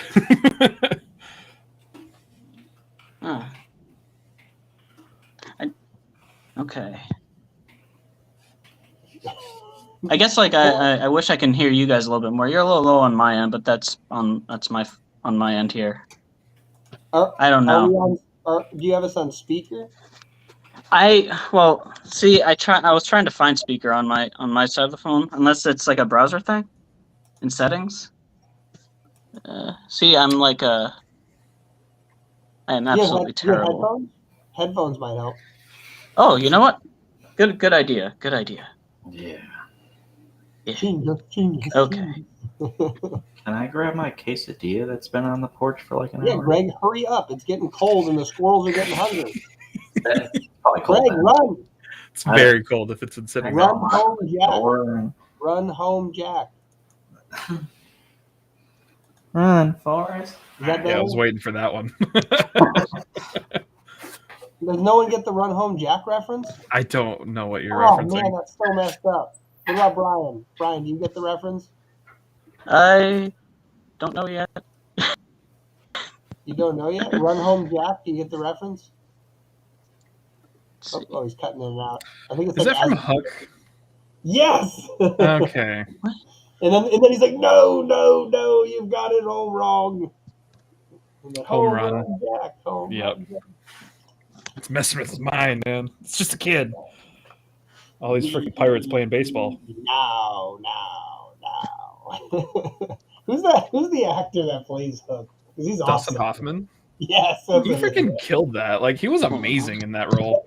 I watched that whole movie like a couple months ago. It is still one of my favorite movies, even with reference of all new movie. Like it, they don't make movies like that anymore. And I know that's based on something, but the whole point is like that was a really well told story. Like there's some other movie I watched recently too, where it's like Ghostbusters is one of those types of movies where it's like you don't know what to label it. It's like sci-fi comedy drama, like. They don't make like these universally in family. Adam's Family. Adam's Family is another one. Like, I want more of those movies back again. Yep. I can hear. Yay! I can speak. Oh my goodness! What an endeavor! Again, the camera on my laptop works with Discord, works with Teams, works with Skype. So I'm like, okay, I think I'm gonna be okay here. I tested out my technology, if you will, and let me down. So here's my phone. Are you using Camp Lovejoy Wi-Fi? That might have been my first mistake. I might have to switch. It's not always the most reliable. Oh no, Greg, what have you done? You got a burrito or a quesadilla. What'd you get? Quesadilla. Yo, no way. Yeah, you didn't even get any for me. I'm sitting over here starving to death. Still warm. Gosh dang it! How is that still warm? That's amazing. That was a giant. Where'd you get it from? Slice. Some place called Lucas. Okay. Somebody's like some place called. That's what I was thinking. Oh my It's god. my special quesadilla place. Leave me alone. Can't have all my secrets. All right. Gosh, I wish I had a special quesadilla place. Yeah, Not much. I'm a little depressed. I was looking for food and I was like, oh, that's a good place. He went on the internets and he's like, "Give me food, internets." And they're like, "Do you like quesadilla?" And he goes, "Yeah." Here you go. And then he got It's like, heck yeah. Of course I do. Yes. Greg. But I am present now. God. I'm gonna get coffee. Take me out of the screen. That's fine. Yeah. Just take me out of the screen for a second, and then I'll message you when I'm back. That way you're not just staring at the my stream door. thing? Yeah, can you do that? Yeah. All right. All right. Camp Lovejoy. So that's the last of the.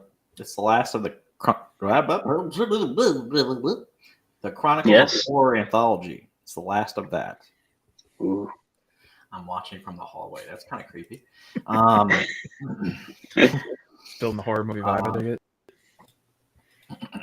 So, I didn't want to call it Chronicles of Horror 3 just because I didn't want to. So, good answer. Josh has a bunch of art done for everything. It's all done now. Stop with that joke. It hurts me. Counselors, and I have to get rid of this ticker tape thing real quick. Yeah, someone wanted Jasmine, so I had to relinquish Jasmine from my story. Yeah, Aaron wanted that. Yeah, Jasmine was a popular like character. 19 other characters you can choose from. So, yeah, of course. I mean, it helped me out a little. I had 4, and I'm just like, all right, just take Jasmine out. Brian has a really creepy story in that. You can actually tell like the little plot without spoiling it, and you can say that. Yeah, sure. So the little story I have, it's it's a 4-page story, and it's about these 3 campers that are out in the woods, and they one of them tells a story, a little story about a little lore background of it about the woods and whatnot. It involves like heretics and whatnot that were hanged or whatnot on the woods, and and then she brings up a little marking, and it accidentally summons the presence of the woods there. And it involves a witch. It's usually just a witch in there, and it's some pretty awesome visuals. I hope they're good. Hope they're good visuals in there. It seems pretty cool. I like that you found it creepy too, Greg. I wasn't sure if it was too much. I know what I feel like. I wasn't sure if it fit the aesthetic at all with the anthology, but if you like it, I'm glad. Yeah, I think your story was the one that like took it the farthest, but like personally, I like that because like it's good to have variety, you know. Okay, I could always tone it down a little bit if need be. I mean, Chronicles of Horror 2 had some pretty intense parts, so I don't mind. Yes. We have my painter character in it again, and I like the painter. She was pretty crazy in the second one, so she's going to be in this one too. So yeah. You know, I'd like to I really like the variety of stories you have in this one. I didn't know. Again, it's just I didn't know where mine would exactly fit, but you know, when you were going over it last week, I liked the amount of different kind of elements in there that you have for the story. It was pretty cool. I like how they all kind of intertwined a little bit.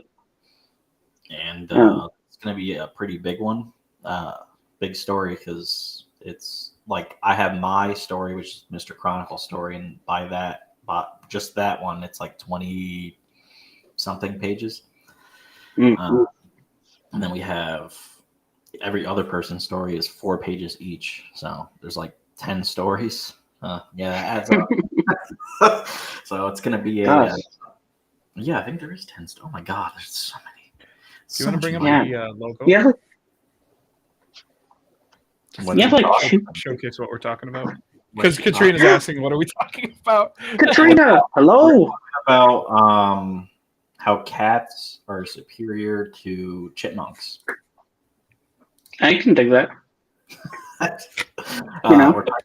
We're talking about wait, a serial killer cat. Oh my goodness.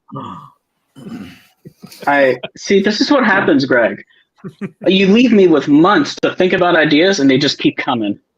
One after another. They're far superior. Indeed. I like dogs. Dogs are cool.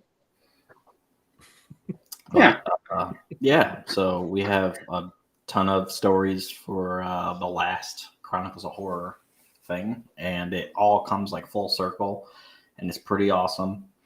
And I can't wait for the ending because I thought it was a pretty cool, like really cool ending on how it all like just comes back. If you read the first one, it would completely connect, and it's definitely connecting with Josh's idea. When we're doing the trade, we're gonna the stories from the first one. It's gonna still be like shows or parts of that anthology show from the second one, and it all connects together, and it's amazing. Yeah. This is a very interesting project. It's the first time I've ever been part of an anthology, so I wasn't sure what to expect. And yeah, I liked how everything kind of ties in together. And I know that you said that, yeah, just how it ends, it loops back to the first Chronicles, which I think that's really cool. Which, if you just read this one, like you don't need to read any of the other ones, but like you'll have more context if you read the second one because of the killers. Some of them are returning. There is one that's returning from the second one that some people do really like, and it's Bobby T, the turtle. He's literally in it for like 5 seconds, basically. He's like just in the background. It's just a cameo. Yeah, because I want him still in it. Yeah. And what's cool about this is, I mean, you said it was the biggest of the trilogy there, and like, yeah, if they get to the ending of this one, as you said, like because of how it just loops back to the first Chronicles anthology, it's like it gives people, leeway to just let me just sneak into the first one after that. Yeah. And they can get all that backstory that you mentioned. And I wanted it to be longer than the other ones because it's like our movie of everything. So okay. I was originally going to do 4. Yeah, I was really going to do 4 issues, but I just wanted to end the thing and be done so I can move on doing other things. And it'll be my first thing completely finished with. That's a series that I'm a part of. So, yeah, can't wait for all that. Yeah.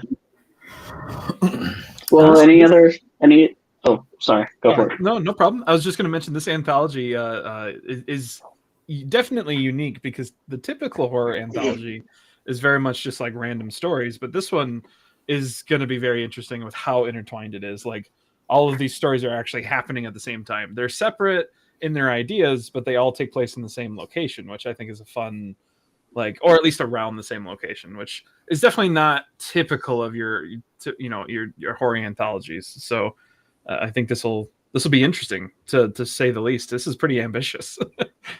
There's a extra added flavor, if you want to call it that, to this one because it's also inspired by the Truman Show, and there's little things like if you ever watch the Truman Show, like the elevator scene, stuff like that, that happens in Mr. Chronicles' like story. So like he's gonna like go into a certain room and you'll see a catering table or something. That's gonna happen. So yeah, I said the pitch like that to a couple people when they were interested, and they're like, "Oh, yeah, I'm definitely interested." I was like, "Oh, okay." So yeah, I had to hop on it because I do. I'd say horror is one of the things I am interested in, so I did want to hop on this one. I mean, I think I messaged you quickly after you posted that. Yeah, so I was really enthusiastic about wanting to join in, and I'm glad I did.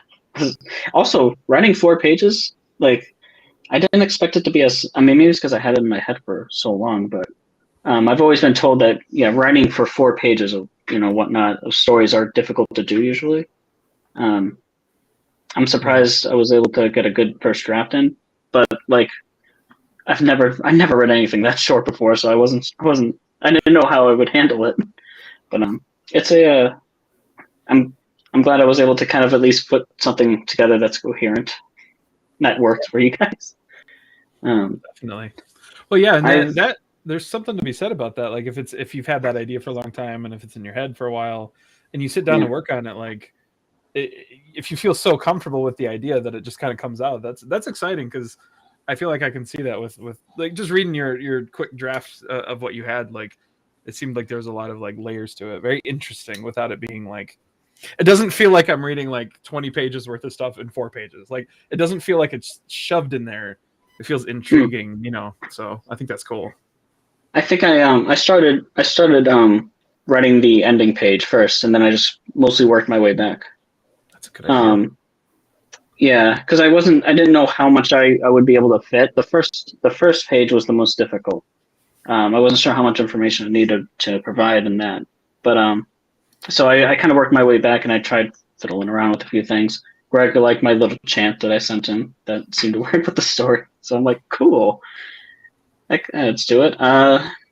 Yeah, and I'm excited to see how the rest of the stories pan out with this. Like, I really want to read them. Yeah, this one will be really cool. We're doing this in October, right? Yeah, the so Kickstarter. Kickstarter will be October 1st. I can say that now because it's November. Like, we'll be able to do that. Last year we did it in October, but we failed because the goal was too high. The goal is going to be high because it's might be a square bound book, just because of how it's square bound, or it's going to be glue at least because it's like a trade paperback style. Yeah, because it's a big book. It's a thick boy. So it's going to go from the 1st to the 31st, and then so I think we said we were going to be. Oh, he's back. Dylan. I didn't even say I was back yet. He just put me in the room. He just told me to sit down. That's why. I think we said that there were going to be some other stories. Like I think there's 10 stories in Camp Lovejoy, but there are other stories that are going to be either for the trade, the next like compilation of all of them or something. But it's this project is huge, and there are even bigger like digital. Will there be a cat of the day? It's gonna be huge. No, there won't be a cat of the day. Probably murder of the day. Well, there are those there are those and I hope to get this cat someday. There's a Likoi cat. They're all nicknamed werewolf cats. They're like a new breed. You see LaCroix, like the flavored water? Lykoi. Koi. I think it's how it's spelled. My girlfriend showed me a picture of that. I'm like, Yeah, no. it looks like a werewolf in cat form. Cat those they're nicknamed werewolf cats. And I'd be They like, got like the haha. fuzzy little mane and stuff, and they got the little longer snout. Kinda. I think It's weird. It's interesting. Yeah, they're pretty cool. They're bobcats. If I'm looking, one second, I gotta look that up. I'm pretty sure I know the one you're talking about. Yeah. Just have like a werewolf cat like sitting on a wooden like a wooden like a handle or whatever, like a railing inside the story somewhere. Wait, how did you spell it? Because I just found one that like. If you just type in werewolf cat, you'll be able to get them. How do you spell Lycoy? Lykoi. Yeah. Lycoy. Yeah. Haha, I totally sidetracked y'all. This is what happens, Katrina. You know I like cats. You can't be bringing them up all the time. Look what you made me do. Look what you made me do. That's what happens. JR So, you know, if I had to submit another story, and I wouldn't have mind trying to come up with like a cat horror story, just to throw in there. Because why not? I don't know. Any story about a cat, and you're solid. They're all horror stories. Yeah. Oh, jeez. Yeah, he looked at me dead in the eyes. I mean, heck, I could laugh, and then he told me to screw off with his eyes as he shoved the glass off the counter. See, that's true evil right there. When the cat just looks at you before they swipe off an object. Well, the best part is when they start to do it to get your attention, and then you're like, "Hey," and they're like, "What?" Oops. Yeah. Did you mean go do this? Yeah. But yeah. If Edgar my earbud. If Edgar Allan Poe can do it, then I think it was Edgar Allan Poe who wrote that evil cat story. I don't know. Or it was Lovecraft. I can't remember. But, don't remember the evil cat story. Yeah, there was it was either Lovecraft or Edgar Allan Poe. They wrote like an evil cat story. Forgot what it was called though. Was it a poem, a short story, or a novel? I think it's a short story. I could be wrong. Yeah, but you know. So yeah, Camp Lovejoy. I guess as you said, Greg, the last one of the trilogy. Is there story, Edgar Allan Poe. What was it?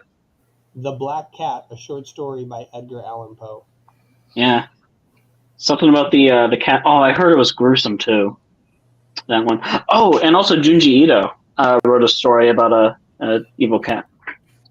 One of my favorite horror writers. If I had the means, I'd be like, let me put something together that's super surreal, and because it's just like Ito and H.R. Geiger are like my jams. Those are some good influences. Yeah. Holy shit! I could actually see, now that you say that, and I think about your story. Ito. I can see that. I can see where the influences came in. Ito especially. Geiger. Yeah, the artwork usually. Oh my god! I just read like what that story's about. Jesus. Yeah, I hear it's gruesome. Real quick, because now that we're talking about horror and not Mittens, a very nice family-friendly comic book. This one right here, his favorite, a pet black cat bites him one night, and the narrator punishes it by cutting its eye out and then hanging it from a tree. What? Wait, really? That's the short story. Oh no! Oh god! Yeah, I didn't actually read it. I just knew about it. The home burns down, but one remaining wall shows a burnt outline of a cat hanging from a noose. All right. This is the Wikipedia entry. This is the polite PG version they wrote in Wikipedia. Oh God. Yeah. Yeah, Katrina's like, Katrina. I'm so sorry. I'm so sorry I broke your one rule, you scary bat. Oh my god, he soon finds another black cat. What? I don't want to keep reading this. This is wild. He has an anthology of murdering black cats. No. He nibbled on me one time, so I killed him and all other black cats. This is the Greg. I don't know if this is a spoiler or not with regards to who the true director is, but I heard it was feline in nature, like in Silent Hill 2, like one of those behind the scenes of it all. It was a cat.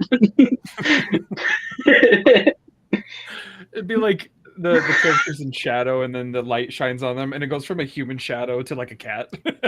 Yeah. And actually, the camera zooms out, and it shows the camp, and it's a little model on a table, and the cat just pushes it off the table and destroys it. The true architect. You know those like the movie intros when they're like what is it, like MGM, and it has the lion roaring? That'd be an awesome studio name of like the Black Cat, and it just shows a cat looking at like a black, what is it, Black Cat House Production, something like that, and then it shows a cat looking at a house and then knocks it off the road, and then like, the movie starts. That must be one of the funnest animation jobs, is like creating the animation for the single clip that happens before a movie, especially when they're custom for the movie, like when they do A24. I was thinking that too. Yeah. I think A24 does custom. But what were you gonna say? Do it depending on the movie. For the most part, they keep the same one, but if it's a very unique movie like Addams Family or like Ghostbusters, Disney does that a lot. Yeah, it's like the castle always has kind of a different like vibe depending on the movie. Yeah, like the old classic one, they did the same one, but then some of their newer ones they'll like alter it. I'd change mine if it were too late. Wow. Katrina, that could be your cat scratch press Fever? Animated logo. I thought you said Cat Scratch Fever. What? That's our company, Cat Scratch Press. Eating a cat because she couldn't leave the house for food. That's fun. Yo. So wait, it's called Cat Scratch Press? Yeah, that's Katrina's, I think. You can still do that. You just got to have like a little house that has the words that says Cat Scratch Press, and then the cat looks at it and swipes it off, and when it does it, it leaves 3 scratches on the phone. Yeah. Swipes the logo, or swipes the name down, maybe. Yeah. If I had a job doing animation, like that's the only thing I'd want to do. It's like, listen, I don't make shorts, I don't make movies. I make that thing that happens before a movie where you get to show off that you're the animator, but really I did it. Like that's what we're gonna do here.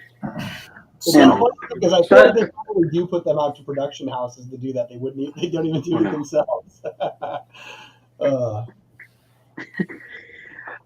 I don't know how much time we have, Greg and Josh, Dylan, but I was going to ask, like, are there any stories you guys are excited to work on? Other stories in the anthology? Any other kinds of? Because I know I did like my little like what my story is kind of like. But are there any stories you guys are excited about? The story that I'm making with Josh, I guess. It is a story of course.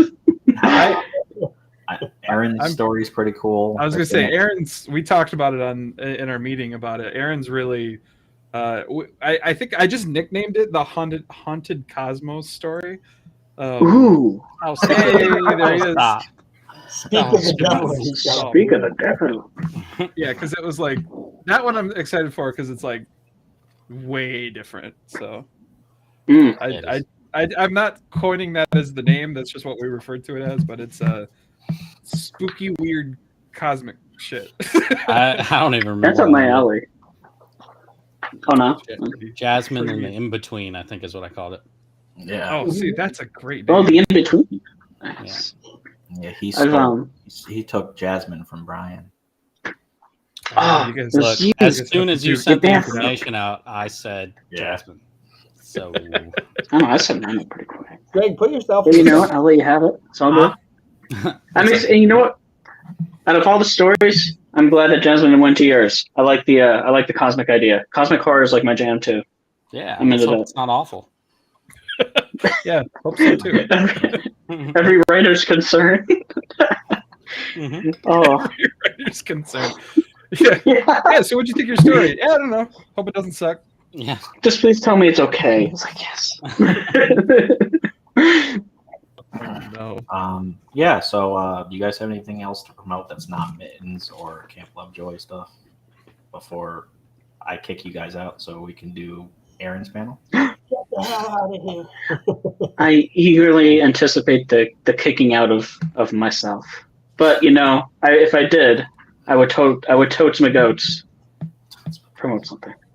Yes. I'm a weird dude. Anyways. Well, where we can are. people find you regardless of new project? Yeah. Who, me? Yeah. Where can people find me? Yeah. Is that what you said? At your house, probably. Phone number. The house would be that. I don't really have much of a presence on the interwebs yet, but Social security number? Yeah, what's your bank account number? I'm just trying to some way we can reach you. You know what I mean? Asshole.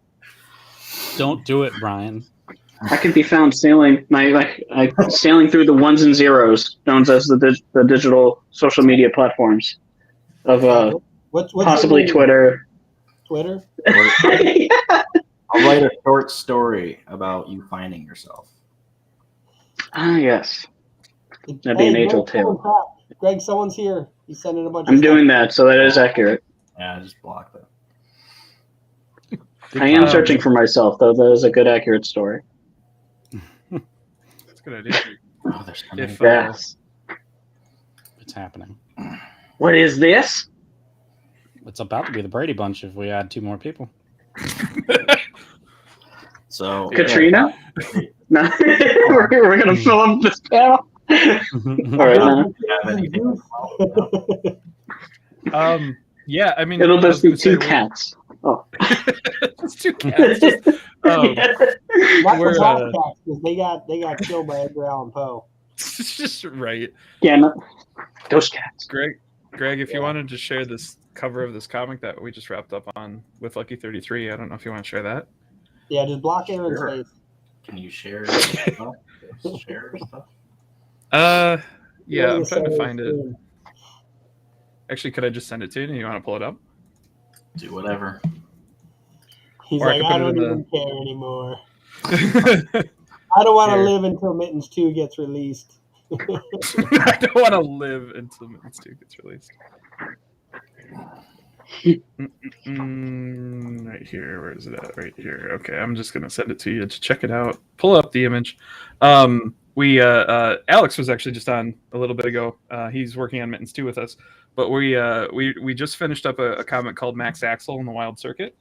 It's a 16-page racing comic that is like basically, like video game racing, but like in a comic, and it's absolutely insane, and like power-ups and like all sorts of different characters, and it's really wacky and really crazy, and we're going to be doing a Kickstarter for it in January. So I like the little this guy right here. I think he's cool. Yeah, Roger and Richard are the 2 announcers. Roger's this little short dude dressed like a I bee. didn't see the guy on the bottom. Yeah, and Richard's like the grimace looking dude who's just like a jelly dude with like a he's like a flubber dude with like a cowboy hat. He looks like great. They're Cousin the Dick. announcers. It's kind of got that vibe to it. So yeah, we just finished up the artwork, and we're gonna assemble the book, and it's ready to go. So very exciting. But thanks for having me, everybody. Yeah, thanks for coming on and teasing stuff. Hell yeah. Wow. Good luck. Yeah. Thanks for the tease, Josh. And the most I guess I'll say after even all my own spiel is like I do have like 3 to 4 different projects I'm kind of juggling at the same time here. But I've reached out to my concept artist about if he's interested in doing a couple of short like 1-shot stories. So I'm gonna try and get one of those finalized and maybe get one of them produced. Cool. Anyways, yeah, I'm just starting up, so yeah, I've got a long way to go. Don't we all? Yeah, but anyways, thanks again for inviting me, man. This was fun. I'm gonna see if I can skedaddle on out. All right.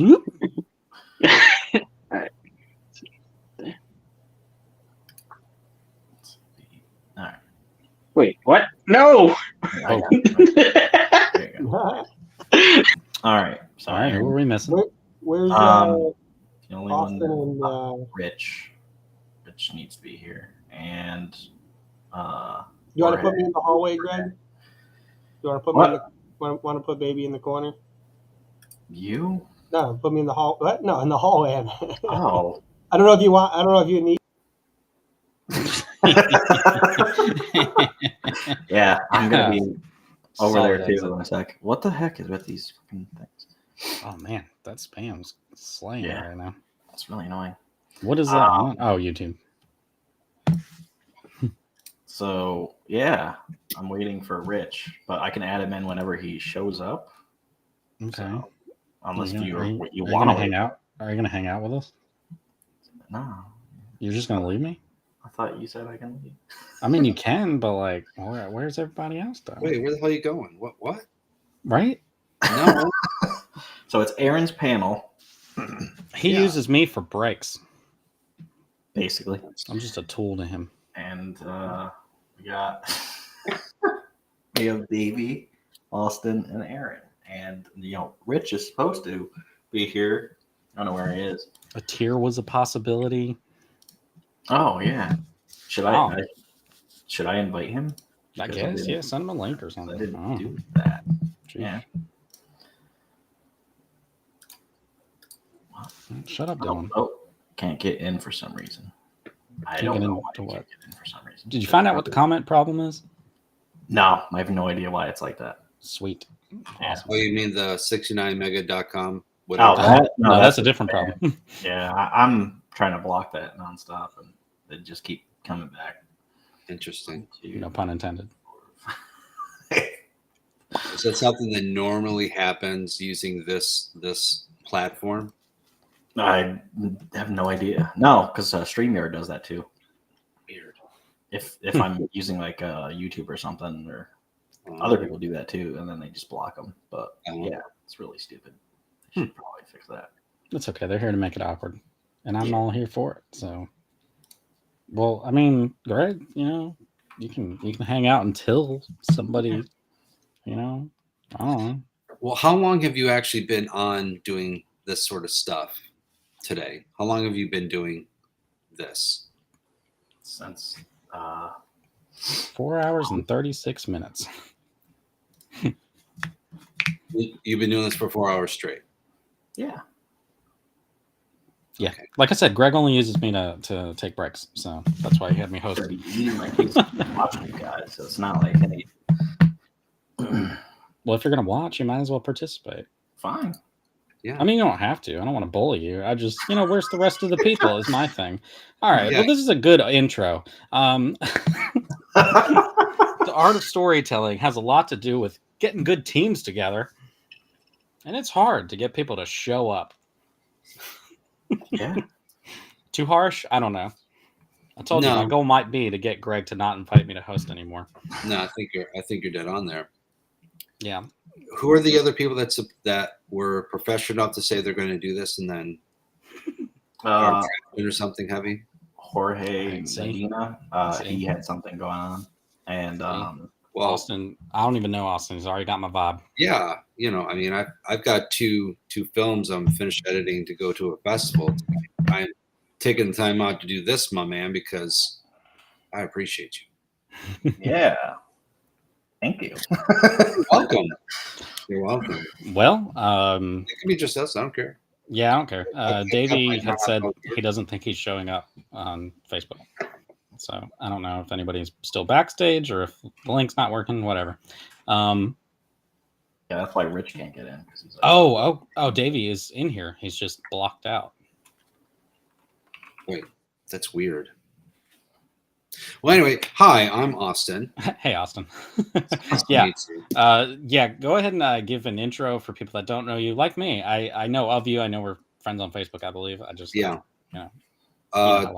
so my 10-second tour on me is I'm a professional comic book dude. I've been working in comics since 1994. Mostly as an anchor getting in. I've worked on Iron X-Men for Marvel. I've done stuff for DC and Image and Dynamite and a bunch of others. And then about 6 years ago, I got kind of serious writing. So I've had a few books being published. Most recent is my Stanley the Snowman holiday series. The graphic novel just hit bookstores, I think, last week through Scout Comics. And issue 1 of the comic book got sold out, so we're doing a second printing of it, which is cool. I've got a fantasy series, Divine Retribution, which was with Second Sight, but then they imploded or whatever they did.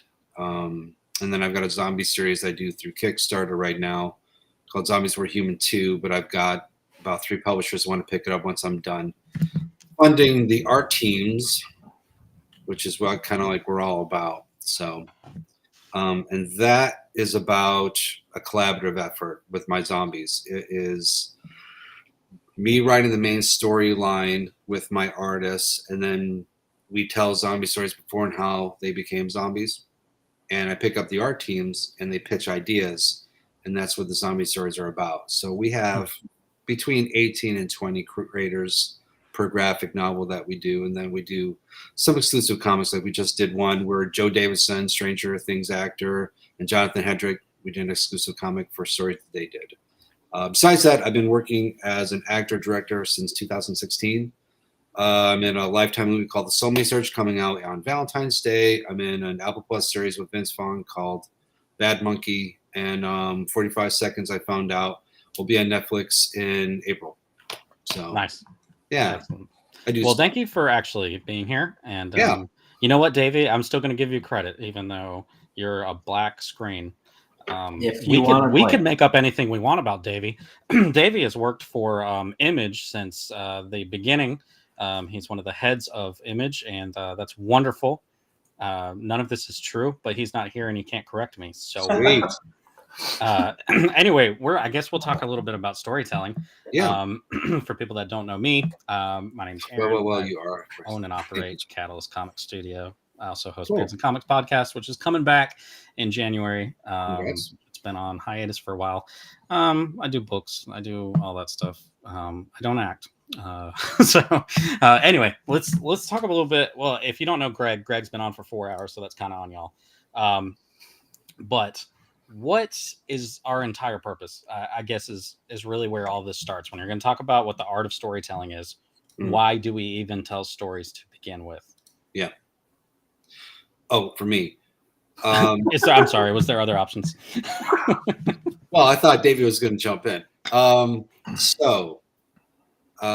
Being a creative person, you want to express your creativity to others. It's just that innate passion. It's something that's deep inside of you.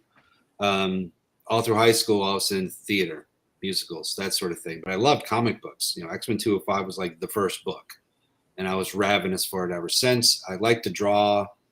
And then when it came about acting, comic books, I lived in upstate New York, and in Syracuse they had shows where you could meet Bart Sears and Ron Lim and Ron Mars and just a plethora of creators. And I just I'm gonna go meet these guys. I'm gonna get some books signed. Bart Sears is doing Just Like You're a Power Girl, man. I'm gonna get boobs. That was the whole thing. And I had a buddy of mine, disgustingly talented guy. And I learned about the whole inking thing being like the final step back in the day. And that's what I wanted to do. So that made me get into comic books altogether. And while trying to start breaking in, I had an idea to write a story about my D&D characters called Seventh Millennium. It was published by Through Ally Comics, and we made a profit, which was like, oh, this was cheap. It's not. But that gave me appreciation for the collaborative effort of taking something that's in my head, finding like-minded people that can do the best version of what's in my head on the page to actually tell the story. And that's what the art of storytelling is. It's not just what's in your head.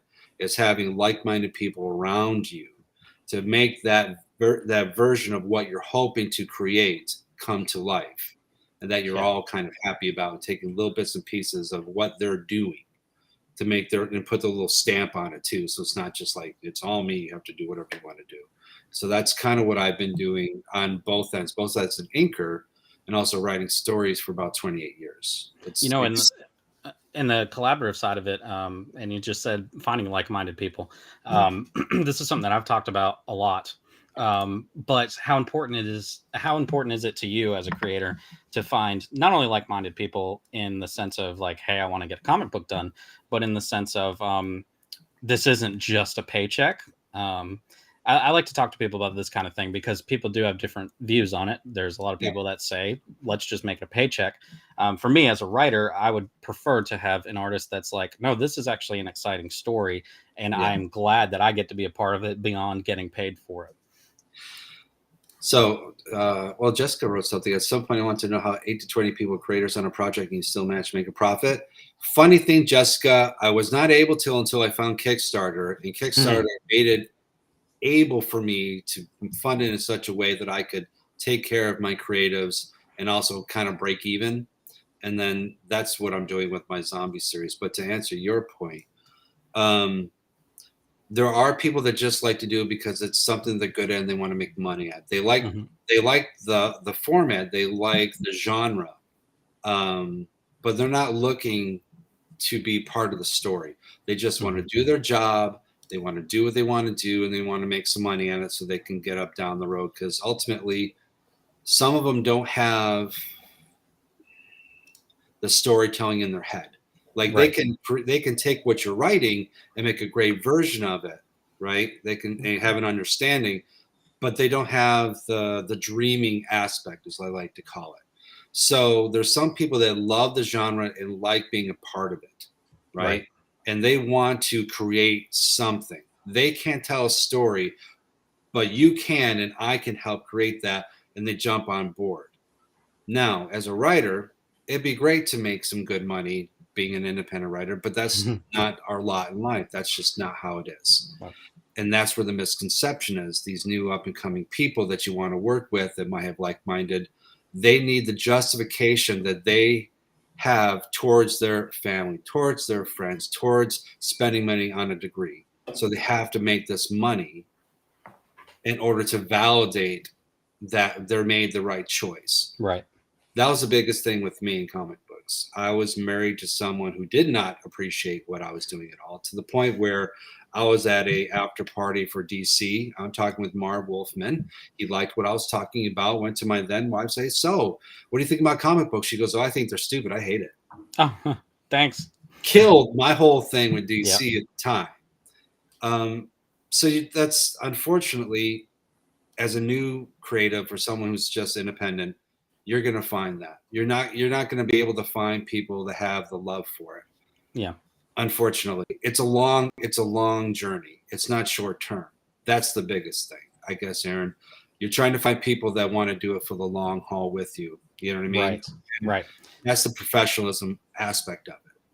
Well, you get the instances, because I mean, I'm pretty sure just about every creator's been through it, where you have an artist that you work with and they truly enjoy the story that they're working on, and the relationship that you can develop with someone like that is so different than someone that's just like, that's going to be like, oh, well, life has increased in costs, so we're just going to keep renegotiating every book. And they're not in it to actually help you build something. They're in it just to get some work done. And, it's an artist's prerogative which way they want to be that way. No, I agree. When it comes to, I'm going to rope Greg in now because he's dazing out. What makes a story compelling? Words. Elaborate. Interesting characters.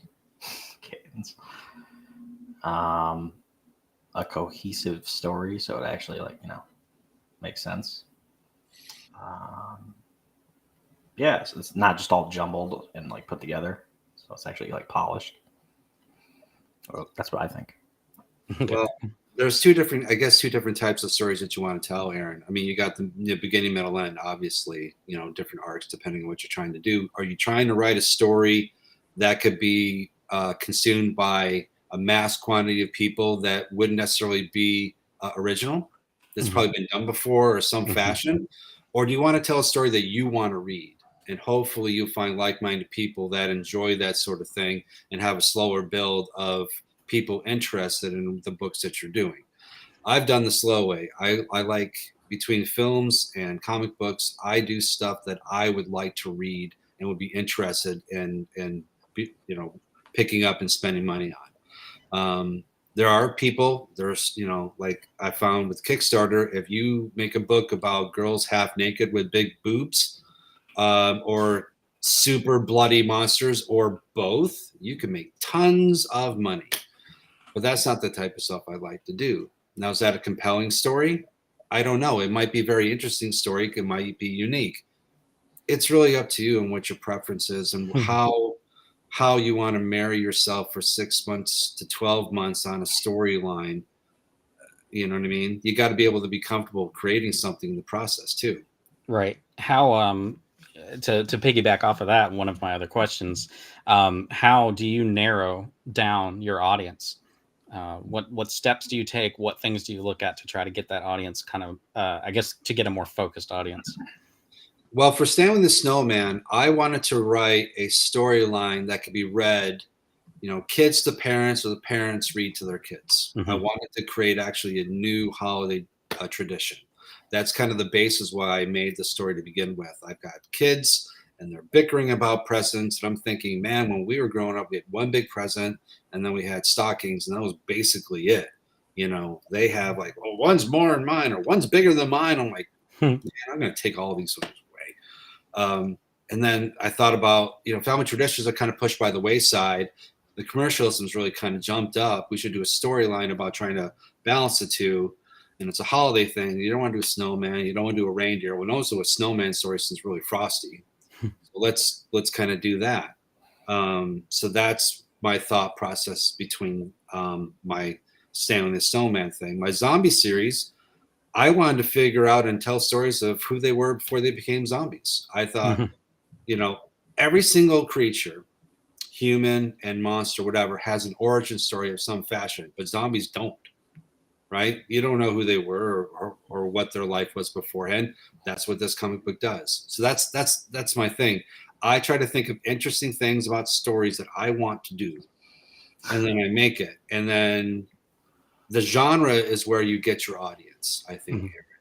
Mm-hmm. You got your family genre, you got your horror genre, you got a fantasy genre. So you need to tap into those really strong genres, and then try to find something unique or interesting that hasn't exactly been done before that would interest you to maybe write 6 to 12 issues about. Right.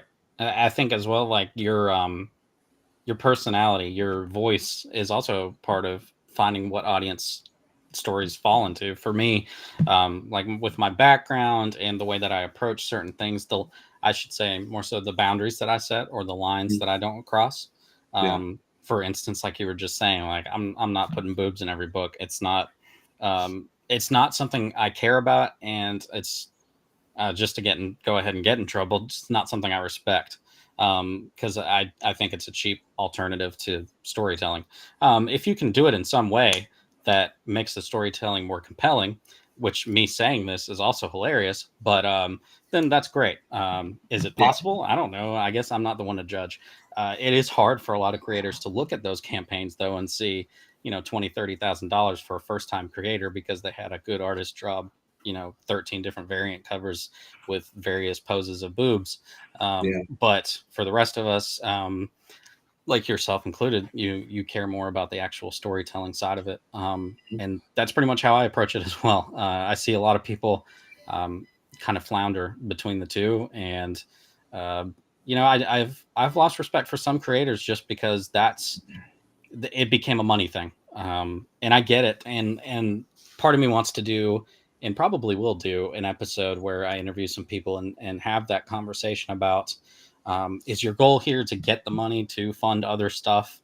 Or, what's the reasoning behind it? And see if I can get some people to have a real honest conversation about it.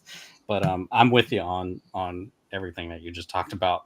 For you guys, I guess we'll start with you, Greg. What is your approach to building conflict within your stories? Conflict?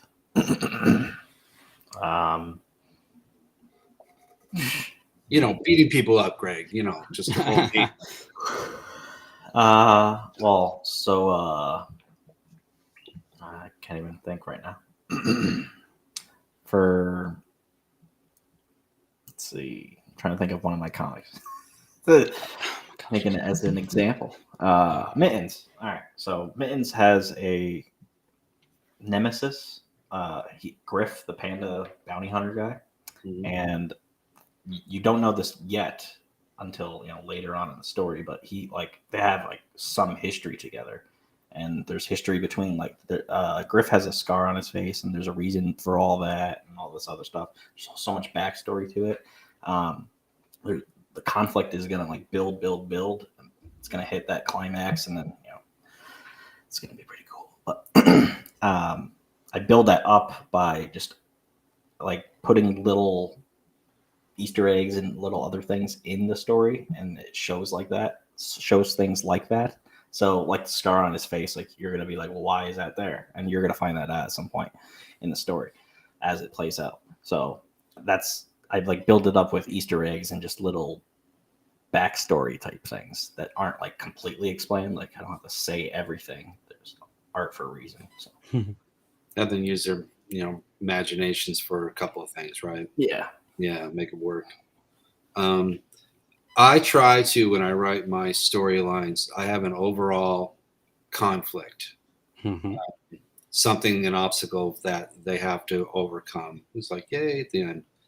Then each character, when you're figuring out the who, with what you're doing, then the characters themselves have to have either internal conflicts with themselves or, example, with Stanley, the overall thing is he's brought to life every holiday season, spent Christmas with Jen, the main character, and then family decides to go down to Florida. They want a trip to go down there, say to timeshare. So he decides that after seeing a commercial for Florida Snowman, he needs to go down to Florida, spend Christmas with the family. So that's the conflict of getting there in time for Christmas and also melting. And then in the process, he's actually seen by a local weatherman who thinks if they get the story, he'll be able to be on Good Morning America or something. So then there's that other conflict as well. There's different things per issue that I was writing originally before it became a graphic novel. So each issue has its own conflict to make you want to buy the next issue. And then the overall arc needs to have the big conflict to make the whole story interesting between the beginning, the middle, and the end. For zombies, it is telling zombie stories, but besides the conflict of them actually surviving, there's 3 kids and they get trapped, and then they get chased into a warehouse. And then to calm the youngest, they make up stories until they're able to escape to another building where they're trapped again. And then they go into this church, and then there's other people, and then there's death along the way. So there's all that involved. So there's different types of conflicts that makes it interesting. There are character conflicts, and then there's story conflicts, right? The story conflicts is what keep you for the entire series. Hopefully it's interesting enough to do so. The character conflicts make them interesting enough that you actually want to read page per page for the actual issue to go to the next one. That's something to think about. You write the basically story of what you want to do. Like for me, I think of an idea and I think of the ending to take the pressure off me. Yes. And then I can backfill and figure out what I want to do and how I want to get there. You know what I mean? See, Brian, some conflicts usually stem from what a character exactly internal, external. I agree 100%. Yep. Yeah, I look at conflict similarly in the sense of what is the overall world conflict for the story, and then each individual character, what is their conflict within. And for me, the fun part is finding ways that those two get intertwined or don't get intertwined for some stories where you have a character that just isn't part of the main drama but has their own ongoing thing. That's the fun of storytelling to me, is to take the hero's journey and then find a thread to pull on. Because any piece of the hero's journey, you can move somewhere else and have a fun story. So I like seeing people be able to mess around with that. Davey, well, hello. You guys can see me? Oh my gosh, he does exist. Oh, wow, that's amazing. By the way, don't use Firefox. Davey, I've got a couple of things to pitch you. I'm a big fan of Image, and I know you're going to love them. It's going to be great. Yeah, McFarlane stole my idea, by the way, for Image. But awesome. Yeah. I'm glad I could go ahead and establish that right at the top of the show. Aaron, you're a Jim. Thank you. Yeah, I try. So Davey is Davey's in his 60s now, and I look good. Yeah, it's a great filter, by the way. That's right. So I'm not going to recap every conversation that we just had. I think you've been in and out, but yeah, I heard Hero's Journey. So I'm gonna launch straight at you at what inspires the stories that you tell. That's a great question. I mean, I don't know if there's any one thing that inspires me to tell stories or the kinds of stories. People ask writers, where do you get your ideas? And it's like the shower, I'm sort of taking a dump. I don't know. It's really just, having ideas that inspire you. I mean, reading is the biggest one for me. I mean, all my ideas come to contextualize from either reading, whether it's fiction, nonfiction. I got a lot of inspiration for nonfiction. The comic I'm working on right now, Benigno down there, that was inspired by reading a lot of news pieces about this train, La Bestia, and set in South America, where it's a migrant train. And, just reading about all those stories and trying to infuse some of Western storytelling in there and some Greek mythology and seeing what I could play around with. And I got some cool characters on a cool adventure. And yeah, I mean, I studied creative writing as a BFA and MFA, so fine arts degrees, not making me any money, but that's okay. Good investment, sir. Good investment. I have a master's of education, and I taught for a year and a half and said, nope, that's about it for me. So I get it. Hey, Art Dev Design just went ahead and posted what the hero's journey looks like. I guess the core part of the hero's journey. But go online and Google Hero's Journey and just download the chart because it's a lot prettier than a list of words. Yeah. Joseph Campbell's book is kind of hard to parse out, but it's a good read. Yeah, for sure. Well, that's awesome. Austin, what inspires your different stories? Is that for me here? Oh, that we're back to Austin. Yeah. I'm sorry, Dave. It's not all about you. I know it's you all okay here. I have to drink now. Greg, what the heck, man? You promised. Oh, goodness. I try to pick a genre that I actually like watching movies for, and then I try to think of an interesting thing that I haven't seen a movie about, and that's the negative of inspiration that I try to put in my head, and then I try to see if I can remember it. And if I keep remembering and keep coming over the idea, then I'm like, there might be something to it. So then when that happens, I think of the idea general, try to think of a character that would fit in said storyline, and then an ending, because I need to know how it's going to finish. So this way I can backfill it and kind of finagle and kind of figure out what I'm going to do. That's why I did the fantasy. That's why I did the horror sort of thing. I've got a superhero book called Tan that I created, 20 years ago. And I thought ninjas are really great. They got the little ball and they disappear. But what if they could really teleport? Man, that would be really cool. Like martial arts skills and everything like that. So what would be the problem? Well, he became a superhero and his wife died while he was trying to give up the life. And what would that guilt do to him? And he was a single dad. And then he gets forced back into it when his daughter gets kidnapped. And then the ending to that is, once he gets the daughter back, he gets framed for his father's murder, and they're on the run then. So that's the other story. Just interesting stuff like that. Like, well, that's not something you normally see in a superhero book. Well, okay, let's do the writing. So that's been on the shelf forever in the day.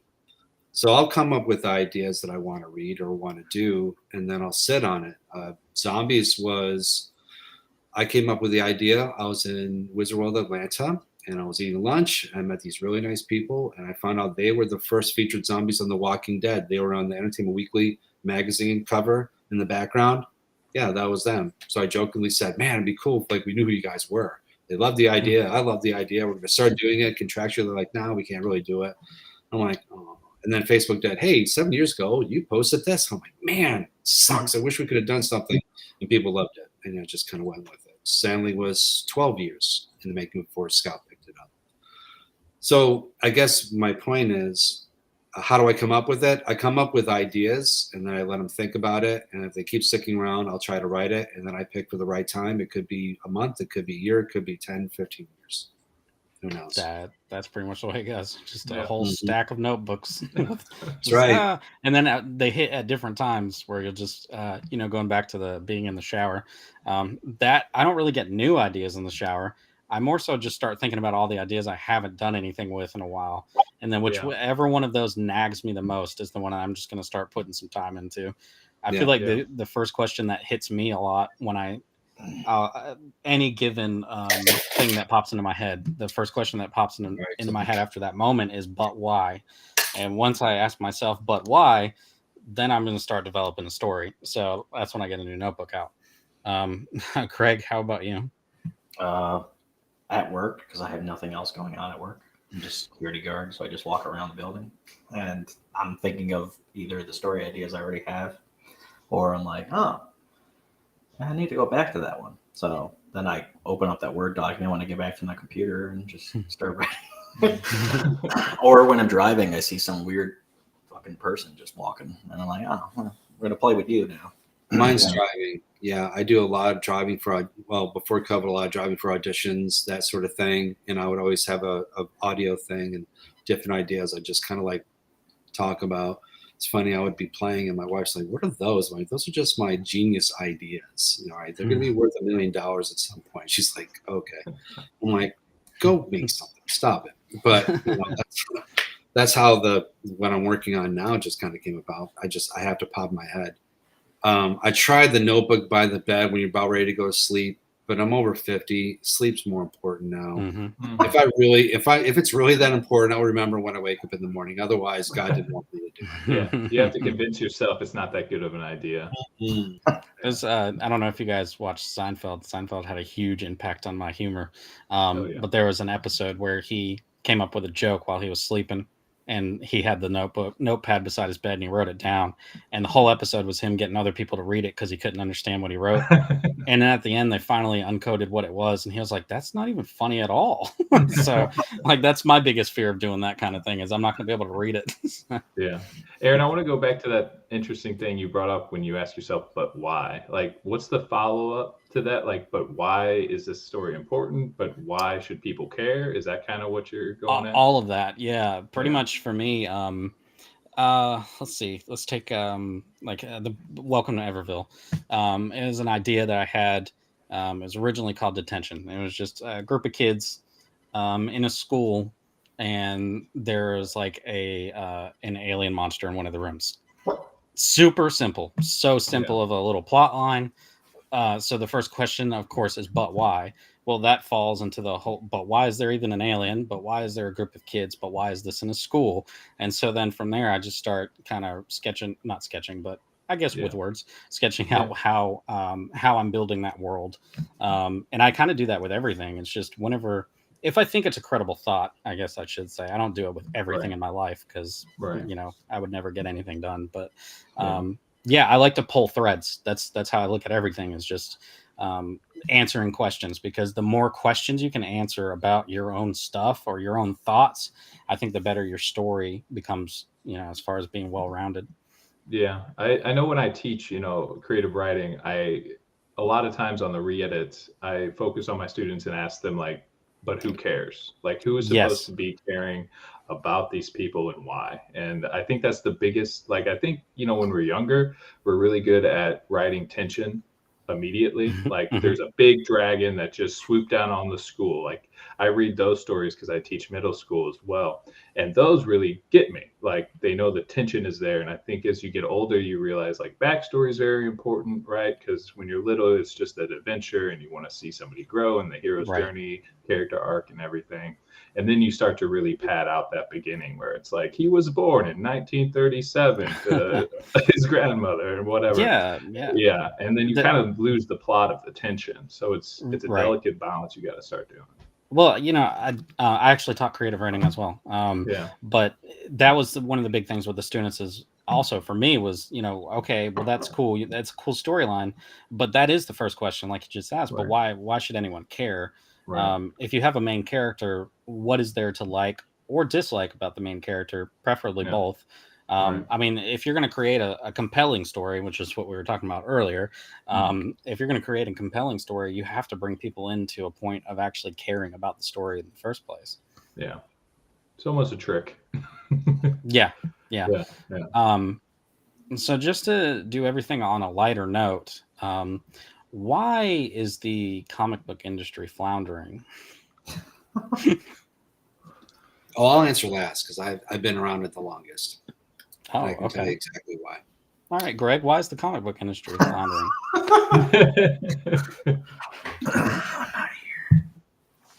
You left your camera on. Oh, we already got answers in the chat. Horse storytelling. It's true. Throw that up there. Let people No see. originality. All right. Is that it? That's all you got? Yeah. All right, Davey. No originality.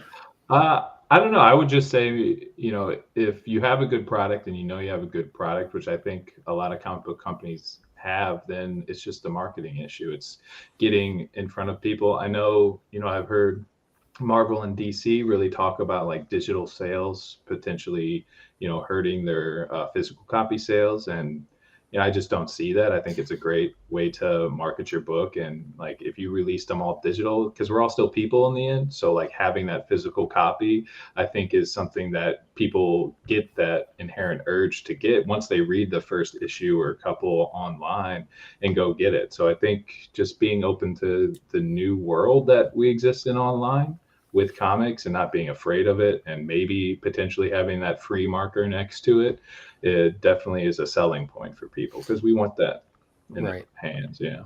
I think it's a it's a culmination of issues, I guess, really is the way I look at it. You have, if Marvel and DC are the pinnacles, which most people consider them to be the pinnacles, then I don't know where you guys live, but there's a store around us called Ollie's. Ollie's is a big bargain discount store. Yeah. So back 4 or 5 years ago, you would go in there and there's a corner of a shelf that had some graphic novels and comic books. Well, that corner of a shelf is now 3 walls of Marvel and DC graphic novels and just a whole bunch of comic books in packs. So they are also struggling with similar things.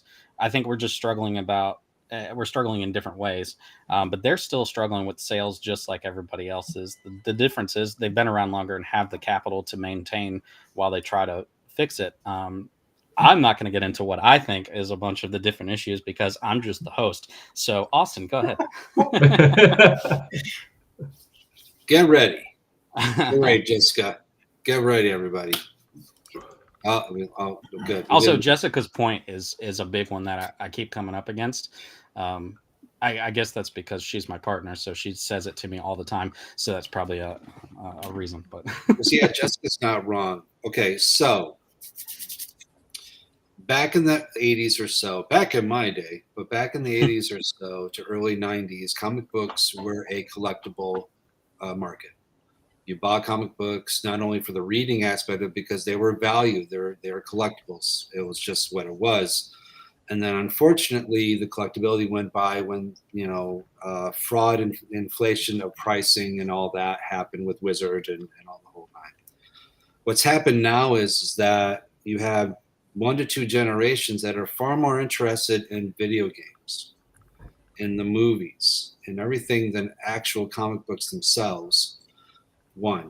That's one. 2, the playing field for comic books dollar has spread exponentially because there's a whole lot more people making very interesting books that now have the technology capability of creating and put it into the marketplace.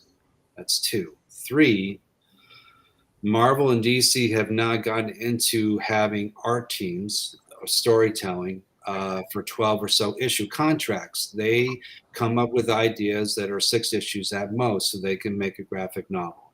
It's cheaper for them to print than it is for these single issues. They don't really care so much with the single issues because there's no real collectability to them. They just kind of put them out. So you have art teams, at best 6 issues or fill-in issues, whatever. They come up with quick storylines for these graphic novels to go out into the world, and that's how they're kind of making their money. They're keeping their footprint in bookstores because of these graphic novels. They're not for comic book stores. They're for bookstores. But the biggest problem with why the comic books are really floundering, it's not so much as floundering is that people like to watch movies. They're not interested in reading comic books. They're not interested in the backstory of said, because the movies don't follow the source material 100%. They've said so themselves. And that's okay. But they're taking what they have seen on film as the end all be all. They're rewriting the origins of a lot of these characters so that you don't need the comic books themselves. So again, why would you want to buy comic books if they don't exactly follow the movies that they love and they're following to begin with? I don't know if it's exactly floundering. It's less than what it was. I think the independent market is now coming back up to the fold and taking a lot of space. The Marvel and DC have used to take away from them are now coming to this. Even Image and whatnot, they do a very interesting type of comic books now, right? They have certain books they will only publish. So you're finding niches of all these publishers. So the independents like ourselves are really kind of finding that gap, and thank God for social funding like Kickstarter or whatever to cover our costs to get it out there. But the caveat to that is you have stores that can't afford to carry. Right. There's so much out there, they have no idea what to choose. So that's why, Dave, when we were talking at the beginning, these, like the big boobs, whatever, with the 13, 14 variant covers, they do that because collectors, I'm finding, like to collect these set covers. It's what sketch covers were 10 or so 15 years ago. Mm-hmm. That's the thing that they're collecting. That's the whole fad. That's what's happening. It's just I would just like to interject a little bit on that. Like, I think you're right in some regards, but when it comes to movies taking away from comic books, I think we can just look at manga a little bit and see that, that's not always the case, because you have, all the anime shows that piggyback also off of manga and new manga coming up. So yes. I think it's more of should comic books move into more of a manga strategy that helps readers connect with the books as well? Because I've seen reports on Gen Z, like I'm a reading teacher, and I see Gen Z, they're reading, as much or more than the previous generation. Sometimes they're doing it. Sorry, I need more lighting. But their reading is, as much or more, and sometimes physical as well as digital copies. So I think that hits on what Jessica had dropped in here, where they want the whole story. I don't like manga. It's just not my vibe, not my style. I know, whatever. But I understand from a reader's perspective, because let's be honest, the art in manga is created to tell a story quickly. And it's become a dominating factor when it comes to any kind of graphic storytelling. I think, but the majority of the reason why is because you can go pick up an entire story and spend time with it, whereas the floppy side of stuff is struggling more than ever before. Like Austin was just saying, they rely on variant covers, and It's like right now the industry is catering to comic book collectors, which is in turn kind of watering down the market. And so it's kind of, I feel that while it's floundering, it's reshaping, and everyone's trying to figure out how that reshape is going to take place. And I've told a lot of people the reality is we're no longer trying to figure out how it's going to reshape. We have to start playing catch up with the format that people read and the format that people want in their content now, when we live in a binge society. And it's unfortunate for people that are in like our realm, when it's just, I can't drop all the money for 6 to 12 issues at one time. But being able to tell a story a piece by piece is fine, but then you're going to get the people that are just going to be like, well, I'll just wait till it's a trade. So I think there's a few different factors. I said I wasn't going to get into it, but I got into it anyway. So Dave, I want to bounce back on what you're saying. The difference between manga and American comic books is that from a society standpoint, it's much more acceptable as a society, as an art form. right. than it so much is with United States. Comic books wasn't exactly this completely embrace art form in the United States. Even today, not quite so much. In the 70s or so, it kind of hit the golden age in their heyday. I mean, my Stanley book is a manga style art for the entire series. It's K-Pow.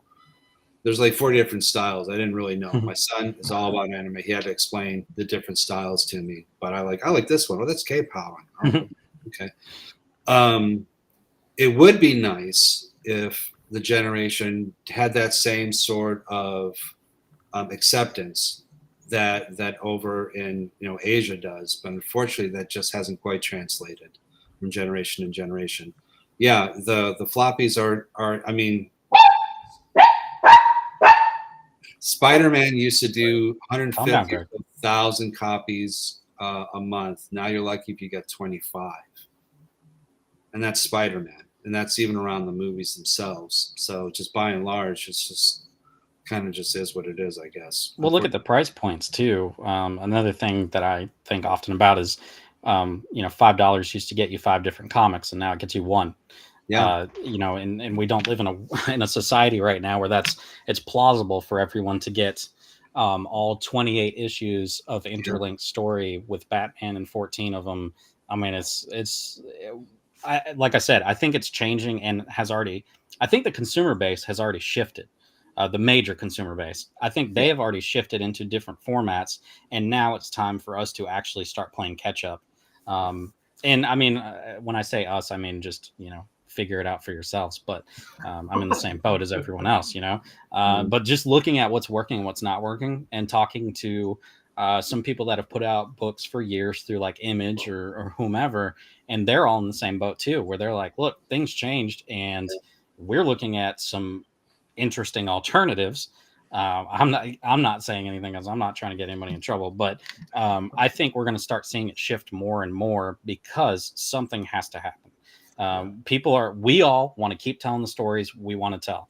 And we also want to see people read those stories. So it's our job, I guess. And I guess, you might as well use the indie market to try to figure this stuff out. What's also interesting is the artist's mindset and their thought process to the value that they put towards their artwork as a whole. When I first was breaking in, I worked for free because I had to prove that I could make a deadline, not just once, but more than once, for them to allow me to be put on a book and get paid for it. Now you have these people that like cover artists that are working on Marvel, DC, Image sort of books as a variant for said store. And they can say, oh, well, I worked on this Marvel thing. I've got $500 for the said store. Okay. But no one knows you except for people at that store. That's perceived value, or I have other people that want me to pay $100, $120 a page for artwork, pencils, and inks. If I ask for pencils, it's $90. I said, okay, what have you worked on? Well, I've worked on, a couple of different books that no one's really heard of. I said, okay, how do you value yourself? Well, this is what I'm worth. But I'm not going to be able to recoup that money. Yes. As a writer, you need to be able to recoup some of the money by what you've worked on before. Previous credits is what helped you get better paying jobs. Well, starting out of the gate is. Look at how teams are, you'll notice now, you'll see teams of people that work at Image that just keep working together on stuff, but they look at it completely different because they've made something work. Whereas in the indie world, it is very much the writers being the producers. So we have to turn around and pay for whatever. However, once you hit past that, you look at people like Image, and it's, they know this artist, so they're willing to put in the time and effort if both parties think that it's something that's not only pitchable but sellable. And I think hopefully maybe we'll see a shift in that as well. It would be beautiful in the indie world if artists would start valuing themselves to the point of, I'm not even going to do this particular book regardless of the price if I don't believe it's going to be sellable. And then for us on the writing side, I'm at the point now where if I'm looking at an artist, I want to go and look at their stuff to see if they shared the last campaign for a book that they did the art on. Because like you said, perceived value. That's perceived value to me. Is if you did the art on a book, but then didn't say anything about the campaign, I have a problem with that. You know, we need help, and if we're all working on this stuff together, we're all in the indie world together. There needs to be more value brought in on the other side as well. I have a few artists I've been very fortunate to cultivate a pretty good relationship with. I'm lucky enough to say that Staniak is a good friend of mine. He's worked on a lot of my stuff. I mean, to say that he's talented is a disservice to the word talented. Right. He's just that good. And there's a few others that I worked on too. But I'm lucky enough that I've known lots of people and worked with really high-end people, and I've come up like Sanford Green and a bunch of others. So we broke in together so I can contact those people. When you were trying to break in back in the day, you actually had to look at someone face to face, show your stuff, and have them talk to your face about what was right and what was wrong with your stuff. The most horrible critique I ever got was with Kim Yale. Do you guys know who Kim Yale was? Not a clue. Kim Yale was an editor at DC. She was married to John Ostrander. If you don't know who John Ostrander is, he was a writer on Justice League and a bunch of other stuff for DC. Anyway, she was there, and I'm feeling kind of good about myself. I had some things published. I showed my story to her, and she screamed, "Oh my God, what is this?" And then just proceeded to publicly just shred me for about 10 minutes. And I'm thinking, this is horrible. And she said, "You work on this stuff and submit back to me, I would hire you." And I did 6 months later, and I did some stuff for Batman, but it never came out. But I did some work. I got paid for it, and it led on to other things down the road. But you need to be able to look someone face to face and get critique. It's super easy to put stuff online and get lots and lots of likes and lots of Instagram follows, and that's where you perceive value. Well, I have 3,000 people that have liked this image, so obviously I'm worth $100 a page. No, they're not buying your stuff, though. Those 3,000 people aren't going to buy a comic book that you worked on. They just like the image because it's big boobs or big butt or, lots of something or other. Or both. Or both. Exactly. Or both. Is there a storytelling element as well that's coming in to the lack of sales, do you think? Oh, yeah. I think someone had dropped it. Let's see. The IRS gamers barrier to entry is too low for comic book creation. So too many poor comics in the industry, making the industry look bad. I do think we'd have a problem with people looking at the comic book industry like it's a get rich quick scheme, but they don't realize that's just not how it works. Yeah. And so we do get that flood. It happens constantly. You get that flood of people that are just like, let me try a comic book. And they're just one and dones. They put out one, they hopefully fulfill it, and then they disappear. I do think that's a problem. I think storytelling is a huge lacking thing in comic books, not just in the indie market.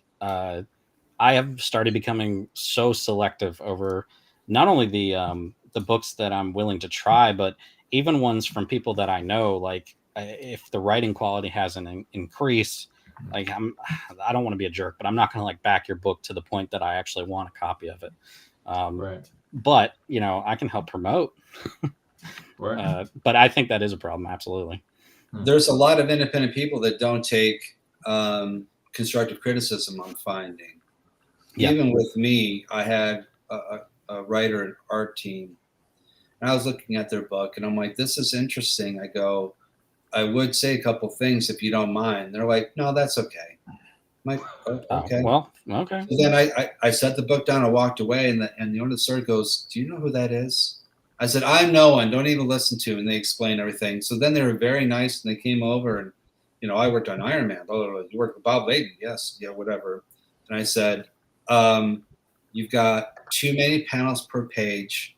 There's too much wording, and it's hard to follow. And I go, for the artist, I said, your perspective is all wrong. It's all mid-close, no backgrounds. That's it. Yeah. You know what I mean? Nothing harsh. So, and he goes, well, that's your opinion. I said, you're absolutely right. You're correct. Whatever. I'm just, I'm not trying to bang you down, dude. I'm trying to help you up. I'm trying to lift everyone up. You know what I mean? Yeah, But I people wonder if a just lot of suck. those. Yeah, I wonder if a lot of those independent. Even your puppy agrees with me. You know, I'm feeling good. Puppy's about it. furious. My Just Frankie furious about this. is barking at the door. Somebody, we just moved in a new house, and I think we have neighbors trying to do nice things for us. But I'm sitting here in the background. I mean, saying, cool. Go away, go away. Oh man! But do you think it's also independent creators? They also kind of lack the not resources, but connecting to that that voice that might be a critique for them. Like, I think so. Yeah, I think a lot of yeah. people don't want to hear that their content's bad. Yeah. Right. Yeah, Yeah. it's I like- mean, nobody really does. Yeah, But a couple years sometimes ago, it does suck. Yeah. a couple years ago, there was a person that was on our platform, and we have a bunch of other creators on the platform with comics, and their comic was bad. Like, I can't draw, but this dude should probably like learn how to draw better. And I was just telling him in the nicest way possible, like, if you learn to draw better, you can come back on the platform. You're the only one that's like lowering everybody's like views because they see your art, and it's not great. It's not good at all.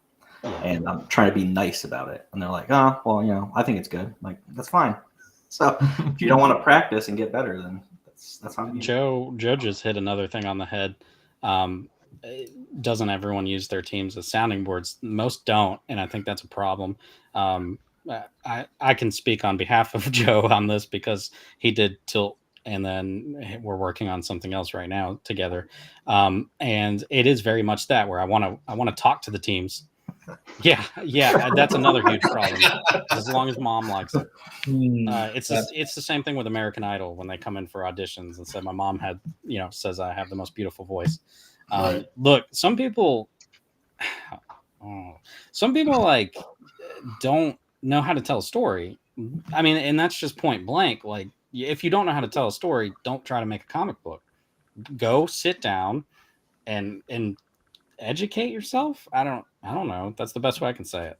Yeah. I'm okay with someone making a bad comic book, even though the artwork's really bad. I looked at my first one, I was like, yeah, for sure. You know, but have the understanding that you can improve upon it, that you need to do better.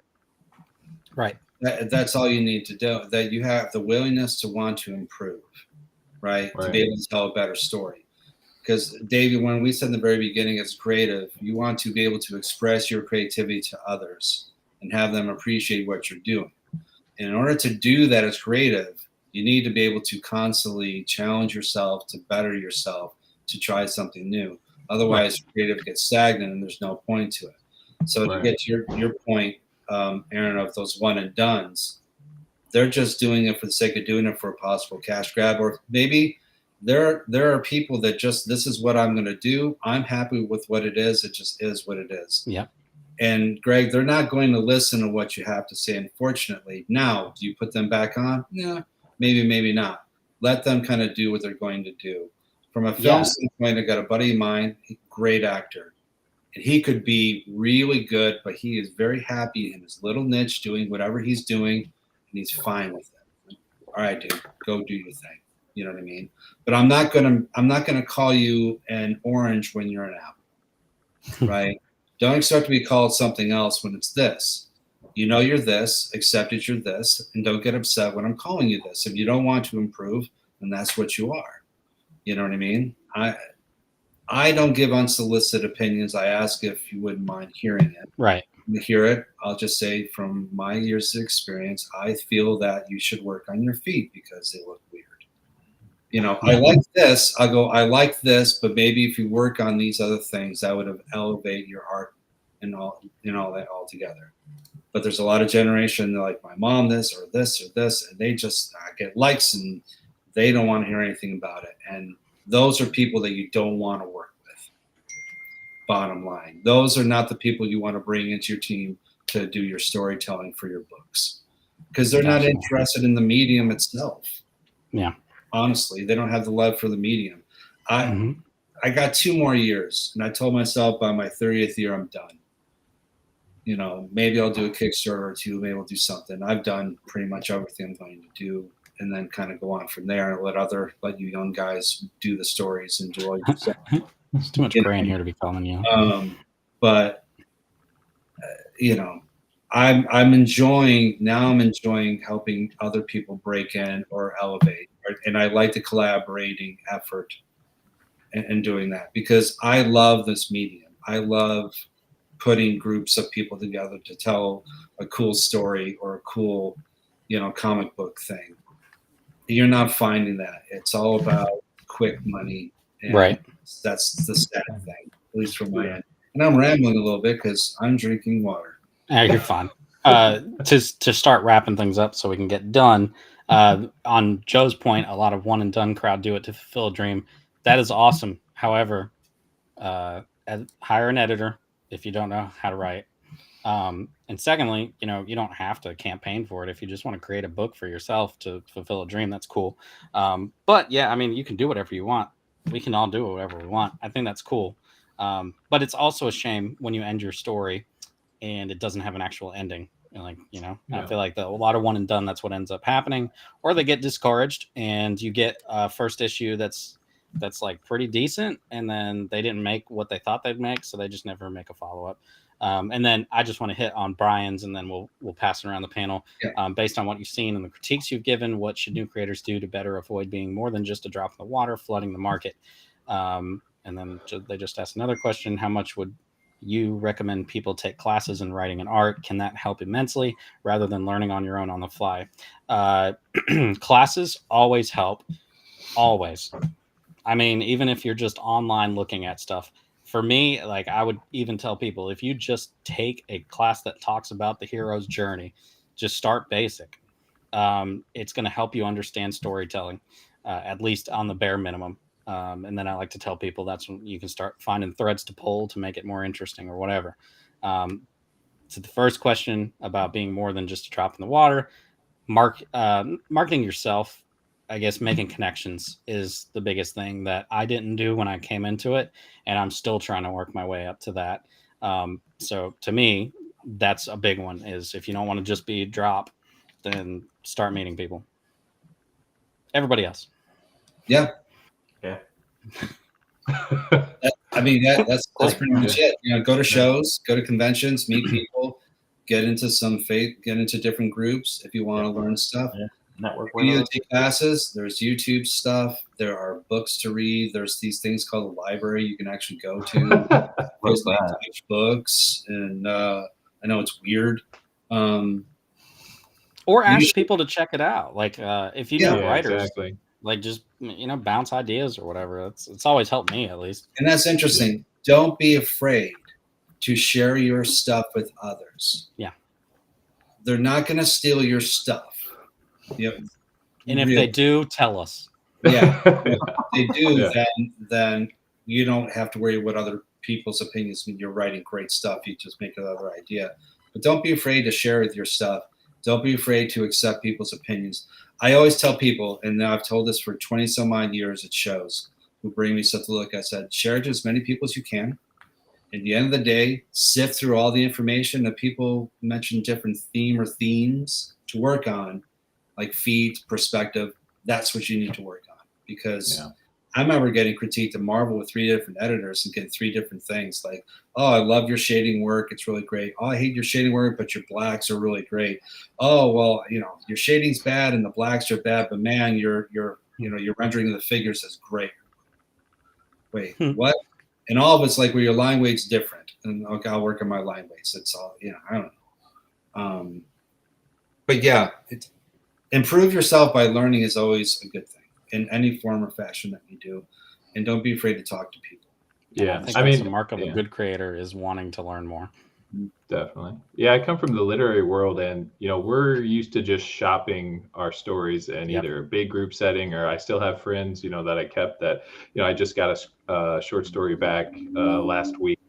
It was like 17 pages. I mean, my buddy cut it down to about 10. So, there's just a lot of waste stuff, and you read your own stuff over and over, you get blinded. You just need some fresh eyes on it each time. And, that's something I haven't seen a lot. I haven't been in the comic book world for a long time, but I haven't seen a lot of script sharing. I haven't seen a lot of here's my full script. What do you think about it?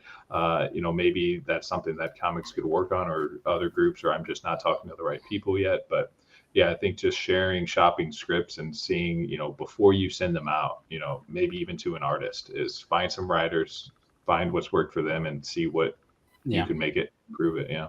Yeah. I mean, you can even just ask people to beta read or hire people. I mean, Fiverr.com, yeah, some review. I don't know, whatever.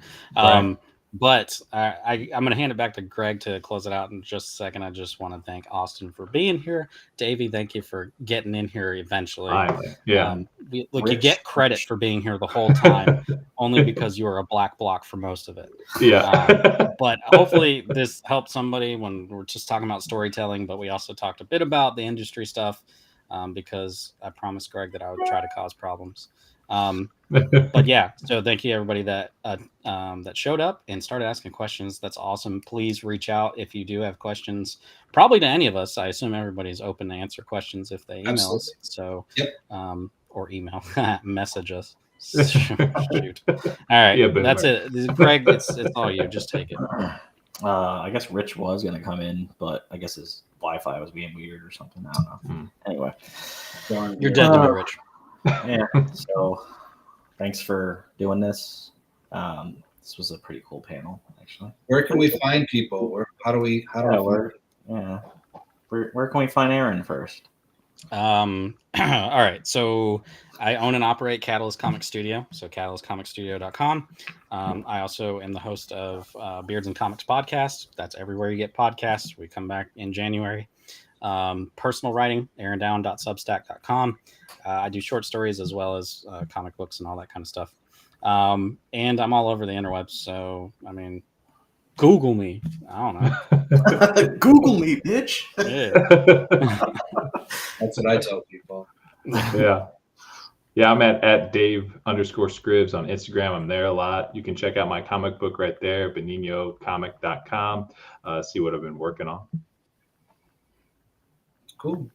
Like I said, Sammy the Snowman is in bookstores and comic book stores now. The graphic novel in issue 1. If you want to check out the Scout Comics by Zombie series, you can just order it through my Facebook thing right now. The Art of Austin Janowski. Instagram's Austin Janowski, and like I said, I've been doing it for a while. So we're going to find out about previous stuff. Just Google my name, and you'll see all sorts of interesting things. And if you want to know about film stuff, just go to IMDb. Yeah, he's in a cool Christmas movie and a couple other things. Yeah, a cool Christmas movie. Christmas movie. Listen, I see what they you exist. Well done. I've seen A Christmas Story. It's a good film. That's a very good film. All right, gentlemen, it's been a pleasure. I really appreciate you having me on. Nice meeting everybody. Yes, yeah, man. Nice to meet everybody as well. Thanks for everyone who do the questions. And Greg, eat something again, will you? You're looking. You're looking pale. Drink some water. I worry about you, sir. I promise, if you get enough people in our panel tomorrow, then you can just turn off your camera and eat. Thank you, man. You're more awesome. You need some milk. Yeah. All right. All right. Thanks, guys. See everybody. Bye. All right. Put you back in. Put you out. There we go. What a... Hey. I told them they can go until like 6:15 if they wanted. So, all right. So, cool. We're almost to the end of the day. That's insane. I went fast after the technical issues in the beginning. Couldn't fill this 30-minute slot, so here we go. Great talk. Thanks, everybody. Yeah, how you guys feeling so far? I would say thirsty, but I have a drink, so I'm good. I was eating part of my quesadilla. I'm probably gonna save the rest for tomorrow. He's gonna go get something. Yeah, so we're gonna talk about our little website that we got, and yeah, it's called Nova Nation. So we have our platform, and it has a bunch of other creators on there. But we also have Nova Nation, which is the subscription service that we have on there. And we're actually looking to get subscribers. And you can actually... You could be that subscriber. You can, yeah. So if you want to just scan that code, it'll bring you right to the page, and you can pay to subscribe, or you can just be a free subscriber. But we're trying to get paid subscribers if that's possible. Does that go to the landing page? That goes to the page for Nova Nation. Just I mean like the landing page, like where it's got all. Yeah. And then if you want to just buy random merch that we got, you can scan this one. And if you want to buy one of the select comic books on our web store, you can scan that one.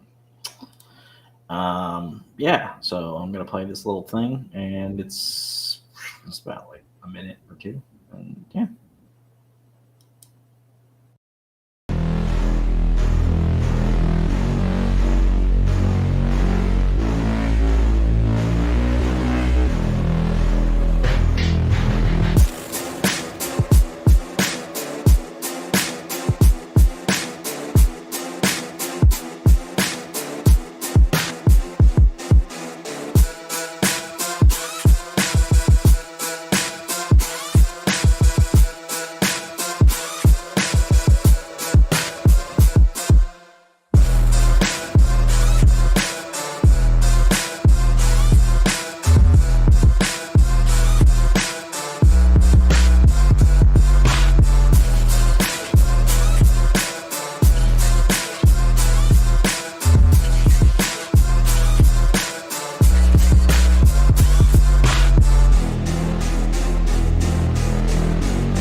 I did not realize it was as long as that. Some bopping beats. Oh yeah. Brought to you by. What? I'm not on the right side anymore. I You wanna say go? it's brought to you by. Oh, there it is. Brought Comics to you by Wellspring? Comics Wellspring. Apparently, you can save 25% off only today and tomorrow when you print with Comics Wellspring by going to comicswellspring.com. So, if you do have a Kickstarter you're looking to run, but you got some extra cash laying around now, it might actually be smart to print some off early. There you go. Save some Or money and still you run need those. some Comic-Con banner or something, you can print through them because they have it. They have those retractable banners, which I kind of want. I think one's like $200 or something. So, yeah, I want that. Yeah. So, Dylan, what is Nova Nation? What is that all about? Nova Nation is basically the platform we built within our platform. So, one of the things that we realized when it comes to the independent comic book world is that unless you get like a major publishing deal with someone like Image or even the newer companies like Aftershock, right? The idea is that it's very difficult to get your comic book out into the world because why would I buy something if I've never heard of you? I've never read anything from you. So like if you're a new independent comic book creator and you have one comic out, like why would someone spend the money on your comic when somebody else who has 20 issues released the new ones? You know that they've got some traction. So one of the ideas we came up with years ago essentially was to create a platform with a huge collection of comic books. And originally we wanted to charge for that. And instead we decided to go kind of with like the freemium version where essentially you can sign up and get access to all of the comic books on our platform and it's all for free. But one thing that we want to be able to do is support the creators who are supporting our platform with their artwork, with their comics, and with their graphic novels and short stories. So we created what's called Nova Nation, which is essentially our equivalent of Patreon, right? It's our Patreon-esque style platform. We built it right into our website. And so essentially the account you log in for your website, you would just upgrade that membership to the paid membership as a Seer supporter, or we created a premium version as well. And the entire idea is that we want to be able to give you the same type of things that a typical Patreon platform would give you. So a lot of behind the scenes work. So for example, we have like hundreds of drawings of all of our comics, like the pencils, the roughs, the inks, the colors, before the completed comic. And we don't want to just put that all over the internet. So instead we created this back end of our website called Nova Nation, where we can put all of that out there. But because we work with so many other creators, we also have their content that we can put up there. So we're slowly developing the whole back end, but right now we have, things like like I said, the pencils, inks, colors before they're actually lettered and placed into the comics. We have concept art, unreleased concept art. We also have completed comics that have not yet been published, in the sense that they're not available widely. So, for example, many of our comics, before we release them publicly, we'll actually put them on the back end of the site. Our most recent one that we did this with was Mittens, and before that we had the Chronicles of Horror 2. And so what we did with that was for the public, we only released one of these short stories every week or couple of weeks. And then once we actually released them individually, one at a time, we put one up, take it down, put another one up. After we put all of those up, we then finally released the full version. But if you were signed up for Nova Nation, the moment that it was released, you could read the entire comic. And so things like that.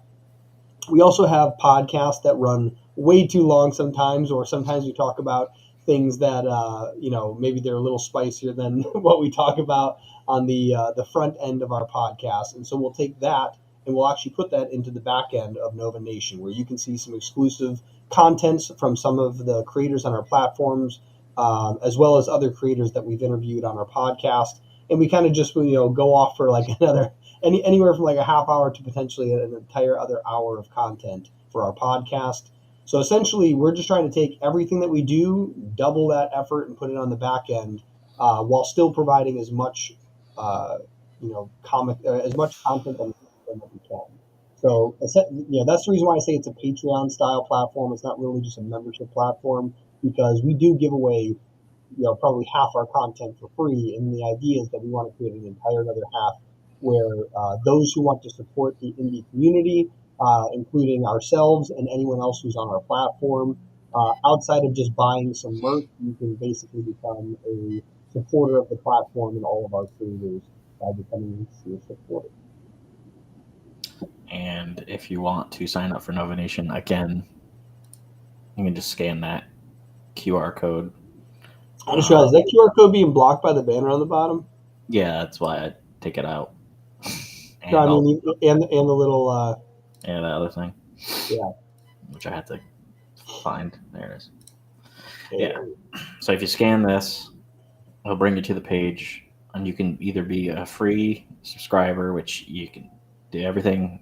Which again, feel free to sign up for the free one. Like, we want you to read the comics first, anyways. We want you to enjoy the work that's done by so many creators on our platform. We have dozens of creators on the platform, and we want their works to be read just as much as they want their works to be read. So go in there, check that out, and if you like it, kind of like we talked about in the last panel, we do try to keep a certain quality of art on there. We're not trying to just put up anything, so we're trying to make sure that the work that gets put up there is of quality, but we're not trying to filter it out like it's Marvel or DC. We know these are independent creators, but we want good stories, good artwork, and good effort from the people that are on our platform.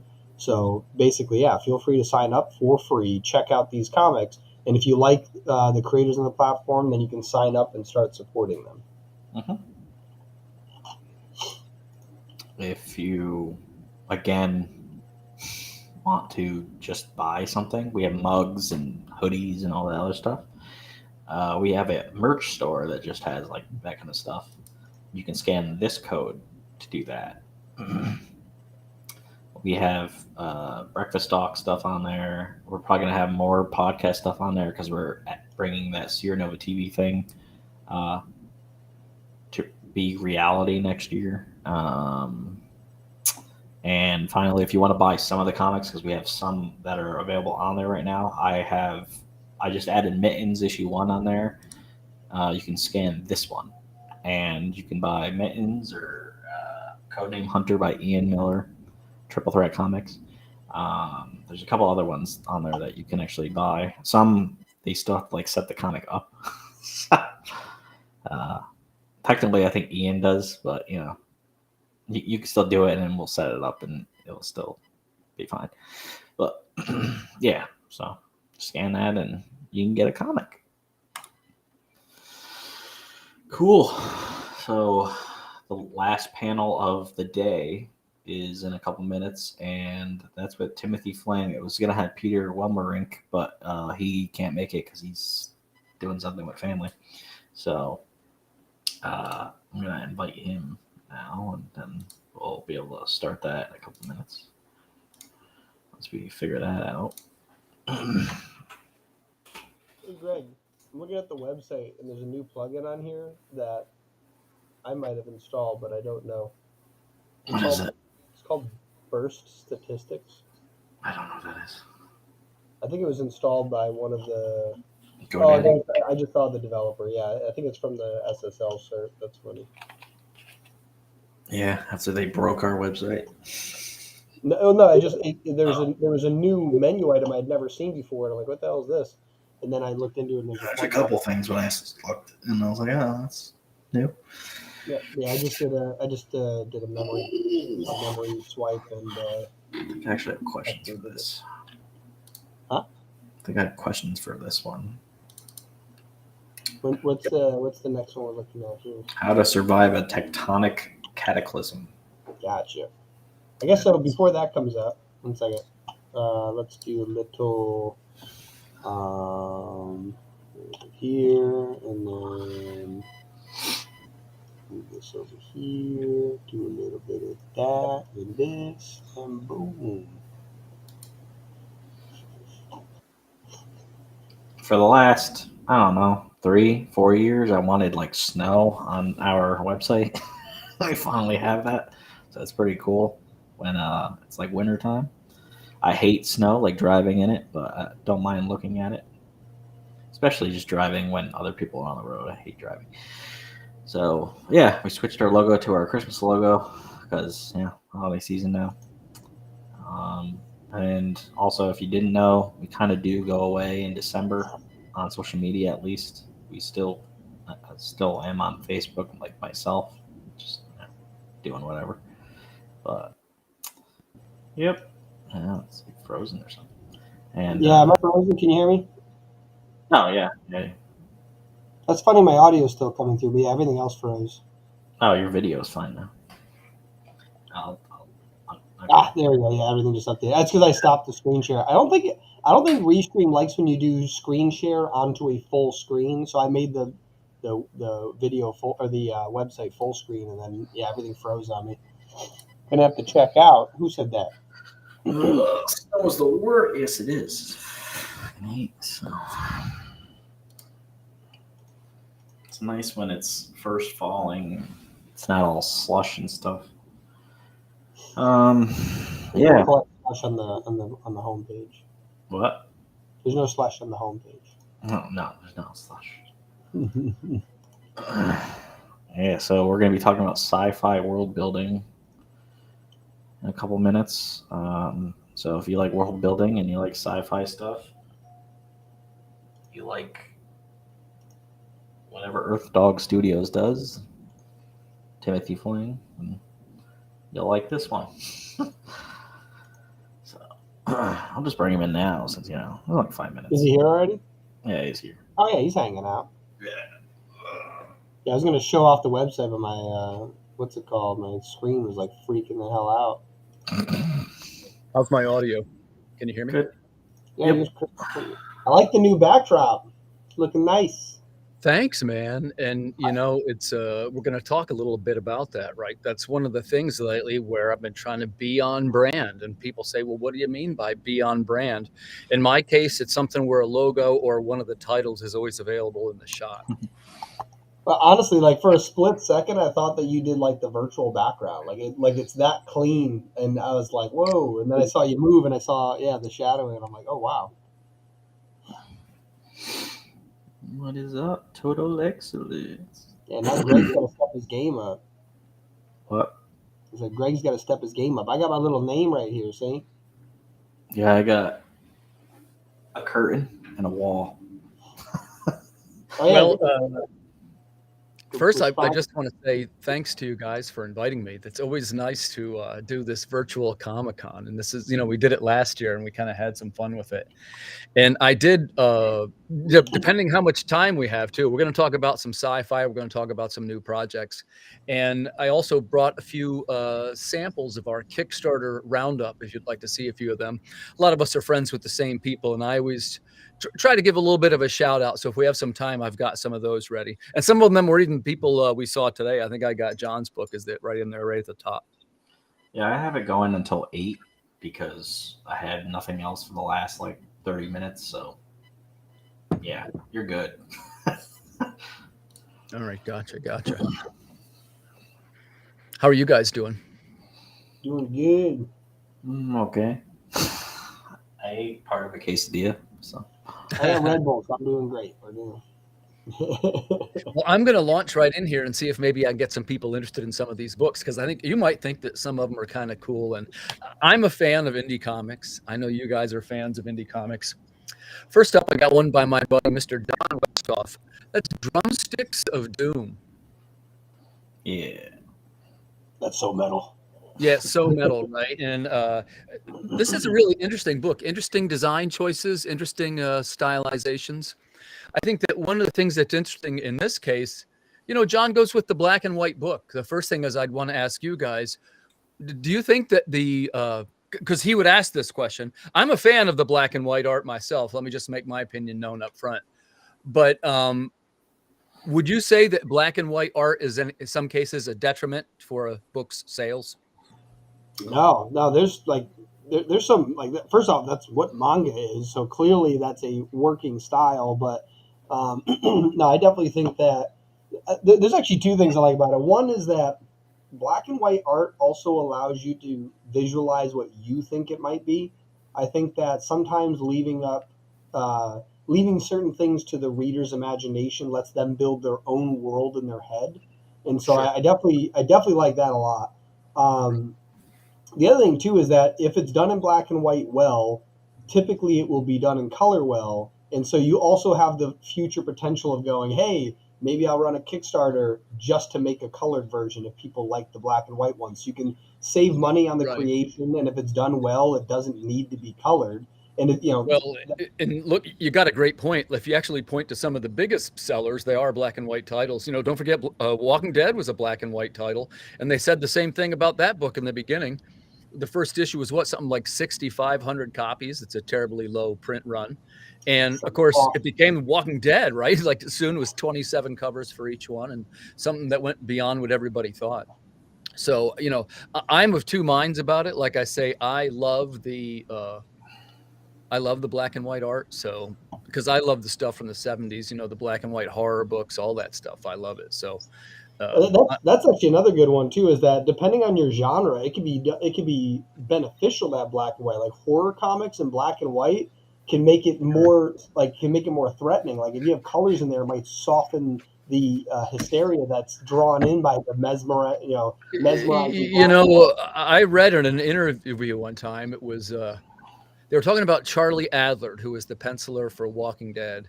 And he said something to the effect of he could draw more violent scenes, that if they were color, it would be considered too gory and too, because the violence, some of it was kind of stylized violence, right? That's actually interesting because that means with horror you could actually go both ways. By having it black and white, you can soften violence with like the blood and gore. But I also think that the opposite's also true, where like it can seem more terrifying when it's not in color, because now your imagination's filling in the blanks.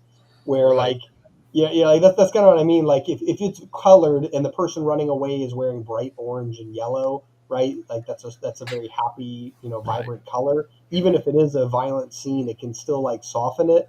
Kind of like what is it? It's very Oh yeah, terrifying, yeah. but like, Sure. certain scenes are like brightly colored, and like it kind of lessens how scary it is sometimes. Like, Right. it's kind of interesting. So that's a look at that one. That's Drumsticks of Doom. Just going to give him a quick shout out. That's by my pal John Westhoff. Oh, also, I think his book came out great, man. Came out great. I just realized too. We figured this out. If you go to your settings, I just realized everything's mirrored for you.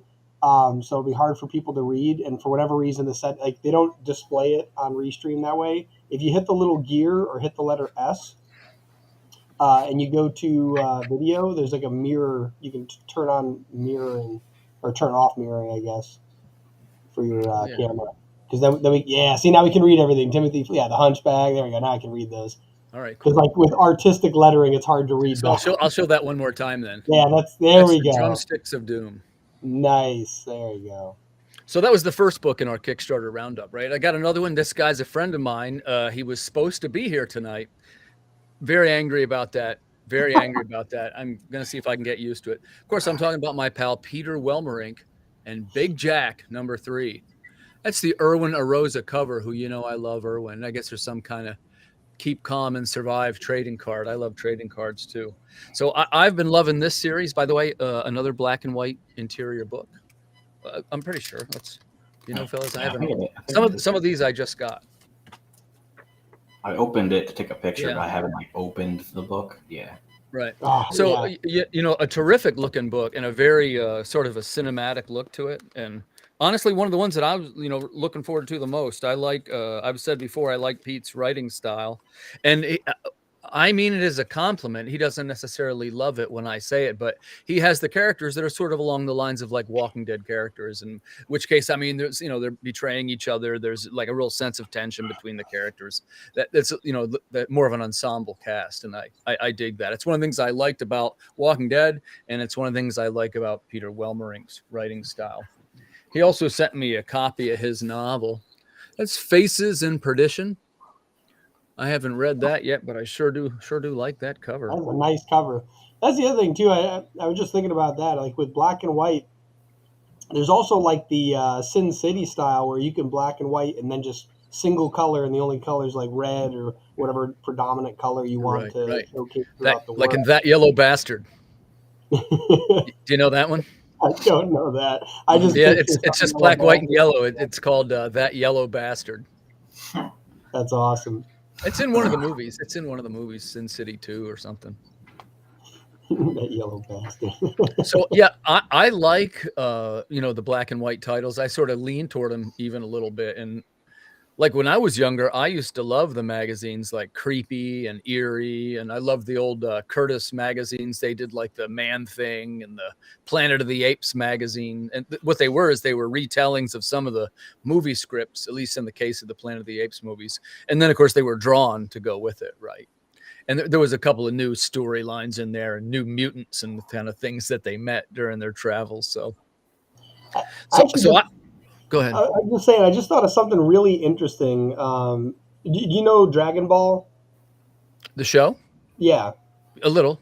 So like the original manga, Dragon Ball Z, the second set of the series, there's a character transformation where he turns into, from Saiyan to Super Saiyan.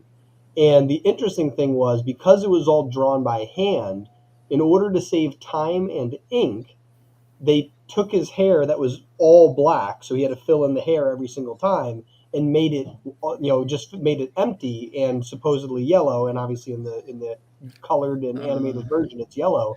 But it's funny that the reason they did that was solely to save ink. That was like that's great. And I think about it now, because everything's digital. It's like there's little details like that won't exist. I was just thinking about that. That's super interesting when it comes to black and white art. If it's not drawn by hand, or if it's not, inked out by hand, there's like little details like that where it might save you time by hand or ink by hand. But now with the digital age, like, you can basically do whatever you want. And so I just think that's fascinating that like something that's so predominant in culture has, you know, the yellow hair of the Super Saiyan is something that was Yeah. literally economic choice. Well, sure, and I guess the kind of touching on that subject, the Hulk being green was a little bit of a production error, right? Like originally he was gray, and then Yeah, in one wasn't of it the like an panels error? he looked sort of green, and they said, you know what, keep going with the green, and all of Yeah, a sudden the Hulk was green, but he was originally intended to be gray. yeah. And actually, that was another thing I was going to say. Like that's the few times where color is probably an important trait. So like for our character in our comic, one of our main character, he has a rocky skin but a glowing green underneath it, and that's really hard to portray in black and white. Like there would be no Oh real yeah, way yeah, yeah. to I showcase totally that. agree. You know, going back to the sci-fi topic, I will tell you that, hey, and again, this is one man's opinion, right? But sci-fi is not the best genre for a black and white book, and it's precisely for the reasons that you said. Is we're always dealing with things like radiation and energy bursts and crackling this and that, and they don't necessarily translate into black and white images. Yeah, I was gonna say one of the few like sci-fi that I could think of that would work would be like steampunk, like that kind of visual, because most of that's not. It doesn't have like this a radiating glow or lasers or things like that. It's more Yeah, of yeah, a, you maybe know, smoke or something. yeah, it's That's like why You for could use a lot of gray tones.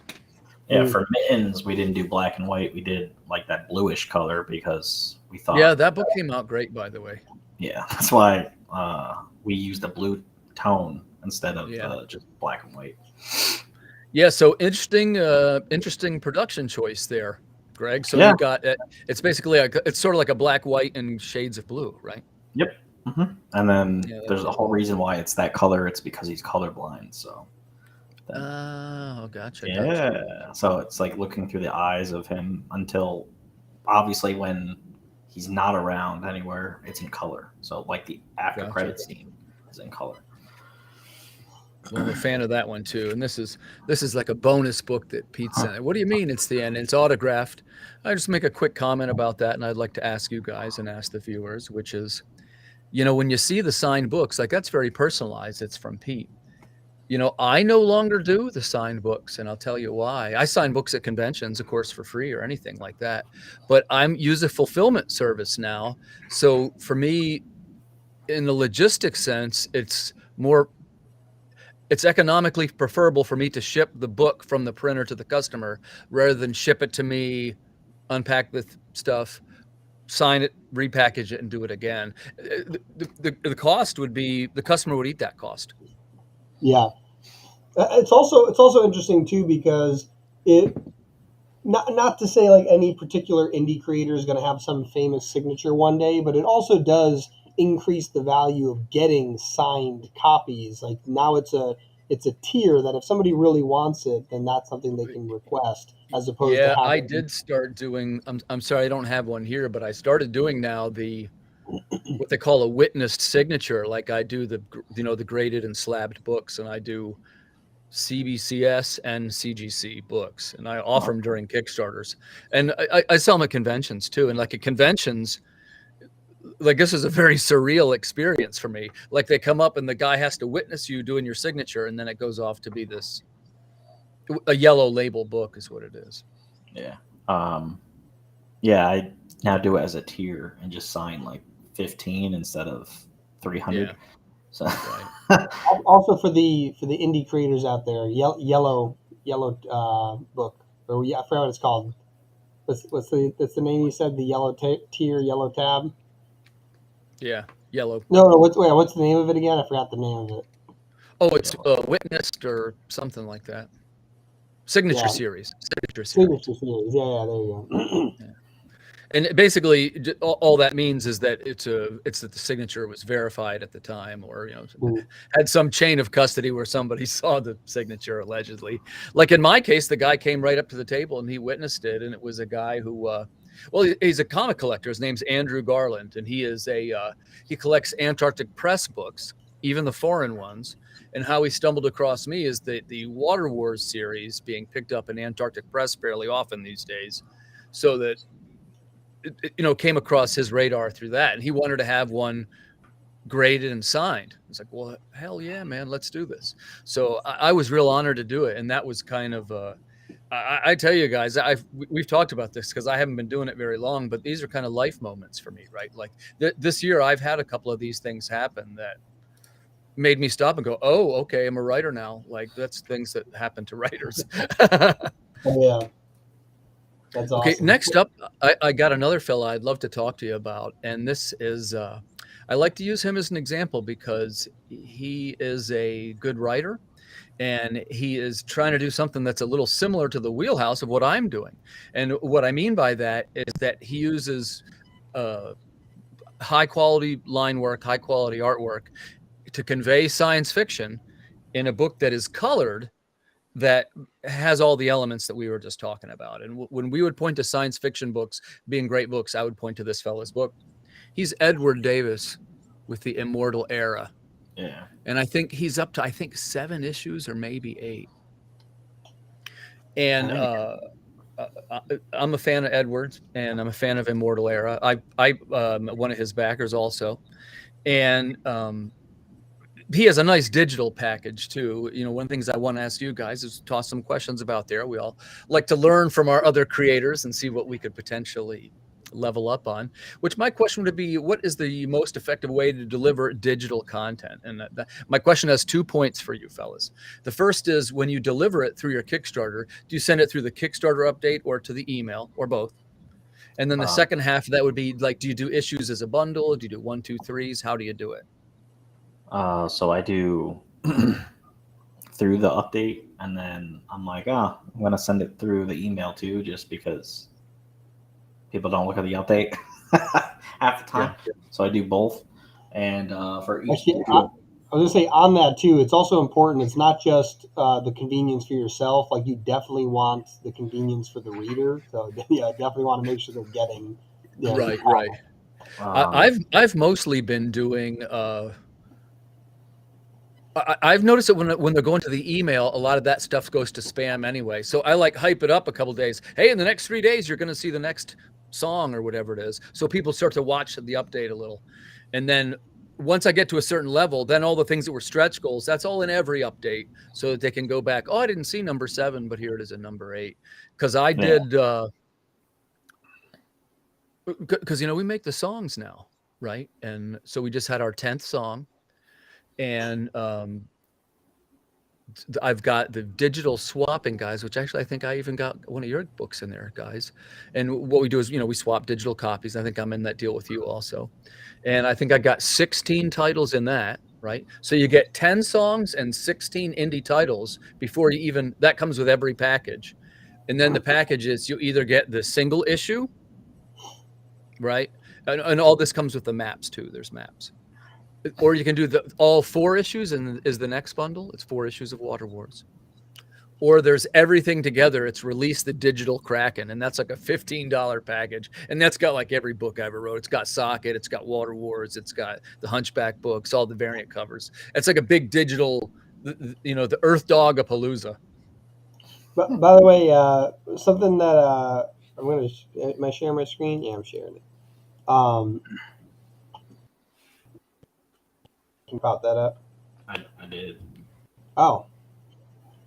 It's not showing for me. Oh, my thing froze again. Either way, can you see my screen? Yes. Okay, cool. My thing will probably stop freezing in a minute. But basically, this website right here, I'll share the link in a minute. Okay. Essentially, the whole idea is that whenever you send an email, very often the subject line can automatically flag your email as spam. Right. So this spell checker here, you can see right here, the number 3 and number 4. See how it's like, it's that time again, Sncc 2022 Virtual Expo. The word forms, which I tried to send to people, made it so that it would get flagged as spam. So if I put the word forms in our email, then it likely would have got sent to spam. Yep, I get it. So that's kind of the idea here, is that if you're having an issue where you're sending the copy and it's getting sent to spam, it's very possible that it could be like, watch this, see that? Yeah. I was just going to say, get your copy, it immediately get is one of the words that gets flagged. And as you guys probably know, mine tend to say stupid things too. Like mine say "attention, organic civilians," crap like that. Like I lean into all that, which in my reasoning is I know already that a lot of it's going to go to spam, and it's good that you're doing this. Is a little bit of A/B testing you got going, right? But I would say this that. Well, the first thing, what are you showing me here, Dylan? Is this MailChimp or what is it? No, this is just a free website. It's on GitHub, but it's in the chat. I think if it popped up, yeah, there you go. You know why I ask? I'm a MailChimp user, and they have a thing kind of like this. Yeah, this is just to test headlines. So this doesn't send any emails. This is literally to test headlines. So like, let me clear this real quick. Right, sure. Refresh. But yeah, so like here, see the word here gets flagged. I didn't even know that one. Look at that. So let's see. Let's download your copy of, my comic book, right? And that one's fine. But here's the funny thing is just adding the word free will flag that. Even if it is free, it doesn't matter. So if they don't have you added as a contact, then basically, because like I follow newsletters where I subscribe to them and half their stuff goes to my spam, but it's because I forgot to add them to my contacts, which most people do, even though it's easy. Right. So yeah, this right here is a great way. I use this with a client of mine who was sending out emails and was getting like a 30% spam flag rate. It was huge. And then they started using this, and now it's like down to 10 to 15. So, and they're sending out, tens of thousands of emails, right? So this little tweak right here, if you're getting your, emails flagged and sent to spam, definitely check out free little tools like this. I should put that on the website somewhere for creators. Well, and one of the things that I'm trying to work on more and more, and that's, by the way, that's why I love talking to you guys, because what we're trying to do is something a little bit different, right? Like we're both publishers at this point, and how do we get our products into the hands of the readers? Well, the first thing is, can you get the titles into the previews catalog? And that's maybe one of the hardest ones, because that seems to have more to do with who you know rather than what any quality of the material might be. And I will say this, that getting into the previews catalog, that's not necessarily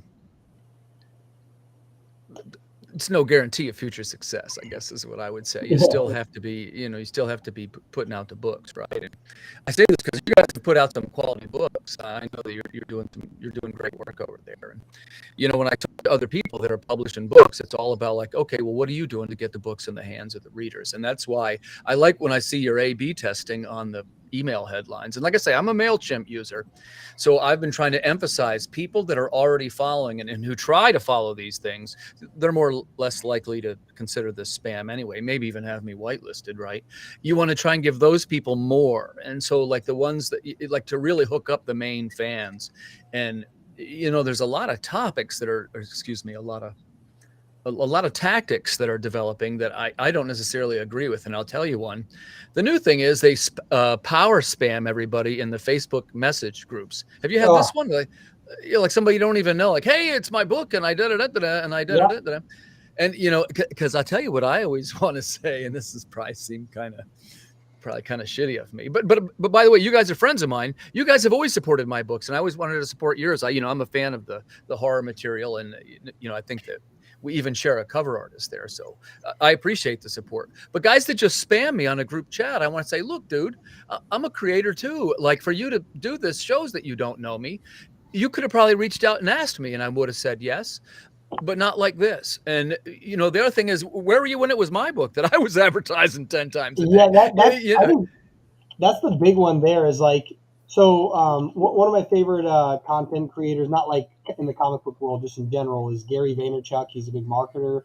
And one of the big things he talks about, he calls it the $1.80 strategy.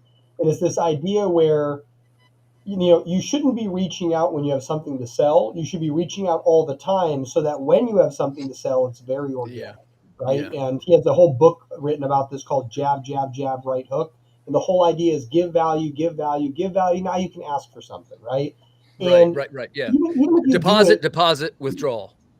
And even if you do it on purpose, eventually, like, you'll still look way better than the guy who like keeps asking. And like, you know, it's because I feel like that's the other problem too. Some people hear like a strategy like that, and they're like, yeah, but then it feels wrong to like just give for the sake of wanting to ask later. It's like, then just give. Like, you don't need to know you're going to ask for something later. But if you want to sell stuff in the comic book fandom, you need to be part of it. Like, you, why would I buy your stuff if I've never heard of you? Like the whole, I was talking about this earlier, is that basically the main tenets of marketing are: I need to know, like, and trust you, right? For me, I need to know who you are, or I can't buy from you. Right. I need to like who you are, or I won't buy from you. And I need to trust who you are, or I shouldn't buy from you, right?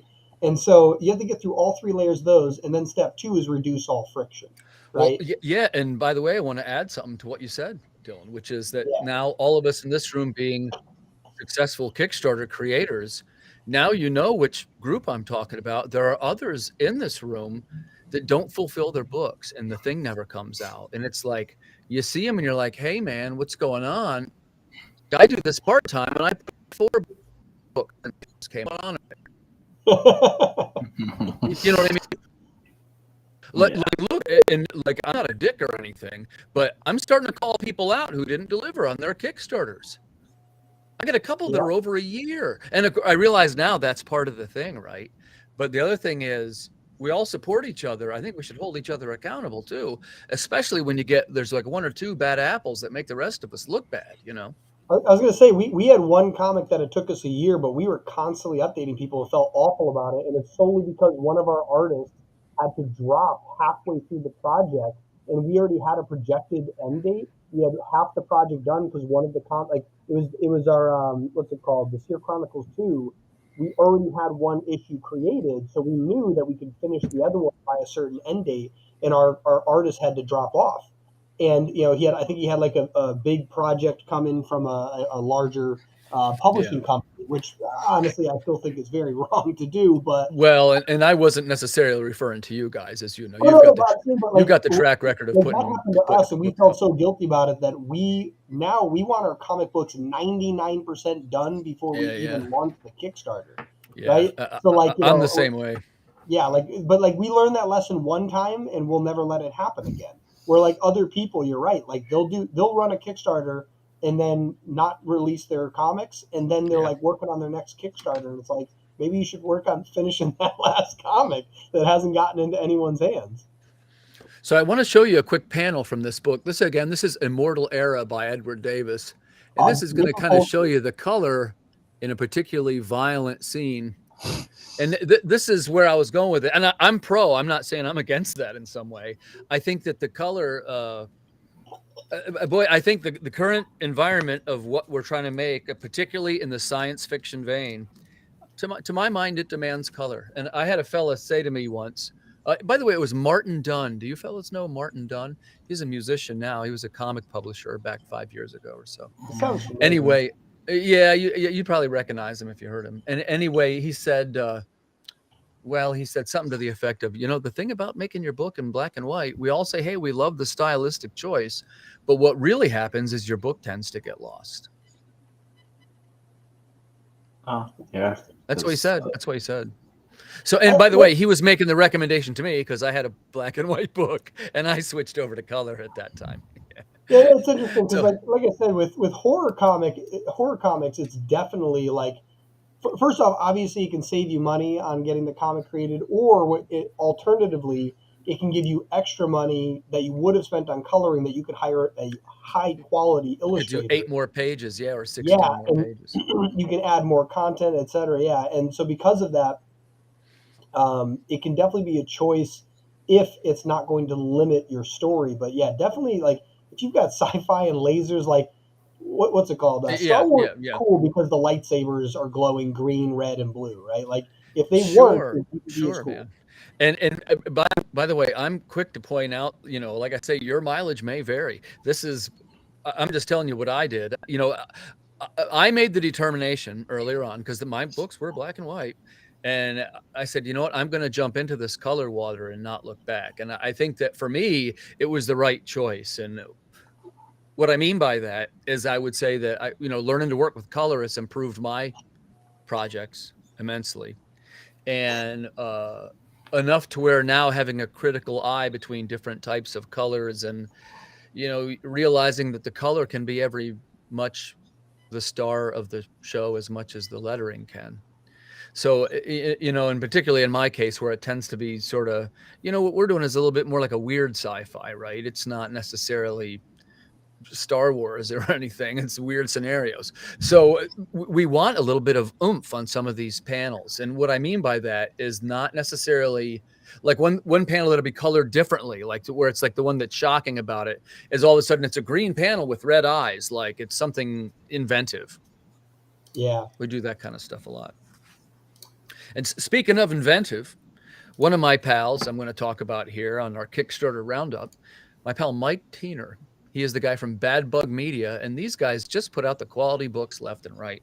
The latest one, this actually, they put out so many books, and I follow a couple of them. This isn't even the most latest one. This is 3 ago now, but this is His Name is Wrath. And the first thing I want to tell you, that cover is just awesome, isn't it?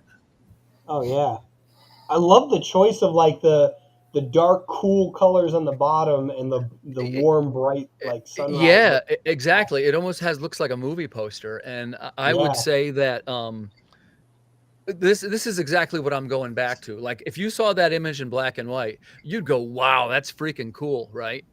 But you see what they did there, the stylistic choice, just a couple colors. It's like, whoa, it really made it pop. And like I say, it's not necessarily, the coloring is not necessarily complex. It's not that. It's the boldness of it, right? That two-tone of like that cool bottom, bright, warm top. Right. And it's like I say, when you talk about, of course, we want to appeal to collectors. All my covers, I try to make something that will appeal to a collector. In a case like this, that guy's appealing towards somebody that would just love art and that would see something striking and go, man, wow, that's freaking cool. I want to buy that. And, something that would sit on the shelf and look a little bit different than the others, right? Yeah, I was going to say, when you mentioned the movie poster thing, like one thing I've been talking to Greg about this as we're working with some of our artists for some of our comics is that there are certain scenes where now we're doing splash pages with overlays. And I want the artist to draw that splash page out separately because I want that as a poster, right? Yeah, so like I have a poster of a page of a comic right here on the wall. And like that's a great scene that's drawn into a comic from what is it, IT Comics.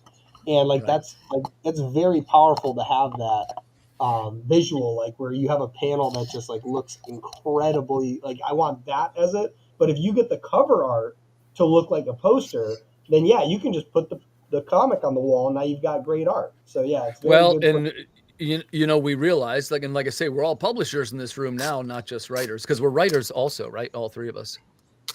Yeah. Correct. I consider myself an editor, but yeah, I've definitely I've definitely been editing's writing, man. Sure. I was going to say we're also publishers, and what we learned is that there's different people buy the books for different reasons. And in my case, my motivation is different than some. I'm the writer. I actually didn't have the dream to be a publisher, and I'm grateful that it all happened, and thank you so much. And this is really kind of wonderful, the whole thing. But like I'm trying to get stories out into the world, and it was just really the engine of how we were getting this done, right? So the thing about being a publisher is, like I say, you start to learn that, well, this person doesn't care about the story at all. They want the all 4 cover set. And this person wants the downloaded maps. And this like you see all these different folks. And here's the thing. There is no wrong way to be a collector. So, we just got to roll up our sleeves and think of new things that appeal to them. Like I was telling Greg last time, as a matter of fact, I think it was on this show last year, we were saying, because I got out of the hat game and the shirt game. And I'll tell you why. It wasn't, first of all, it's smart to do so, and you need to have products. Matter of fact, I remember Dylan saying this. He said, yeah, you got to have something that the person can wear to the con and they identify with it. But the problem that was happening to me is I was getting wrapped up in the conversations with the nice lady over at the hat making place about what kind of embroidery to put on the brim of the hat. And pretty soon you're a hat maker, right? And, I got to get back to making the next story. And I got to keep my eye on the ball. And I got a couple of projects going. I'm going to sort of talk about those as we get to the end of the interview. But some new stuff is coming. And you probably noticed the first thing, I'm really grateful to you guys for having me on the show again. This is 2 years for me, man. So it's like an anniversary. And like I was saying, I'm a fan of your work as well. So when we talk about what the publishers do, and again, we'll tie this back to the sci-fi, is that what we're doing is appeals to a little bit what I would call a more slender market segment. It isn't something like, even if you talk about like horror comics, just pick one. Wow, that's one of the big ones right now, right? And you could make the argument that sci-fi comics are big right now. But when I say sci-fi comics, I mean things more like what I'm writing, or like Mittens, like not necessarily sexual content, not necessarily a comedy. There's nothing wrong with any of that kind of stuff, but that's just not what I'm doing. You know what I mean? And it's not,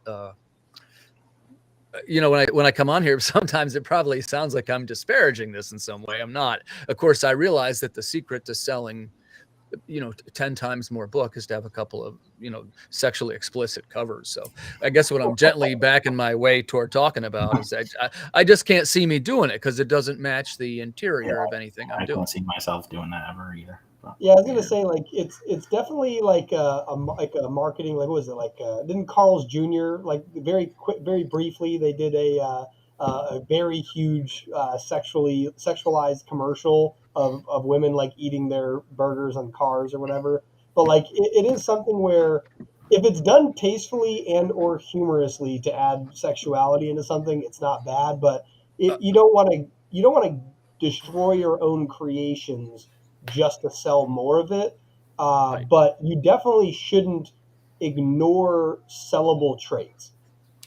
Oh, right. Oh, and by the way, I tiptoe around this subject. Most of my covers, I'll phrase this a little more accurately, many of my covers have some form of an attractive female on that cover, but it's almost never in a sort of salacious way. It's always more of a, like a novel, what you'd see in a bookstore, right? The survivor of the post-apocalyptic something. It's usually, it's played straight, I guess is the way I would say it.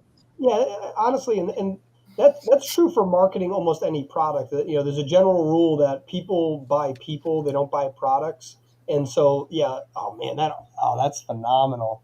I love the purple, the warm, cool colors they chose, where it's purple to red, right. as opposed to like. But by the way, another sci-fi title that happened to be coincidentally. I wanted to talk about it anyway, but to make the mention, like you talk about that color scheme the fella used. And by the way, I feel like I should give him a shout out now since I mentioned it. He is Jason Smith. Nice. I'm sorry, I don't know that fella, but he did one hell of a good job. And I will tell you that it goes back to what we were saying. Would this book, would that page have been striking in black and white? It definitely would. You'd be like, wow, that's a striking page. But then when you saw that color scheme the guy put on with just the 3 colors, and you went, wow, look at that. It made him not get lost. Yeah, I was gonna say, like, do you know? Oh man, I want to say I got to pull him up again because I don't want to get his name wrong. Where is he? There he is.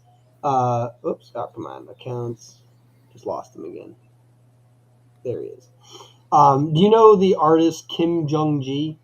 Oh, sure. Yeah. He just passed away, I believe. Yes, he did. Yeah. And very, very sad. I was going to say one of the few black and white artists I've ever seen that I don't know if I'd want to see his work colored because of how insanely phenomenal the artwork is definitely this man's work.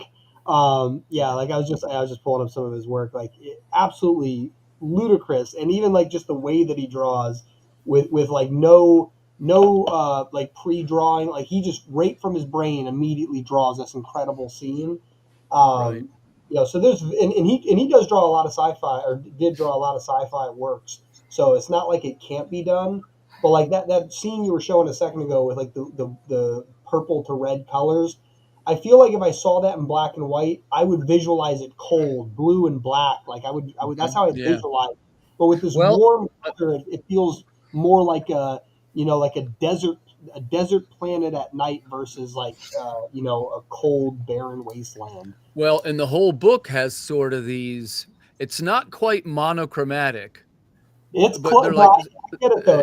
Yeah, they're subtle color gradients, and But by the way, that is not something that I've experimented with. Like, I thought the mittens idea was genius, and it's certainly something I would consider. Like my books look a certain way, right? Like they are different colorists on each project, but they're pretty much rendered the same way each time in a more traditional sense, in a way that if they were put together into an anthology, you'd be turning the pages and you wouldn't be like, what the heck happened here? Like it would all feel very normal and natural. Because we were talking about that in this series, I'm already up to like, well, it's enough for 5 issues or 6. It's well over 100 pages. So some kind of collected trade, and even go back, like you could put the stories in chronological order. Remember, if you're reading the Water Wars series, the stories aren't necessarily all in the correct order. They're all close to each other.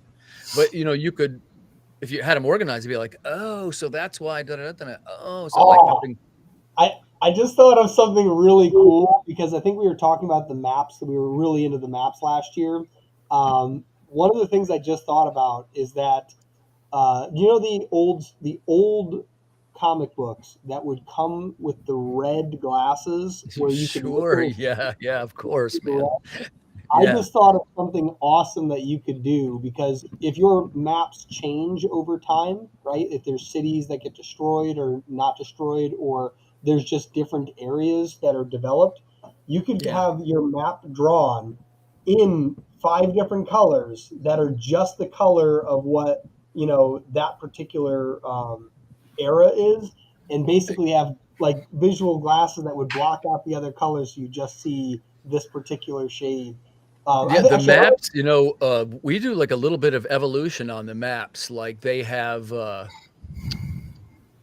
this is number 4 that'll be coming out, and this one will have like they always match the elements of the book a little bit. And then there was one for there was a water map, and then there was a desert map, and then this one will be like a mythology looking map.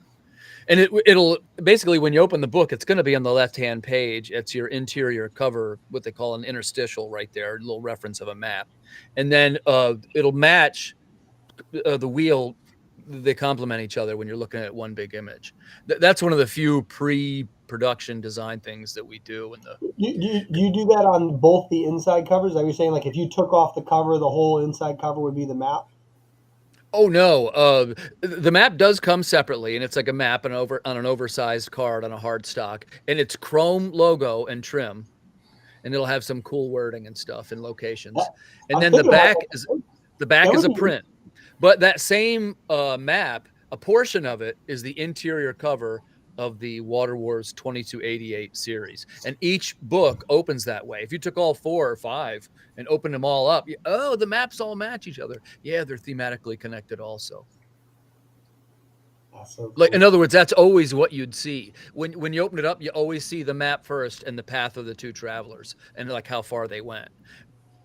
But each time it'll be different color elements and different story and different credits and so forth. Yeah, I love stuff like Easter eggs and world building. Like that's why I'm telling you, because I know you guys do the city building too. I'm real into that stuff. So, well, like our big thing that we've been doing is just we found this what's it called floor planner program that's a web based app, and I heard of this.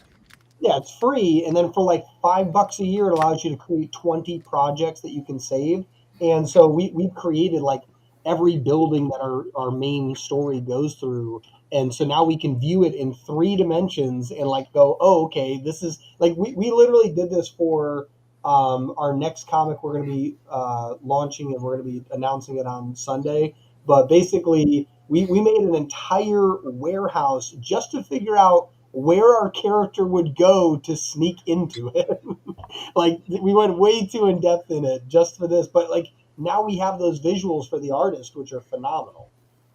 Listen, Dylan, you're totally speaking my language. Ever since I was young, I would always read the books that had the maps in the front. Lord of the Rings is the most prominent example, probably. And I would go back and I would track where so they went here and here's where they crossed the water. And in my projects that I make, I always include a musical element and I always include a map element. So that's kind of like our 2 things that we do. And, now that it's getting so many, this is the 4th map. And like I say, we just did our 10th song. So I'd rather say like even like some old video games came with maps, like the old Pokemon Game Boy. Oh yeah, yeah. Came with maps inside their little instructional packets, and like yeah, like I just love like the extra stuff that comes with it, not just the story. Well, and they're cool on the production value of them too. Like it has a little bit, like I say, it's a 2-layer printing process, and 1 layer is chrome enhanced, so that if you like tilt it, it like shines through. It looks like it's crackling. Originally, it's supposed to look radioactive, kind of, but it's really like shiny letters and shiny trim. But it's when you look at it, you're like, whoa, this is freaking cool looking. It definitely has the look of. Tell you what, I have one right here. I'll grab it. I forgot we're actually gonna be part of a Comic-Con that's in like Troy or something. Oh, the one that's at RPI, you said? I don't know. Well, somewhere. Oh, or maybe just an RPI student. That's what you told me, I thought. He's not RPI student. Oh. I'll say I am on a visual medium, so I could show you rather than tell you. But that's make them full screen, Greg. Make them full screen so we can see that. And can you see how it's like that does look radioactive because like the lettering's got like a you see how the lettering, certain elements of it are shiny. And then of course the back is the print 2284.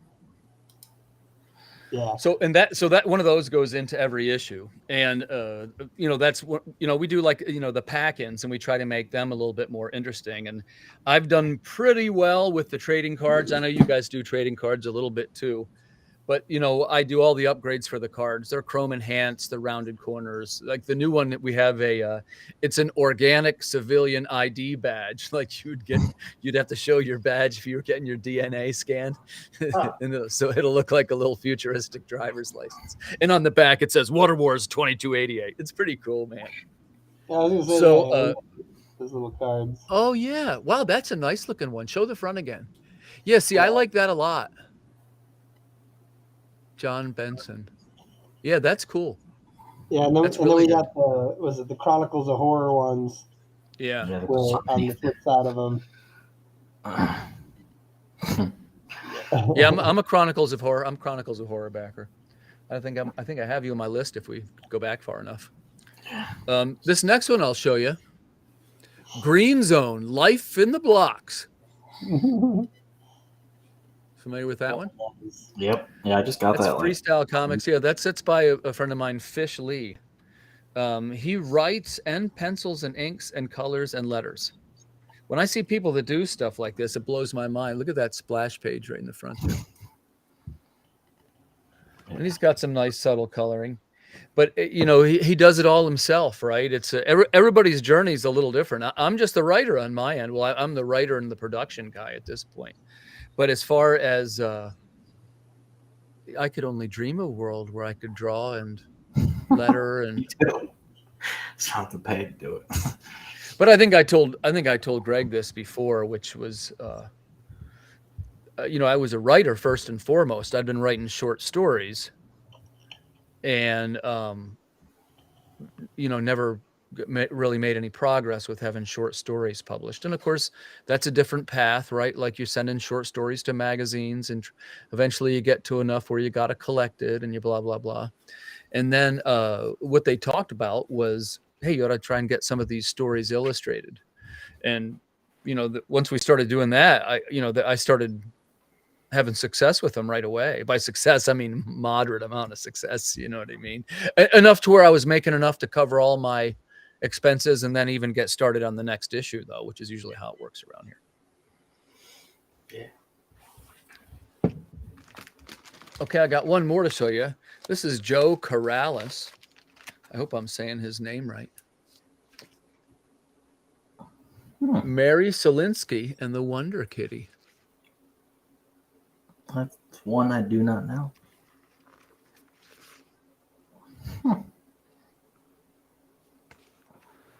He seems like a nice fella. So he is Joe Corrales. I hope, Joe, let me know if I got your name wrong, buddy. I'll tag him when we do this. But you know, so I'm relatively active in the indie community myself, and I try to be a backer when I can. I guess I'm a super backer, or whatever they call that. Yeah. I've got to work something out because, you know, I try to, especially when I get guys like you have like multiple projects in a year, you know, I got to figure out what I'm going to do there because, you know, you always want to support, and it gets to a level where it's kind of hard. I think I supported something like 30 projects around in this last one. It might even have been more than that, but you know, that we have to remember at the end of the day too, we are not each other's customers. It's great to be supportive and everything, but what we want to do is to get the products into the hands of the readers. And when I say the readers, I say that because they're a little bit of a different animal than what the collectors are, and we want to have something for the collectors too. At least that's the Earth Dog motto, right? So that's why you will continue to see from us. And like I say, I've got some new products coming up, and I'll wait till right till the end to make an announcement because I didn't tell anybody yet. But Yeah, we will. What's that? I was going to say, I definitely agree about the getting them into the hands of readers and fans. Yeah, Like, and I can so tell you important. take that really seriously, and you know that's why things like conventions are more critical than ever because you know, we talked a little bit about how the way people find media has changed, and the way that it has changed is that giant tech companies use algorithms to deliver to us the content that they think we should be looking at, when actually all media starts with the same small component, which is discovery, and that consumers, ourselves included, are more likely to take to something if we discover it on our own. And that's why I'm this way, and I'm sure you are too. If something's being pitched to me, I start to kind of reject it a little bit. Yeah, I was going to say, it's definitely a, what's it called? It's kind of like when you're working with somebody and you're collaborating, the best way to get them to take your idea is to make them think it's theirs. And it's like the thing it's the thing with discovery. Yeah. It's like, you know, you don't want them to run, you don't want to run into them, you want them to run into you. But in order to do that, Right. you need to be everywhere. And like, so Right. omnipresence is huge, but the issue is that if you're standing everywhere but where your fans are, you're not going to run into them just because you're everywhere, right? Like, Right. And you know, I think that so what are the tools of this, Dylan, right? Well, it is things like, it's like the conventions, because there is still no better discovery tool than somebody walking up and seeing the book and they can flip through it like it's on a rack or something. That's still the best one. Well, And it's that's the what best for the organic discovery of me feeling like I found you rather than you hitting me with an ad. no Right. matter how Well, cool it is. and really what I was saying was it's a very different model than Kickstarter, right? Which is the other one, you know, and I'm not going to talk too much about Kickstarter today, guys, but you know, I'm super interested in hearing your opinions and all the new changes. But I figured, you know, we got time tomorrow, and I figured we would talk about more of that one on that day. And that's probably, well, I tell you what, I got one more book. I'll show that, you know, this is in my Kickstarter roundup. This is Stray by Vito Del Sante. Still in the wrapper. I didn't open this one up yet. Very nice. It's a good looking book. And one thing too, very professionally packaged by Comics Wellspring. I'm going to make sure they do that on mine. Sponsor for today. So that one's by Vito Del Sante. I met him in Baltimore. He's worked for DC. I know he is the writer, I believe, and the letterer. I'll know more after I read this one. But I wanted to just do a quick roundup with some of my friends, you know, as we're all Kickstarter users, and I thought you might like to see some of the products that are out there in the indie market today. So thanks for letting me take a second and review some of those. Yeah.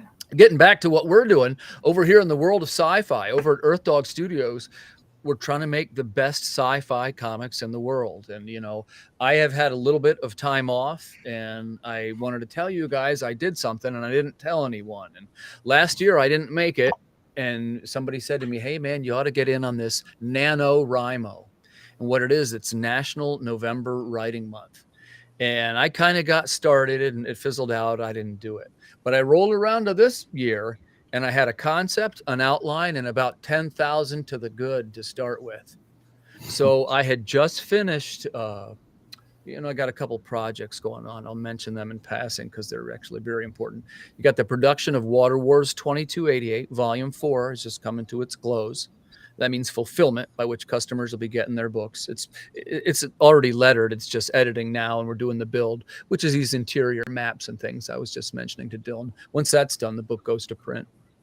That's the first thing. The second thing is I got this. It's another sci-fi adventure called Call of the Cryptid, which is a book in which a young woman, after being abducted by aliens, is given the ability to communicate with cryptids, and it's going to be fully illustrated by Erwin Arosa, and it's going to be like our trippy story. It's going to be super weird with aliens, and by the way, that's about 18, 19 pages in. That's not some far away thing. It's ready to come out. It'll be done in the next week. Awesome. And then the third thing is, like I say, I jumped in with both feet into this NaNoWriMo. So it's a novel. It's a prose novel about apocalyptic Asia. It is going to be tied to the Water Wars universe, but anything else, you don't have to read the other ones for it to make any sense. This one shows what happens in Asia during the apocalypse. And it's got sword fights, it's got samurai, it's got Game of Thrones style intrigue, and it's got robots.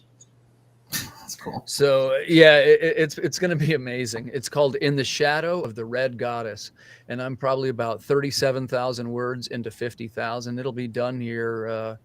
Well, it'll go right to the wire, probably the 30th or the 31st. I'm averaging about that's 1,600 words a day for me. Yeah, but it all landed at the right time, right? So yeah, so those are the next things you're going to see coming from me, and that'll be on Kickstarter probably. Well, I'm going to do it the real way, which they say what you do is you hire an editor. And in the past, I've always edited all my own stuff, and this is I got a great deal of respect for editors. You know, I guess I'll say gently what I'm about to say because I've only worked with editors 1 or 2 times. And both times they were helpful and helped me create a better product. But also I did learn a little bit that most editors, I don't think, are maybe a better editor than I am myself.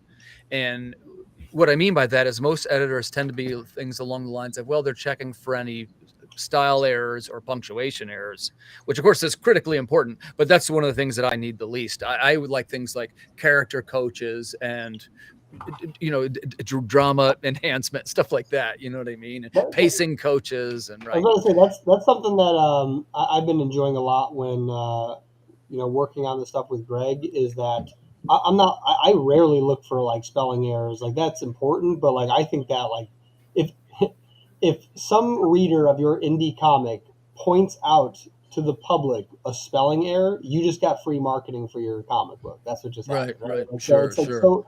It's so minorly important when it comes to indie creators, but when, like you just said, like character development. Right. What makes the better story? Yeah, like one of the biggest edits I made to our Seer Chronicle stories was one of the main villains had such a small story arc before his story would end that I was like, no one's going to care about this guy.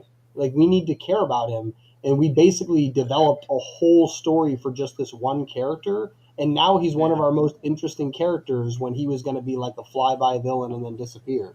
Sure, and so, that's stuff that I love doing. Because I know that. Yeah, I'm right there with you, man. I'm right there with you. And I would say that in most cases, like my sense is that you would do that and you would have a better handle on it because you do have a background in writing and publishing. But most of the time when I've talked to editors, I don't want to seem like I'm somehow putting editors down. What I'm going to do this time, it's like a literary agent is what it is, and there's like a fee that you pay, and it's. I mean, they start at like $5,000 or something, but you know what I'm saying? I'm going to really do it this time. Like this is a real novel. It's not like. And by the way, yes, I see all the novelists on Kickstarter, and I know that it's already a very crowded market, but it is. I mean, of course, I'm going to be biased, but the writing's good on this one. It's some of my best writing. It's one where people are going to go, holy shit.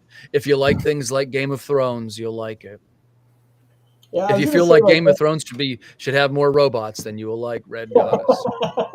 Yeah, I was going to say, like, I think we were talking about this on the last panel about, or it was getting discussed in the last panel about basically the overcrowding of certain markets.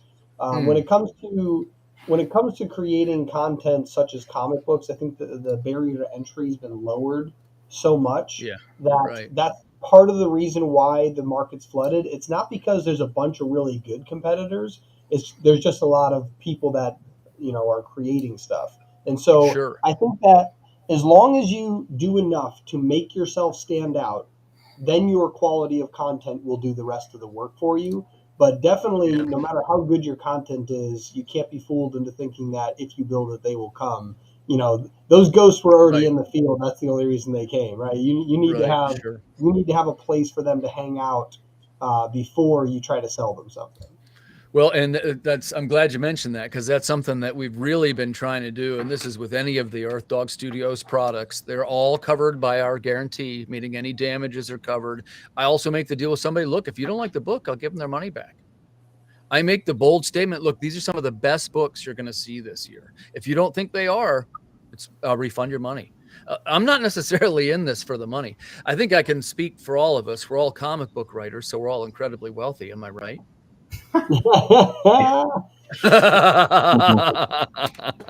I'm just having a little fun with you. But I will say that, I sure didn't get into making comics for the money. And I did get into it for reasons that seem to be different than what other people's reasons were. But I bet they're not too different than what your guys' reasons were, which is it's more slanted toward the stories and toward the people remembering the stories that, you create something that goes out into the world. And like I say, I didn't know that Kickstarter was going to become a thing. We just finished our 5th successful one, and number 6 is on the burner, and the novel right behind that. Like I kind of, to be honest with you, I can't believe it's happening, right? Like I wouldn't say, well, hey, I always knew that if I got on Kickstarter, I'd blah, blah, blah. Not at all. Every time I'm biting my nails right down to the thing. This time I tried the 21 day because they said it gets rid of the dead spot in the middle. But I lost 9 days worth of customers is what I did. Like I had more message me at the end, like, hey, I couldn't get in. It was over already. It's like, oh, you got to be kidding me. So I guess what I'm saying is I'm still doing it as I'm going. Okay, guys. And the thing about the Kickstarter and the crowdfunding models, you got to have the new launch come out on Kickstarter, and then it's got to somehow make its way over to Indiegogo or a secondary fulfillment site. And at the same time, it's like what Dylan said, you've got to create enough content that it's a value for somebody that might be, in all likelihood, following you personally. I've learned that that's a little bit of a thing. You know what I mean? Like in my case, I'll give you, for instance, we just did this collector guide, and it shows all because we just out our 10th book, I think, 11th. So it's a collectible series now, right? And there's multiple covers for each one, and some have a little bit different interiors, and some have been published out in the world. So, okay, well, we're making this family tree of what all these books are and how you could collect them, like if you were like a guide for collectors. And there's all these great artists, like we've worked with some really good ones, right? But there was one weird twist at the bottom. I had written all the stories, every single one. And the guy turned to me, the lettering guy said, you know what, man? He said, you've got to start emphasizing your name. He said, because at this point, these people are following you, especially these ones. They don't even know that's going to be the same author. And they signed up before you, same artist, and they signed up before you even announced who the artist was. That's a very Gary Vee thing. Like having a personal brand is so powerful because right. And you guys know me. I'm not like that. And I even put my name last on all the thing. But he said, and one of them was, you guys know Joshua, the podcaster, Pantalescaro? I'm messing up his name. That sounds familiar. Joshua. I know of him.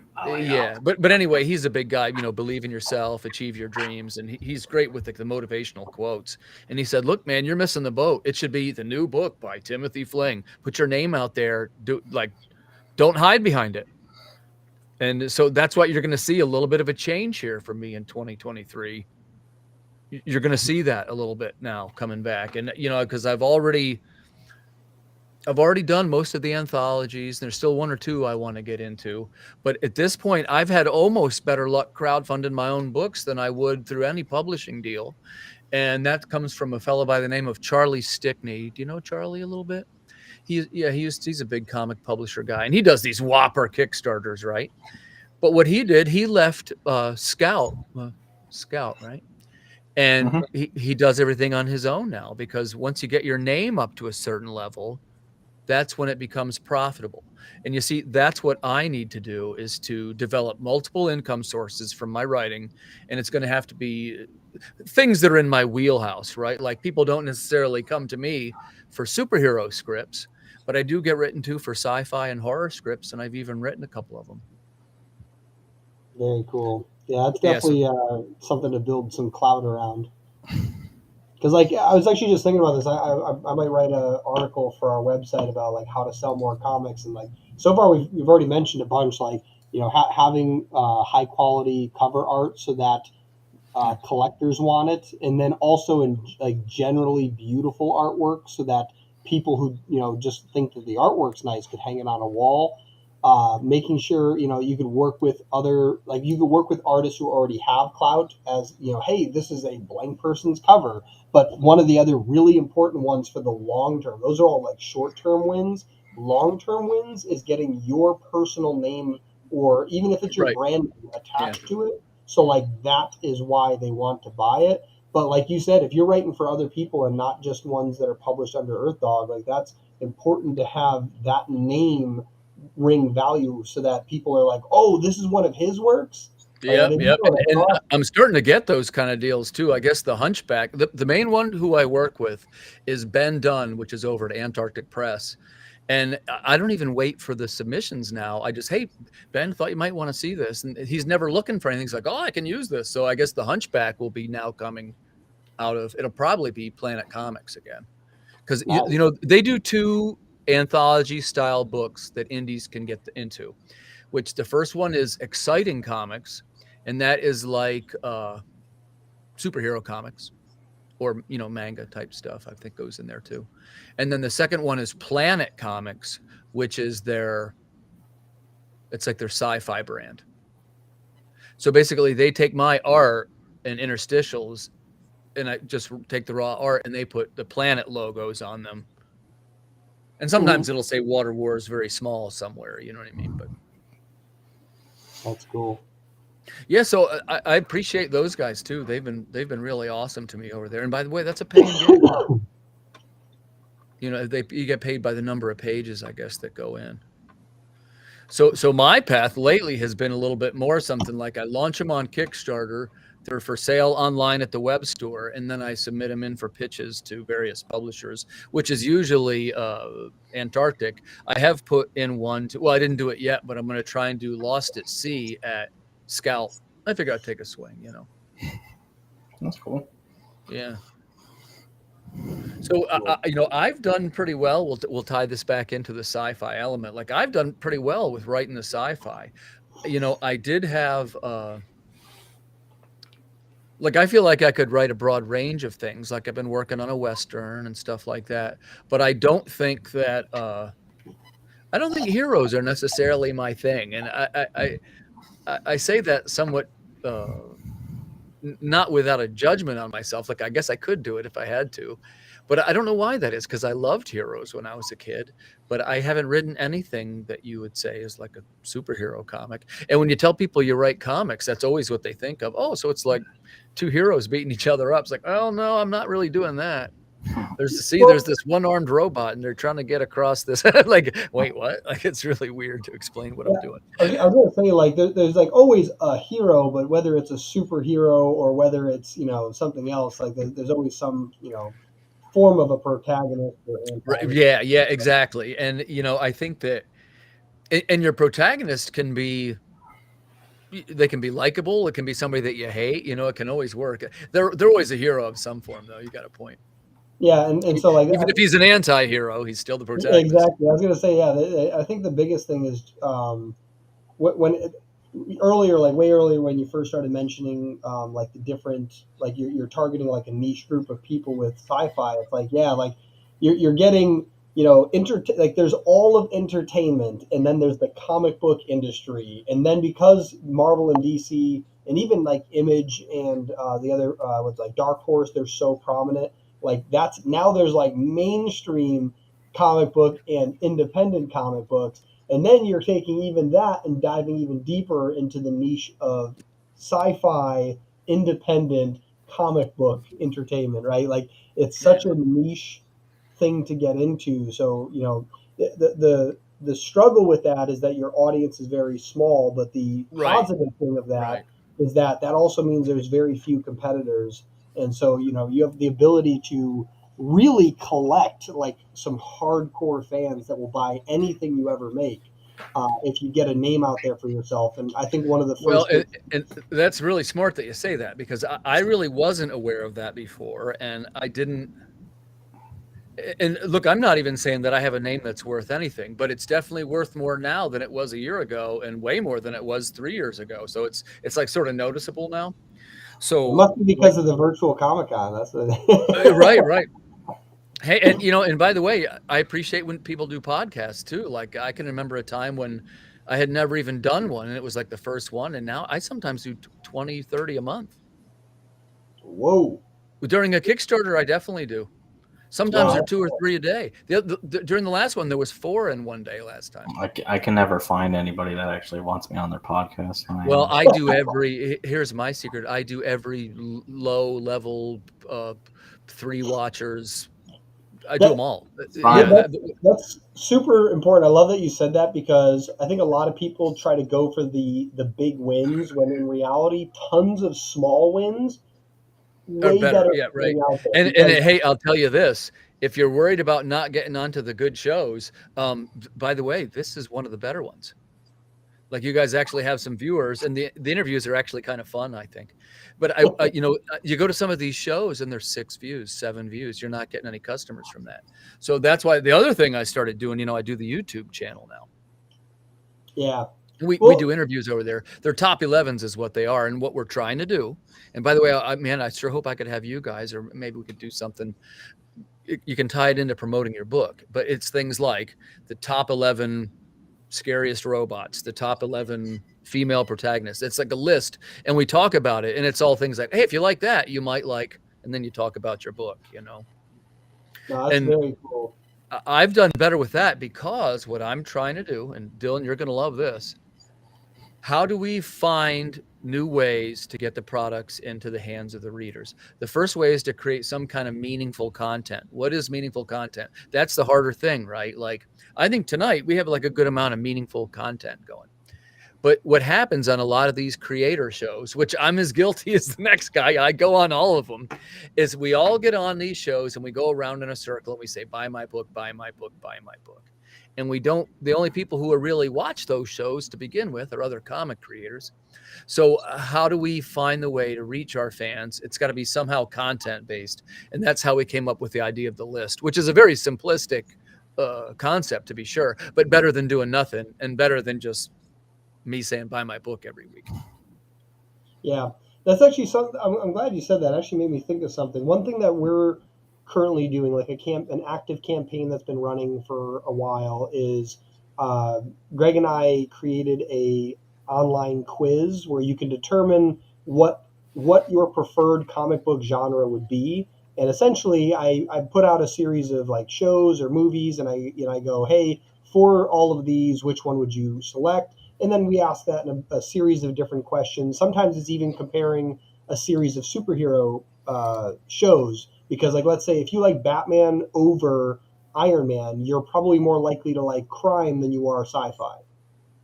Right? Sure. So basically I created a series of questions like that with Greg, and I'm running ads towards that. Not even towards our website, not to buy anything. It's like, hey, take this quiz and figure out what your preferred comic book genre is. And then what we're doing is, after they answer all of those, we start sending them a series of emails suggesting that they check out our site and check out the other comics that are in that genre. And that's kind of like one of the tactics that we're using now. But like you said, the whole idea is trying to provide value up front. We're trying to make it so that people want to. How do they discover you? Yeah, and now that you mention it, one thing I'm almost considering now, because it is very difficult to create a comic book podcast that has fans rather than creators of fans, or as fans. And one of the things that happened recently was we were trying to find more people for this convention, for example, and I started diving super deep into the indie comic book podcast world. There's like 8 people that have more than 1,000. Like that's it. Like they're like more than 1,000 subscribers on YouTube, for example. Like it is so small. Some of those 8 have like 24,000, but like none of them have 1 million. Right. None of them have 100,000. Right. It's the little bit that I learned from watching the comics podcasts. And by the way, there's some really good ones. Is that there's a lot of really small ones. Not that there's anything wrong with that. And like I say, that probably helps us in some way. It's more shows to go on. But, you know, I don't know. I was not sure, guys, like how much traction am I really getting? And what I need to do is find readers and collectors to a certain extent. But, you know, my thing is going to revolve around readers. Well, like I say, what I'm doing is a little bit different. Yeah. To a little bit music people too. Well, that's the other thing too, is like, so one of the things I always mention, and this is the reason why, as a marketer, like I work with companies that solve a specific problem, and that's pretty easy to write copy for and to target who that is. Like if I'm selling real estate coaching, I know that you need to be a real estate agent and you need to make more than X number of dollars a year, and you need to be active. Like that's about it. Like I don't need much more to target you, and then I need to write copy that's compelling to you. But if I'm trying to figure out and target someone who's interested in comics, like you could be a lawyer or a janitor. Right. Like you could be anyone economically, right? Because comics aren't that expensive. You know, you don't need to be a collector to enjoy comics. And so you could, you could be on the lowest rung of income and the highest rung of income, and it wouldn't matter. You could live in New York City or in the middle of nowhere, Kansas, right? And it doesn't matter. So it's very, very difficult to like find your target audience because it's not demographics, and sometimes it's not even psychographics, right? Like if I find somebody who likes comic books, more often than not, like I'd say 95% of the people who like comic books like Marvel and DC superhero comics, and that's it. They're not going to read some indie comic. And I think that a huge number of indie comic readers might not even consider themselves an indie comic reader. So like there's no real way to exactly. Yeah, it's one of the hardest groups to find. Yeah, and so like that's the biggest thing that I'm working on trying to overcome, is to somehow collect that 5% of people who like comic books who also happen to like indie comic books or are open to looking at indie comics, and also capturing the crowd of people. And this is my personal like thing, that if you create comics that are not superhero comics, I wouldn't even target comic book fans. I would try to target people who are fans of that genre, because anyone who likes sci-fi is going to like your work. Your artwork is ridiculous, right? The stories are great. Like the maps, the other things that exist make it so intriguing that you don't need to be a fan of comic books to enjoy them. And I think that that's what a lot of the indie comic book space needs to start doing, is start branching out. Like, don't go after the easy, oh, you like Marvel? Maybe you'll like mine. It's like, no, how about you find somebody who's never read a comic book in their life? Well, I think you have a point, man, and that's what we've all got to do. And I always say there's got to be some way that all the indie guys could team up, and it seems like we're getting better at some of that stuff. But there's definitely a market there, and there's definitely a segment. And for me, it's easy to pick what material. Like mine's a little backward, right? Like I don't say, oh, I want to get sales, so I'm going to write the material that's in the field that someone suggested. Like I already have stories, and I just want to tell these stories. And it's not like I have, my dream is to always one day to work on a Spider-Man comic. It's not, man. So now, by the way, I know that some people that is their dream, and God bless them. I hope you end up writing Spider-Man. But I just it never occurred to me to even want that. So like my path is like I'm on my own path no matter what I do. Yeah, and honestly, I think that the reason why I've come to that conclusion about going after people who like a genre and not a comic book is basically from the fact that neither Greg nor I were huge comic book fans growing up. Like I enjoyed my introduction to comic books was my barber. We were just on a podcast a couple weeks ago talking about this with what's the name of the comic? He's from London. Was it something about apocalypse? Man, I can't remember the name of the. What was the name of it? Comics for the Apocalypse? Yeah, Comics for the Apocalypse. He's a podcaster based in London. Definitely thanks for having us on. But basically, a lot of his questions were like, "What's your first comic? What's the funniest comic?" And for a lot of them, it's like, that's super hard to answer. Like, the only reason I knew comic books existed were because when I was a kid, I went to the same barber every other week or every 4 weeks, and he used to have a collection of comic books that he would swap out every single time I was there. And so I just kept seeing new comics, but I didn't collect them, I didn't hold them, and I only would read one or two every time I was there. So I wasn't reading them all the time. I didn't collect any. And then my dad happened to have a couple comics. He specifically had an old Batman comic that was like the graphic novel of Dark Knight, right, and the collection of that series. And so, the Dark Knight Returns. And specifically, because of that, it's interesting how I even got into comics, or specifically the indie comics, because some of these stories are incredible, right? And we had some people on our platform where I'm reading through them, I'm like, these are great stories. Like, these are awesome. And I feel like that's more of the market that we could be opening up, are the people who aren't into comics, they're into stories, which is everybody. Everybody's open to stories. Like, in fact, one of the greatest marketing tools is to take whatever you're selling and put it into story format, because our brains have evolved to remember stories. We love stories, right? And so, it doesn't matter what the medium is. Comic books are just one of those mediums, and if we can get them to more people that are just fans of science fiction, or they're just fans of fantasy, or they're just fans of crime and mystery, right? I think that that's a really big market to be opened up. And the fact that there's more collectors out there now means that the market's not going anywhere. It's more the fact that we need to figure out a new way to get to them, because that's it's exactly not it. the same way as it used to be. Yep. What's the way, man?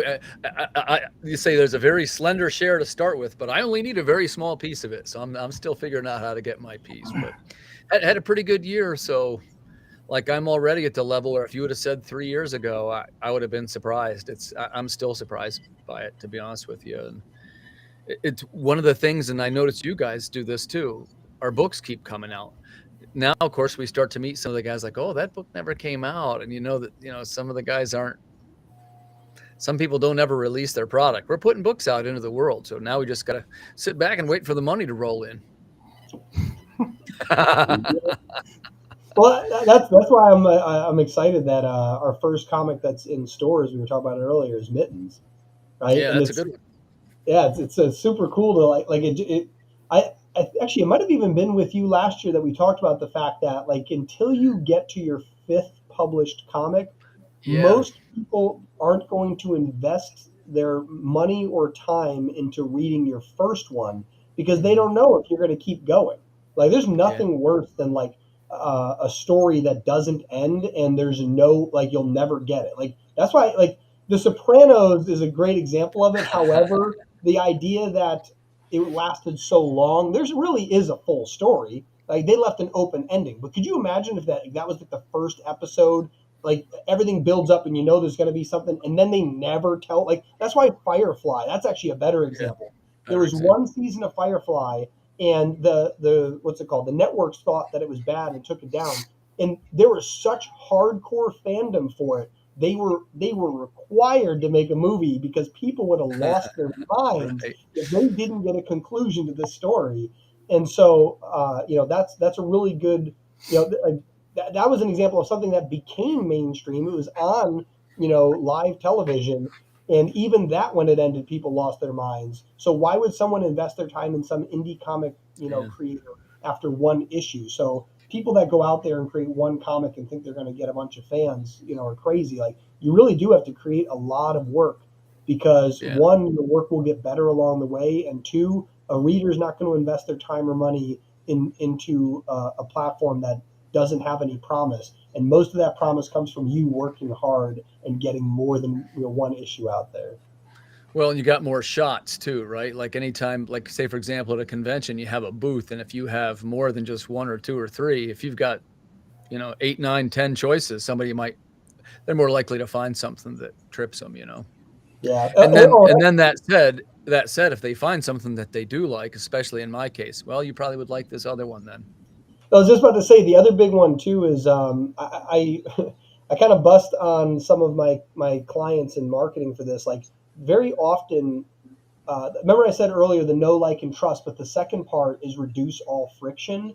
And I think that like, for example, one of the ways is by being on every platform, right? Like, what if I only watch YouTube? If you don't do YouTube podcasts, I'll never find you. What if I only look at Instagram? If you don't share your art on Instagram, I'll never find you. But it's also true, like, if I like one of your works and I want to buy it, I'll probably want to buy 6 others. But if you only ever made one, that's all the money you're ever going to get from me, right? I'm not going to buy 6 versions of your comic and go share it with all my friends. But if you've got 6 comics and a T-shirt and a hat and pins and buttons and cards, right? Suddenly there's so much more for me to like invest myself into, and now you get those fans that they're like, wow, like you like they start. You get the evangelist. That's where really what I'm getting. Evangelists. Yeah. You and I agree on a lot of marketing things, Dylan. Yeah. Just got to find the new ways, man. Just got to find the new ways. Yeah, that's why I want our pins. I want to get pins. I know you're the the big pin guy. I'm a pin guy. And by the way, I'm a mixed message on the pin. I love them. I do it because I collect pins and I love them. But I would never say that I don't even break even on the pins. But that's another big point though, is like you don't need to make money on everything. You need to get more readers. Like that's why like we turned our platform from a platform you needed to pay to read any comics to a freemium platform. We wanted more people to read the comic first because like it's so hard to get someone to read your comic at all, let alone to get them to pay for it. So like why not just get it into their hands? Like Grant Cardone, he's a sales trainer. I know who Grant Cardone is, sure. And I know him well. The idea of that obscurity is your greatest weakness. If 7 billion people knew your name and knew your product, it's impossible to not make money. And one thing I love Grant. I can't believe you know Grant Cardone. That explains a lot. I've purchased some of his things. Like one of the greatest things that he says is that money flows where attention is. Like, and that's so true. It's like the more attention you have, the more money you'll earn. Like that's it. Because like think about it. If even if you're an employee, like let's say you work at the GE factory, and all of a sudden every manufacturing company knows your name, you don't think you're eventually going to get an offer?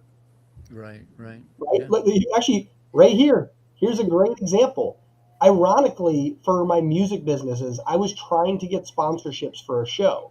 Right? I was trying to get sponsors for a live event we were putting on, and it was very difficult because we'd only ever done one other event before. It's our second event we're trying to get, sponsors for it. Very difficult. This is our 3rd year, and ironically, I looked into this later. It turns out like 3 years you can really start to claim it's an annual event. Any less than that, like you can't say it's going to be annual on your first event, and doing it a second time doesn't guarantee you'll do it again. But a 3rd time is when you can typically say, this is our 3rd annual event. We're going to have our 4th one next year because obviously doing it 3 years back to back is pretty difficult to do. And this year, Comics Wellspring has reached out to us. I didn't even think to reach out to sponsors for this, but yet we've been doing it for 3 years. We do it 3 days in a row, 8 hours a day. People notice that. And like the whole idea is you just have to keep doing it. They're sponsoring everything these days, man. Comics Wellspring coming on strong. I use them for the fulfillment, and I think I was one of the earlier ones to use it. And now it's like everybody uses it. Yeah, and I'm super grateful for them too. Like that's like first off, like they obviously make great quality products. Like that's the same with comic books. If your product's not good, you don't want to keep spending time marketing it. Like get your product good first. But when it comes to a successful business, we tell this with our recording artist. 20% of the chance that you'll succeed is the quality of your music, or in this case, the quality of your product, the comic book. 80% is the marketing and business. You need to spend whatever you spent, doing the marketing. You need to spend 4 times that amount into your business and marketing, right? In order to be successful. And it doesn't need to be money. It could be your time. Going on to 40 podcasts in 2 months is a great way to, get your name out there. Going to conventions, right? Even if it's just as a guest, but walking around and talking to people. When I went to the New York Comic Con in 2018, I wore our Nova comic shirt and I walked around everywhere with it.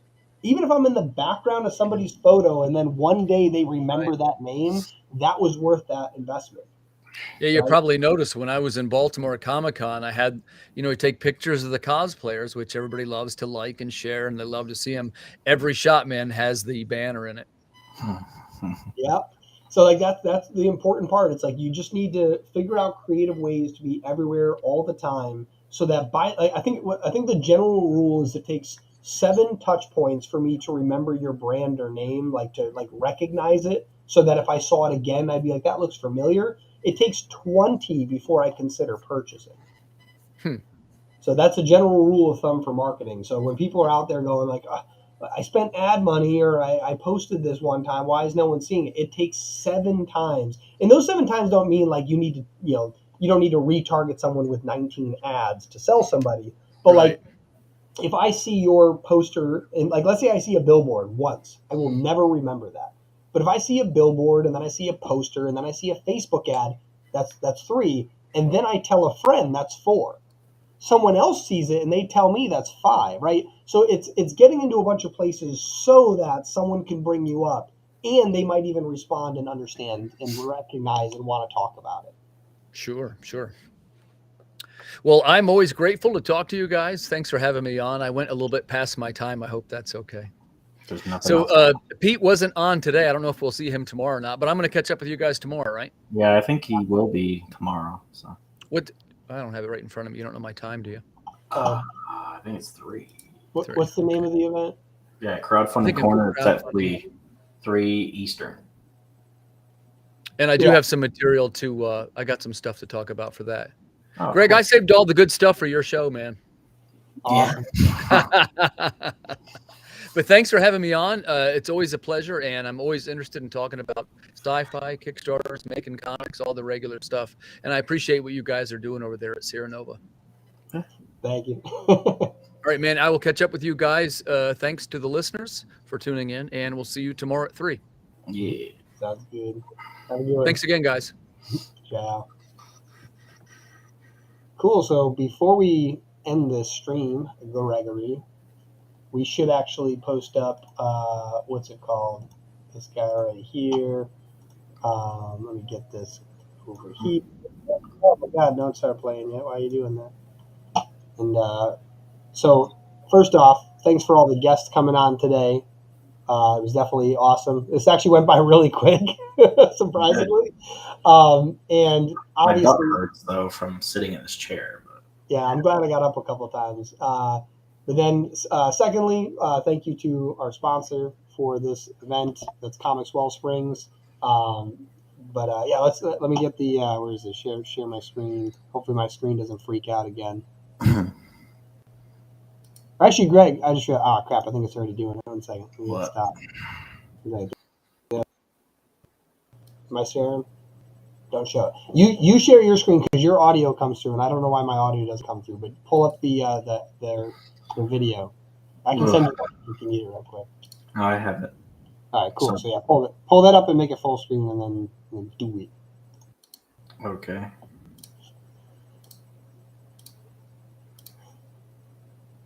All right.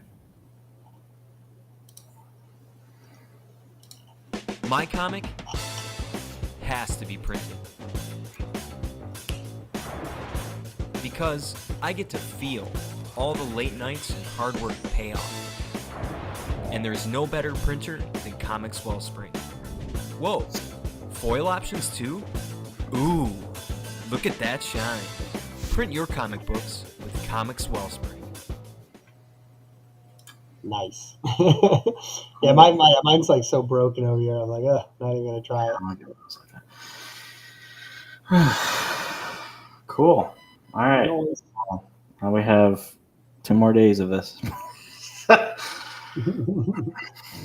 Cool. Thanks for everyone for stopping by as well. So obviously we thank the panelists, we thanked our sponsor, and now finally we thank you for sticking around and watching this, whether it's live or you're watching this on the replay later. Thank you to the viewers.